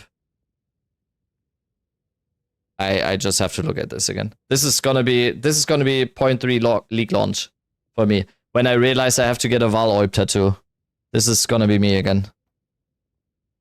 of them has, and you're gonna have to find this for yourself. One of them has a nameless seer in it, and so go for it. Find that. And I'm not going to tell you which. So, do you know in advance some of these rewards so that you can make this decision? Like maybe not those secret ones. I think it doesn't. Does it say it on the? Does it show it to you on the world map? You generally see the icons on the world map up to the point your character and the NPCs could reasonably know about. Okay. So it depends on the act a little bit. In some cases, it's like no humans have been there, so you can't know until you've opened it, and then it will, or until you have been told about it or know about it or advanced the quest, and now you see all the icons. So. Some yes, some not, and It'll be a bit of a discovery process. But like, it's gonna players are gonna share information pretty damn quickly. But yeah, it's actually quite fun having all this different choice and different axes, and we haven't had this level of like, sure, you've got Path of Exile 1, Act 2 is go left or go right, and you got a little bit of that in like Act 8, but you don't. Get this much like parallel things going on like this in a kind of interesting way. So I suspect it'll actually not yet the DM last interview. a little bit longer than we anticipate, given how we had to put we this watch that one kind of tomorrow or three-part something. thing together so quickly. Last a bit longer in terms of like players finding it fresh and Pretty interesting. good. Perfect. I would guess that it's good all with three DM, interludes kind of appear on one world map, so you kind of got 3 parallel tracks you can see on one map. Cool. So yeah, that's how that works. It's cool. Decision paralysis is going to set in. Where do I go? I think a lot of people will just pick one just because it's the first one. Probably, I bet that'll be the most common You'll choice. see stats on that, I'm sure. Yeah, It's yeah, like, yeah. oh, yeah, 60% pick rate for the first option. Yeah, probably. Left to right's most likely. Left to right makes sense. The order of the islands in Act 4 a little bit less predictable. Yeah. One of those islands, like there's four permanent bonuses kind of going on in one area, kind of thing. It's like because. Go there first. I'm not going to tell you which ones. But, okay, I'll have to figure that one out, eh? Someone will do it, figure it out.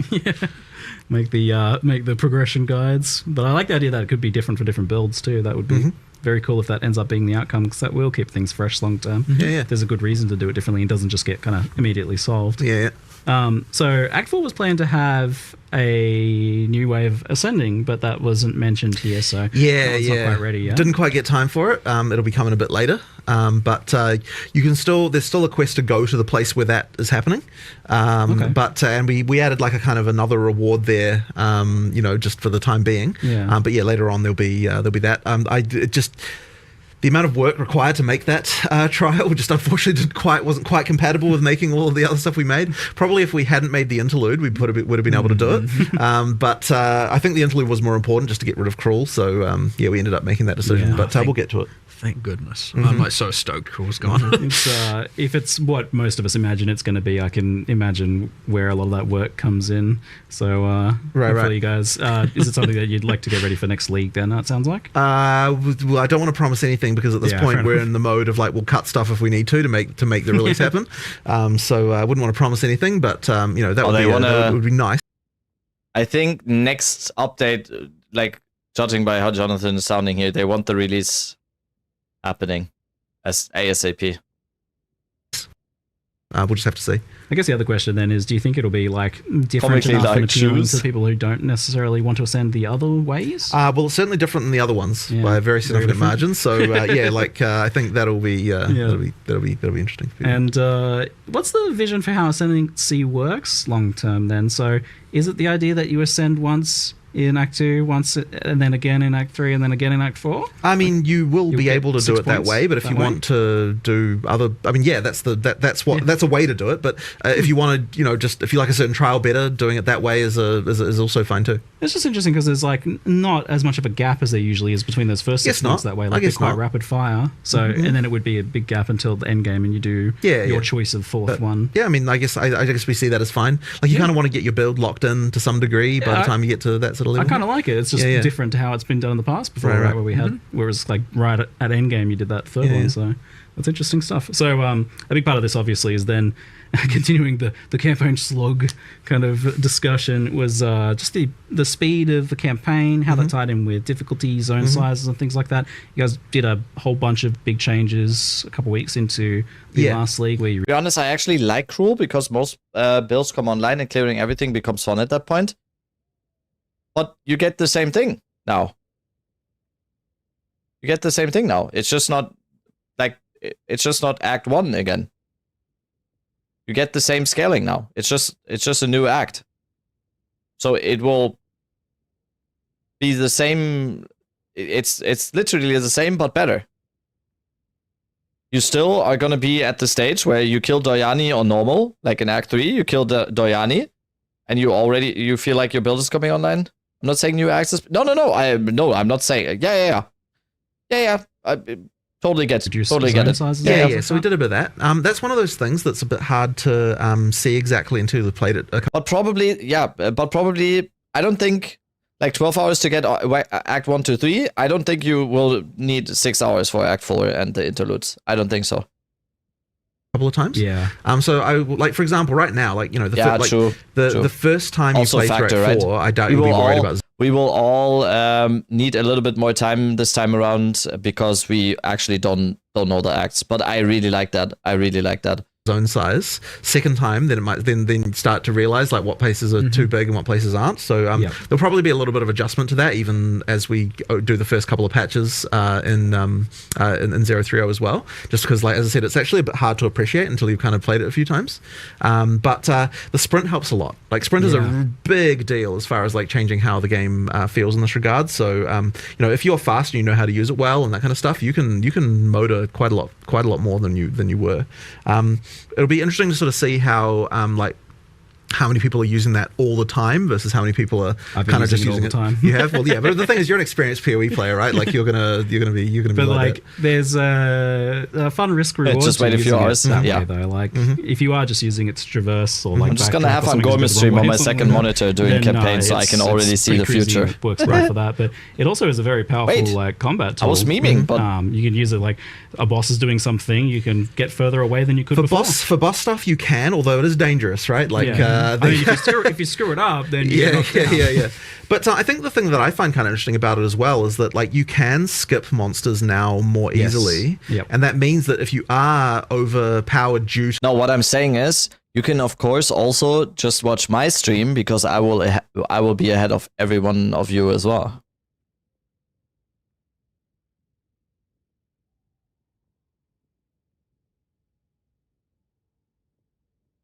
Of getting a good item drop or something like that, you can kind of like motor through a couple of areas a bit more, like you know, sort of then I was catch up waiting to the for point that. where you sort of feel it out right as far as the difficulty, and then keep going from there, like more specifically. So you've got that kind of tool at your disposal. Not something I'd expect like new players to do, or like players who kind of don't want to engage with that stuff. But if you're talking about like, you know, like the person who's playing through the campaign the fifth time, certainly that's an option that you've got that can kind of speed you through a little bit faster. So that's something as well that it kind of does, just because you are faster than basically everything. So you know, you can skip past them. There were a bit of like you know, good players, like knowledge players knew how to move a lot quicker. You know, there's a bunch of skills. You get animation cancelling. You got shield charge. It's true. It's true. The speedrunners already have a way, but like no one really wants. Like obviously, you don't want to be doing that all the time, right? Like unless you're like really dedicated to speedrunning. So. Niche, unintuitive, and whatnot. So like, you know. There's a simpler way to now, you know, close the gap between the players who knew all of that and the ones who didn't, and which is great. And maybe a lot of those players are still using all of those tools even on top of this, and that's fine. I actually wonder if like the sprinting is faster than like the shield charge, dodge roll, animation cancel shenanigans. Haven't exactly done a race. I think it's close. I'm pretty sure it's relatively close though. Yeah, well, the difference there. I know there's some passives on the deck side of the tree for like slightly increasing your speed while sprinting, and a few other different things while sprinting, like increasing your evasion while sprinting, and so you know there's some of that going on as well. That maybe when you speak into all that, you have a more of an advantage over those other skills. We'll see. You know, actually buffed dodge roll a bit for the sprint too. Like you can turn a bit better. For longer during the dodge roll. You can. So that one was, man, I'll tell you what, so this is kind of inside baseball stuff, but sprint was like way harder to implement than you might expect. Like it seems like, oh, you just add a speed buff, but like getting it to be smooth and like feel right, and like all of the stuff around like the turning at the end and like all that stuff, that was really, really hard to do. Like it was like, there was like a programmer for a very long time just working on sprint issues. Like, holy crap. Like it's one of those things that, you know, like every little imperfection of it, so you do it so often, needs to be ironed out. I'm looking forward to stacking move speed and dodge roll distance in Sanctums and using sprint. I use sprint in the Sanctum and when I was testing earlier, and it's so fun doing some of the things with sprint. It's like with like mega long dodge rolls into sprinting is gonna so fast. Yeah, I mean, we've in general just improved mobility. We've improved, and even outside of that, it's like talking about sprint, slog, fast. Like, there's more to it. There's obviously dodge rolling has improved. The mercenary, like, slow while reloading, but also something like Jonathan and I both just randomly did one day, just logged in on live. We played mercenary, and we were both just like, what happened? What did we do? What has gone on here? Well, I this believe feels terrible. It was the 0-0 change that related to like contact points or something. There was something like that I think broke it. 'Cause the thing is, it wasn't actually feeling like how it felt before we released. Yeah. So it's like, oh crap, we need to fix this. Something went wrong drastically there. That one really improved it. But we also made a change where you're a little bit faster coming out of when you're using a skill while moving. Yeah, you're a little bit faster coming out on all classes, so that actually affects the ranger and the sork as well a little bit. It's not like at first it seems quite subtle, like but when you play it side by side, it actually makes quite a difference, even though it's a relatively subtle change. Like, it worked as well. And then you've got things like with the block being faster, like you're just overall more mobile, with a lot of the stuff. Like, I think it's helped a lot. But the nice thing is like we still didn't have to compromise on like making sure the combat still was right. So that's obviously been like a big worry, especially because there's so many other buffs and things to other character classes. Like, there is definitely a concern that we've like overcooked, gone too far. Like, things are like things are going to be too easy, and I'm a bit worried about it. But I think it should be okay. We just have to.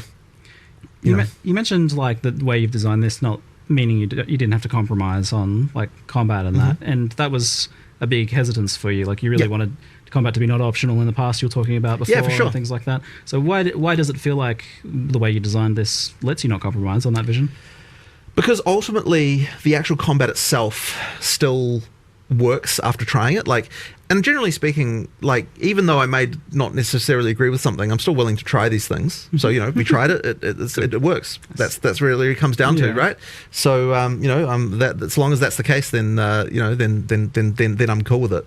I just want to make sure that we don't end up in a situation where we're just, it's all just like, even during the campaign, it's just one button, don't have to worry about anything, like there's no challenge anywhere, like that kind of stuff, because I just find that boring. I just don't enjoy it at all. Like, I feel like you need to have some level of like actually, having to think once in a while, during a boss fight or something like that. So there just has to be a little bit of that left over. Just once in a while, though. Now, sometimes it can be the situation where... This was a good compromise, like 100%. It again, he spoke about how long it took for this programmer to work through it, let alone, there's heaps of iterations with these kind of things, trying to keep things feel grounded, kinetic, realistic, that kind of stuff. So you're not just like, and animation-wise as well, there's a whole bunch. So, when you're taking a chance on a thing like that and, it feels like a compromise and you're uneasy about it, I'm glad we did pull the trigger on this one and give it a go, because... Yeah, sometimes it is like knowing how much resources this is going to take. If this fails, it's a massive waste. Because, there was another one that was like hugely contentious, which was removing the limit of one per support gem. Yeah. Was something that took a bit of convincing to even get people to want to try out. Like, that was definitely a worry. Like, the concern there is just that, isn't it just going to be that everyone's running the 5 same supports on every single thing? But I was kind of like the amount of... I think what we're losing over this is much worse than what we were gaining. Like, it's something really important, and so I actually now that we've done that, I wouldn't have it any other way. I think it's really, really good change, and that one is, in my opinion, the most important change we're making in 030. I mean, obviously you got a bunch of content, but like in terms of like what single thing is going to affect gameplay the most, like in terms of character builds and like build variety, that change is a huge one. So I'm really looking forward to seeing what people can do. I was skeptical when you showed me this change, because I was definitely in the camp of defending the decision of the one support limit for the logic of it making you think about how you build each skill differently, not just building every skill for damage, but rather like, okay, which of these damage dealing skills am I going to make more utility or do something else instead?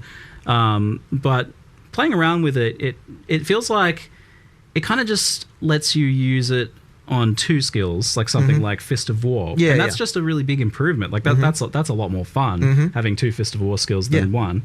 But like the skill design is nuanced enough and the supports themselves are nuanced enough that you do still seem like you end up with a lot of variety. Yeah. It definitely works. Like, it's funny because in the end, it feels like the concern that we had was more theoretical than it actually was real, and that's why it's really important to actually try these things.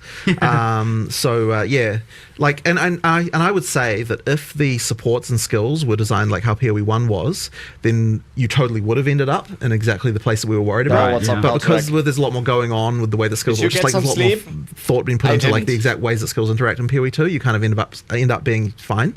And it I would just love ends a up new being strong gemling. Gemling is very strong. Extremely strong. Very strong. better. So I'm really glad we tried that one because it's super important. Yeah, and it seems like Lineage supports take over the role of this one gem a bit more. They do. So basically, right at the end, you've Gemling just got stronger. Like the thing, like the change they did for this. Like this is insanity plus 2 level skills of whatever you want. Quality, insane. This is so good. Gem studded is new now. Judging or depending on what you have for support gems, like overall, less movement speed penalty, less cost, whatever. Insane. And then you have integrated efficiency as well. Gemling is insanely good. Insanely good.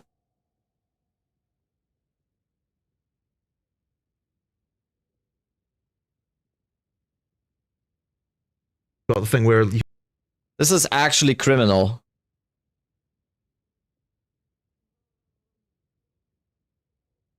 Ritualist tactician. This.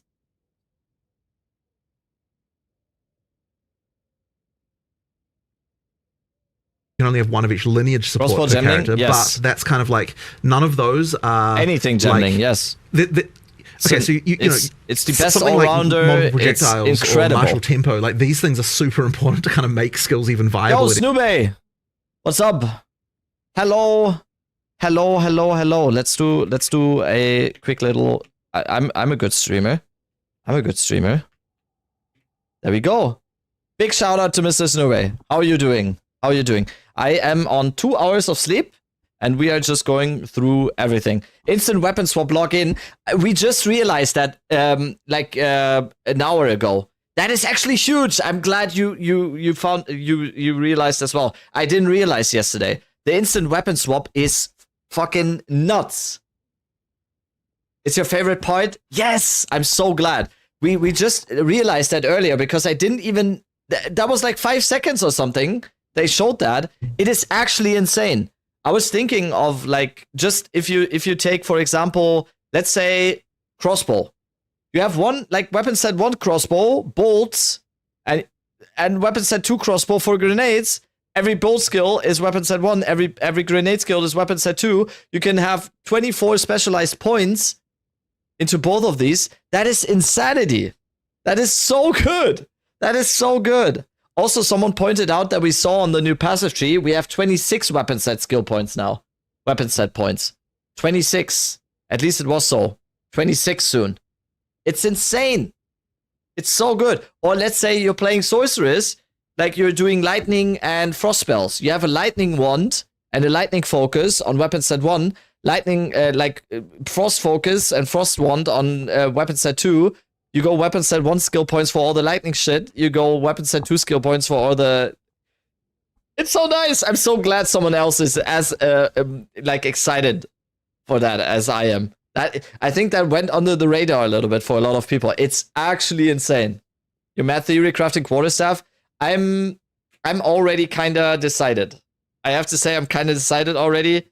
I'm either going crossbow, Gemling crossbow, league start, or caster. I haven't decided yet. I haven't decided if it would be a witch or a sorceress. I don't know yet. I don't trust too much on the sorceress changes, although the new Sands of Time Ascendancy note from Chronomancer looks insane. The 1 to 60 cast speed and 1 to 60 area of effect, like cascading up and down. I don't know. But Blood Mage is still probably gonna be very, very good caster. You can still do Lich early league with ED Contagion. I don't know. Gemling is incredible. Gemling is absolutely incredible. Still got even better now, I think. Gemling is the ultimate all-rounder. It's so good. I don't know. In game, I don't know what to do. Lineage sports don't have that same thing, so we effectively get to keep a little bit of that like interesting decision stuff, but only right at the end when you're kind of at the top end and you're thinking about like hyper optimizing stuff or like with interesting mechanics. Might be. I just personally I don't like minion playstyle, but yeah, I hope minions are gonna be better. I just mainly for Gazi. I hope minions are gonna be better. I hope Gazi can have some more fun with minions this league. So we still get to retain a little bit of that there. It's definitely a huge buff though, like this change. Like I've been playing Warrior and I almost feel like saying the new This isn't even close to designing a build. No, that's what I'm saying. I'm still like the support gen change, the sprinting change, the faster while blocking, being able to block everything. Warrior will be crazy. Way more impactful than I expected. Weapon swap. Weapon swap thing. Instant weapon swap is huge. I'm trying to keep my eyes open, by the way. I'm all these small individual things, and honestly, it was quite hard to design the live stream what we were showing for this reason because it's like it kind of ended up being just like a huge scatter shot of like all sorts of little things, and it's sort of hard to appreciate the sum of it all, like adding up to a much better experience. But I mean, obviously, there's like really big things like you've got the infusion stuff on the Sork, which is like like radically, visibly, obviously changing the class. But it's like when I'm making a case for like why is the warrior better, it's kind of like you got a few new skills, you got like a few different mechanics, but like together it just kind of comes into something that's like way better than it was. I've spent the better part of 2 days trying to put my finger on what it is exactly that is making that, because you were asking me like whether I'm worried that the warrior is a bit too strong. And I'm like, I'm definitely a lot stronger, but I'm trying to figure out what it is exactly, and it's like a bit that, a bit this. Everything. Everything. Definitely feels like way more fluid, faster, smoother, chunkier all at the same time, because I've got more Fist of War skills going off. Like the instant weapon swap thing is huge as well. Like that seems now like they're talking about that. I didn't watch the Q&A yesterday because we're doing the podcast. I'm so glad they're talking about that. We realized it like when we rewatched the announcement. That is actually the instant weapon swap is nutty. Nutty. All of a sudden you're not thinking about like there's no reason to not, especially on casters with the elemental weakness and now, there's as no opposed reason to giving people fire weakness, removing all the reasons why people wouldn't use combos exposure. Is exactly the focus that we had for a lot of the stuff, right? It's like what is preventing someone doing a combo here? What can we do to fix it? So you've got like the shock change where that's longer. You've got like the change to chill and that kind of stuff. And, there was a whole like thing with, we never even talked about Ignite because there kind of wasn't room for it. But what do you think about Infernalist? Is it viable in the new league? It's very, very tough to say because at this point, like calling something viable, you can have like pointers right now, but calling something actually viable or something is really, really hard at this stage. I do think Infernalist has some problems because it is not really widely used now. It's not really something, it kind of goes under a little bit when it comes to the other witch ascendancies, and it didn't really get like a big buff except for the demon form with the weapon scaling. Viable, yes, I would say. Meta, very, very good. Tough to say. I will hold off on judgment though before we have the like full information. Passive tree, like maybe more changes, whatever. Do you have an idea what build you will play in 0.3? I'm trying to hone in on it. Thing where that it does now, where there's like every time you fail to ignite, it builds up flammability. That means your next ignite is more likely. So there's like that. There's like a bunch of changes all through. Inferno Flame, 50% more crit damage. Little things that tweak stuff. One of the ones I know is actually really big is the. It entirely depends on the passive tree, though. It entirely depends because there might be keystones, there might be clusters in there that are absolutely taking it to the top, especially in terms of fire damage or whatever. So it entirely depends on that. Like actually saying now what is going to be good, bad, whatever, might be completely different once we have the passive tree, because it all goes like hand in hand like this, right? Do you think unarmed monk will be good? I Thing for with the sure curse hope so. and the it looks very nice. what do you call them? The thing that lowers resistances. What the hell? Exposure. Yeah. Scales so with level exposures, and right? not Like, weapon it's- damage. Yeah, that's the problem. That's the same problem that ED Contagion had last league, right? That the scaling at some point you just said with ED Contagion you could scale until you hit like a ceiling because you cannot go higher anymore. Hopefully that's not the case for unarmed. Seems so tiny. Like, oh, let's make. What's the definition of viable? Yeah, exactly. That's always like to kill arbiter. I would say viable means you can do all content in the game.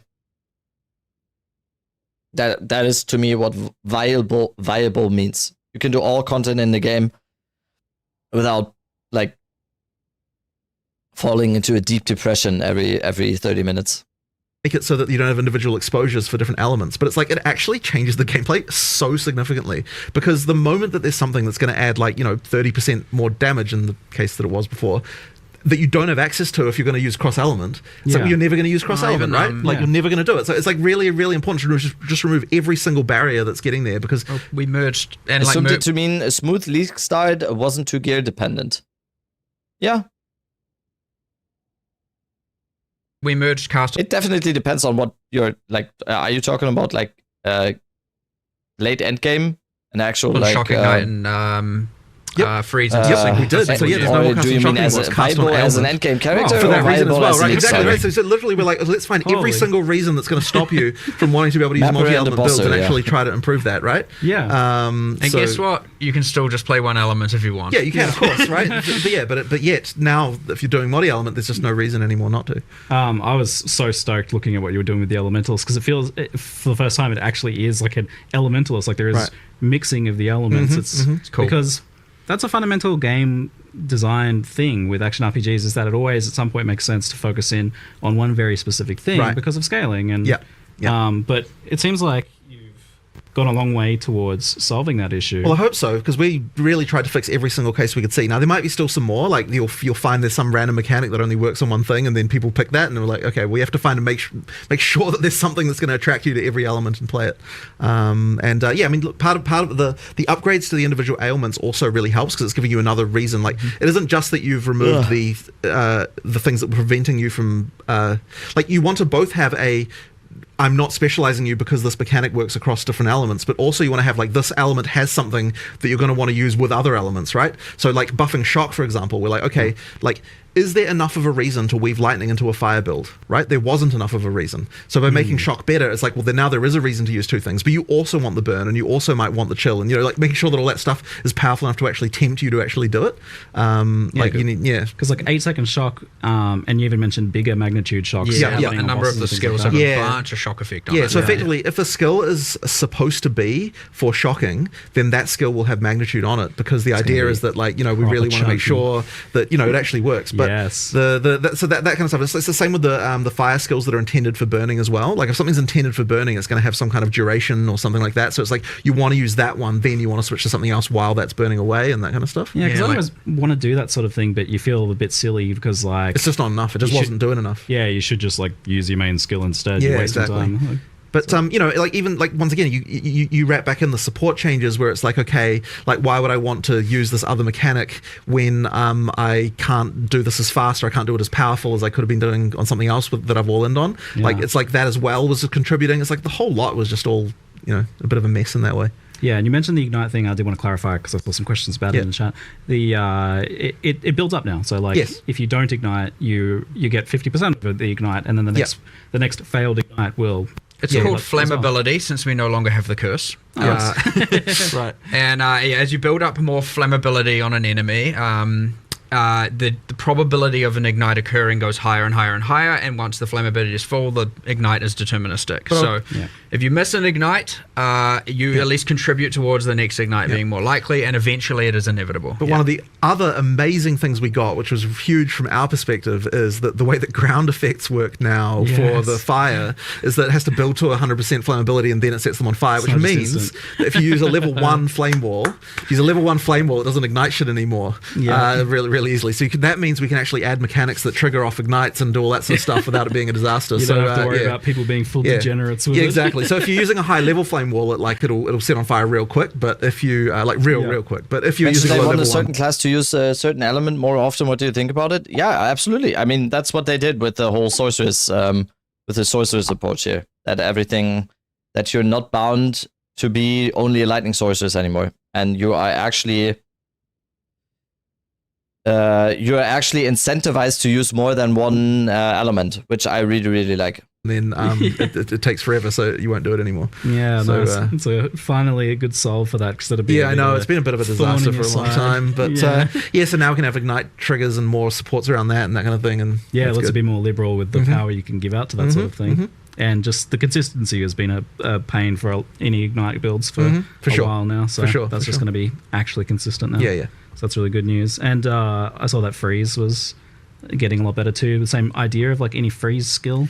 So the freeze skill, for that one, we didn't, I believe we didn't change the sort of base freeze balance exactly. It was more that freezing skills just have more freeze going on. Yep. And then there was also the other change, which I guess we didn't even cover really, which is that anything that consumes, we'd use the word poise, but basically what that means is that anything that's like harder to apply to a boss, if the mechanic is harder to apply to a boss, then we want to increase the reward for doing it on bosses. Yeah. So then we've got like an extra damage versus unique monsters, like kind of in quite a lot of places and different skills now, because once again, if you freeze a boss, it's way harder to freeze than it would be a regular monster. We want to make sure that the payoff for that, for utilizing it, is now much more chunky. And this was substantial enough that you could actually see it in the footage. Like you saw the boss getting chunked from those shots in the footage compared to like the regular attacks. But there were other ones as well, right? Like so with the armor break, for example, it's like you weren't really incentivized to consume armor break on bosses. So the way we solved that particular one was like, okay, if you're an armor break consumer, rather than consuming the armor break, we're going to upgrade the armor break to a new state, like a new higher, like a level buff that's going to do something different.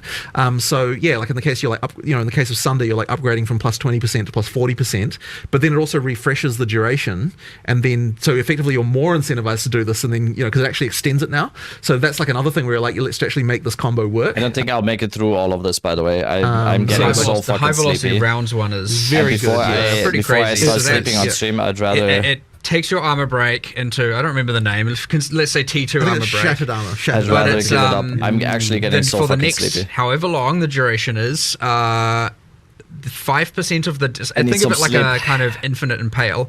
5% of the damage dealt by the high velocity rounds is dealt on every single hit for the rest of the duration. And that means every single pellet of a shotgun is doing a percentage of the high fragmentation rounds is 10 hits. And then the consumed days on Monk is the exact same thing. So if you do the days vaulting impact, and then if you have staggering palm up and a temper spell, and you do whirling assault, you're doing all the whirling assault hits, all the projectile hits from staggering palm, all the temper spell hits, each of which are doing a percentage of the vaulting impacts thing on hit, and you just melt things. So juicy. I saw Days was like instant application too. Yes. Well, that one was kind of worthless before, so we're like, let's just make it actually work.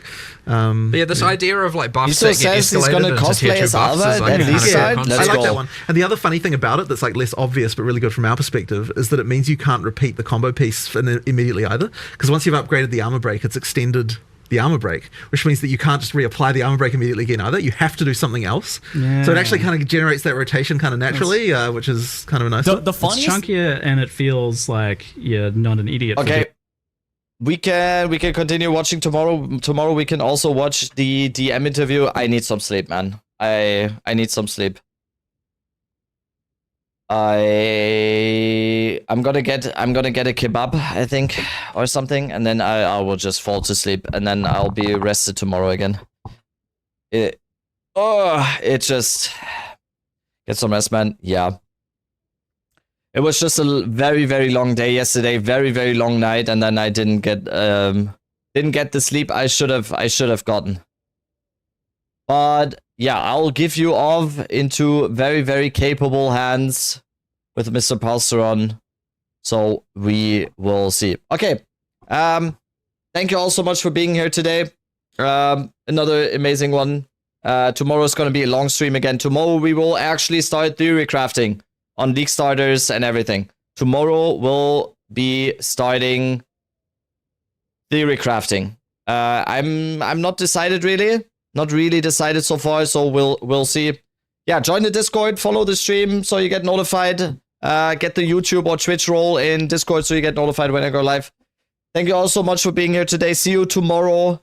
See you tomorrow. I love you all so much. See ya!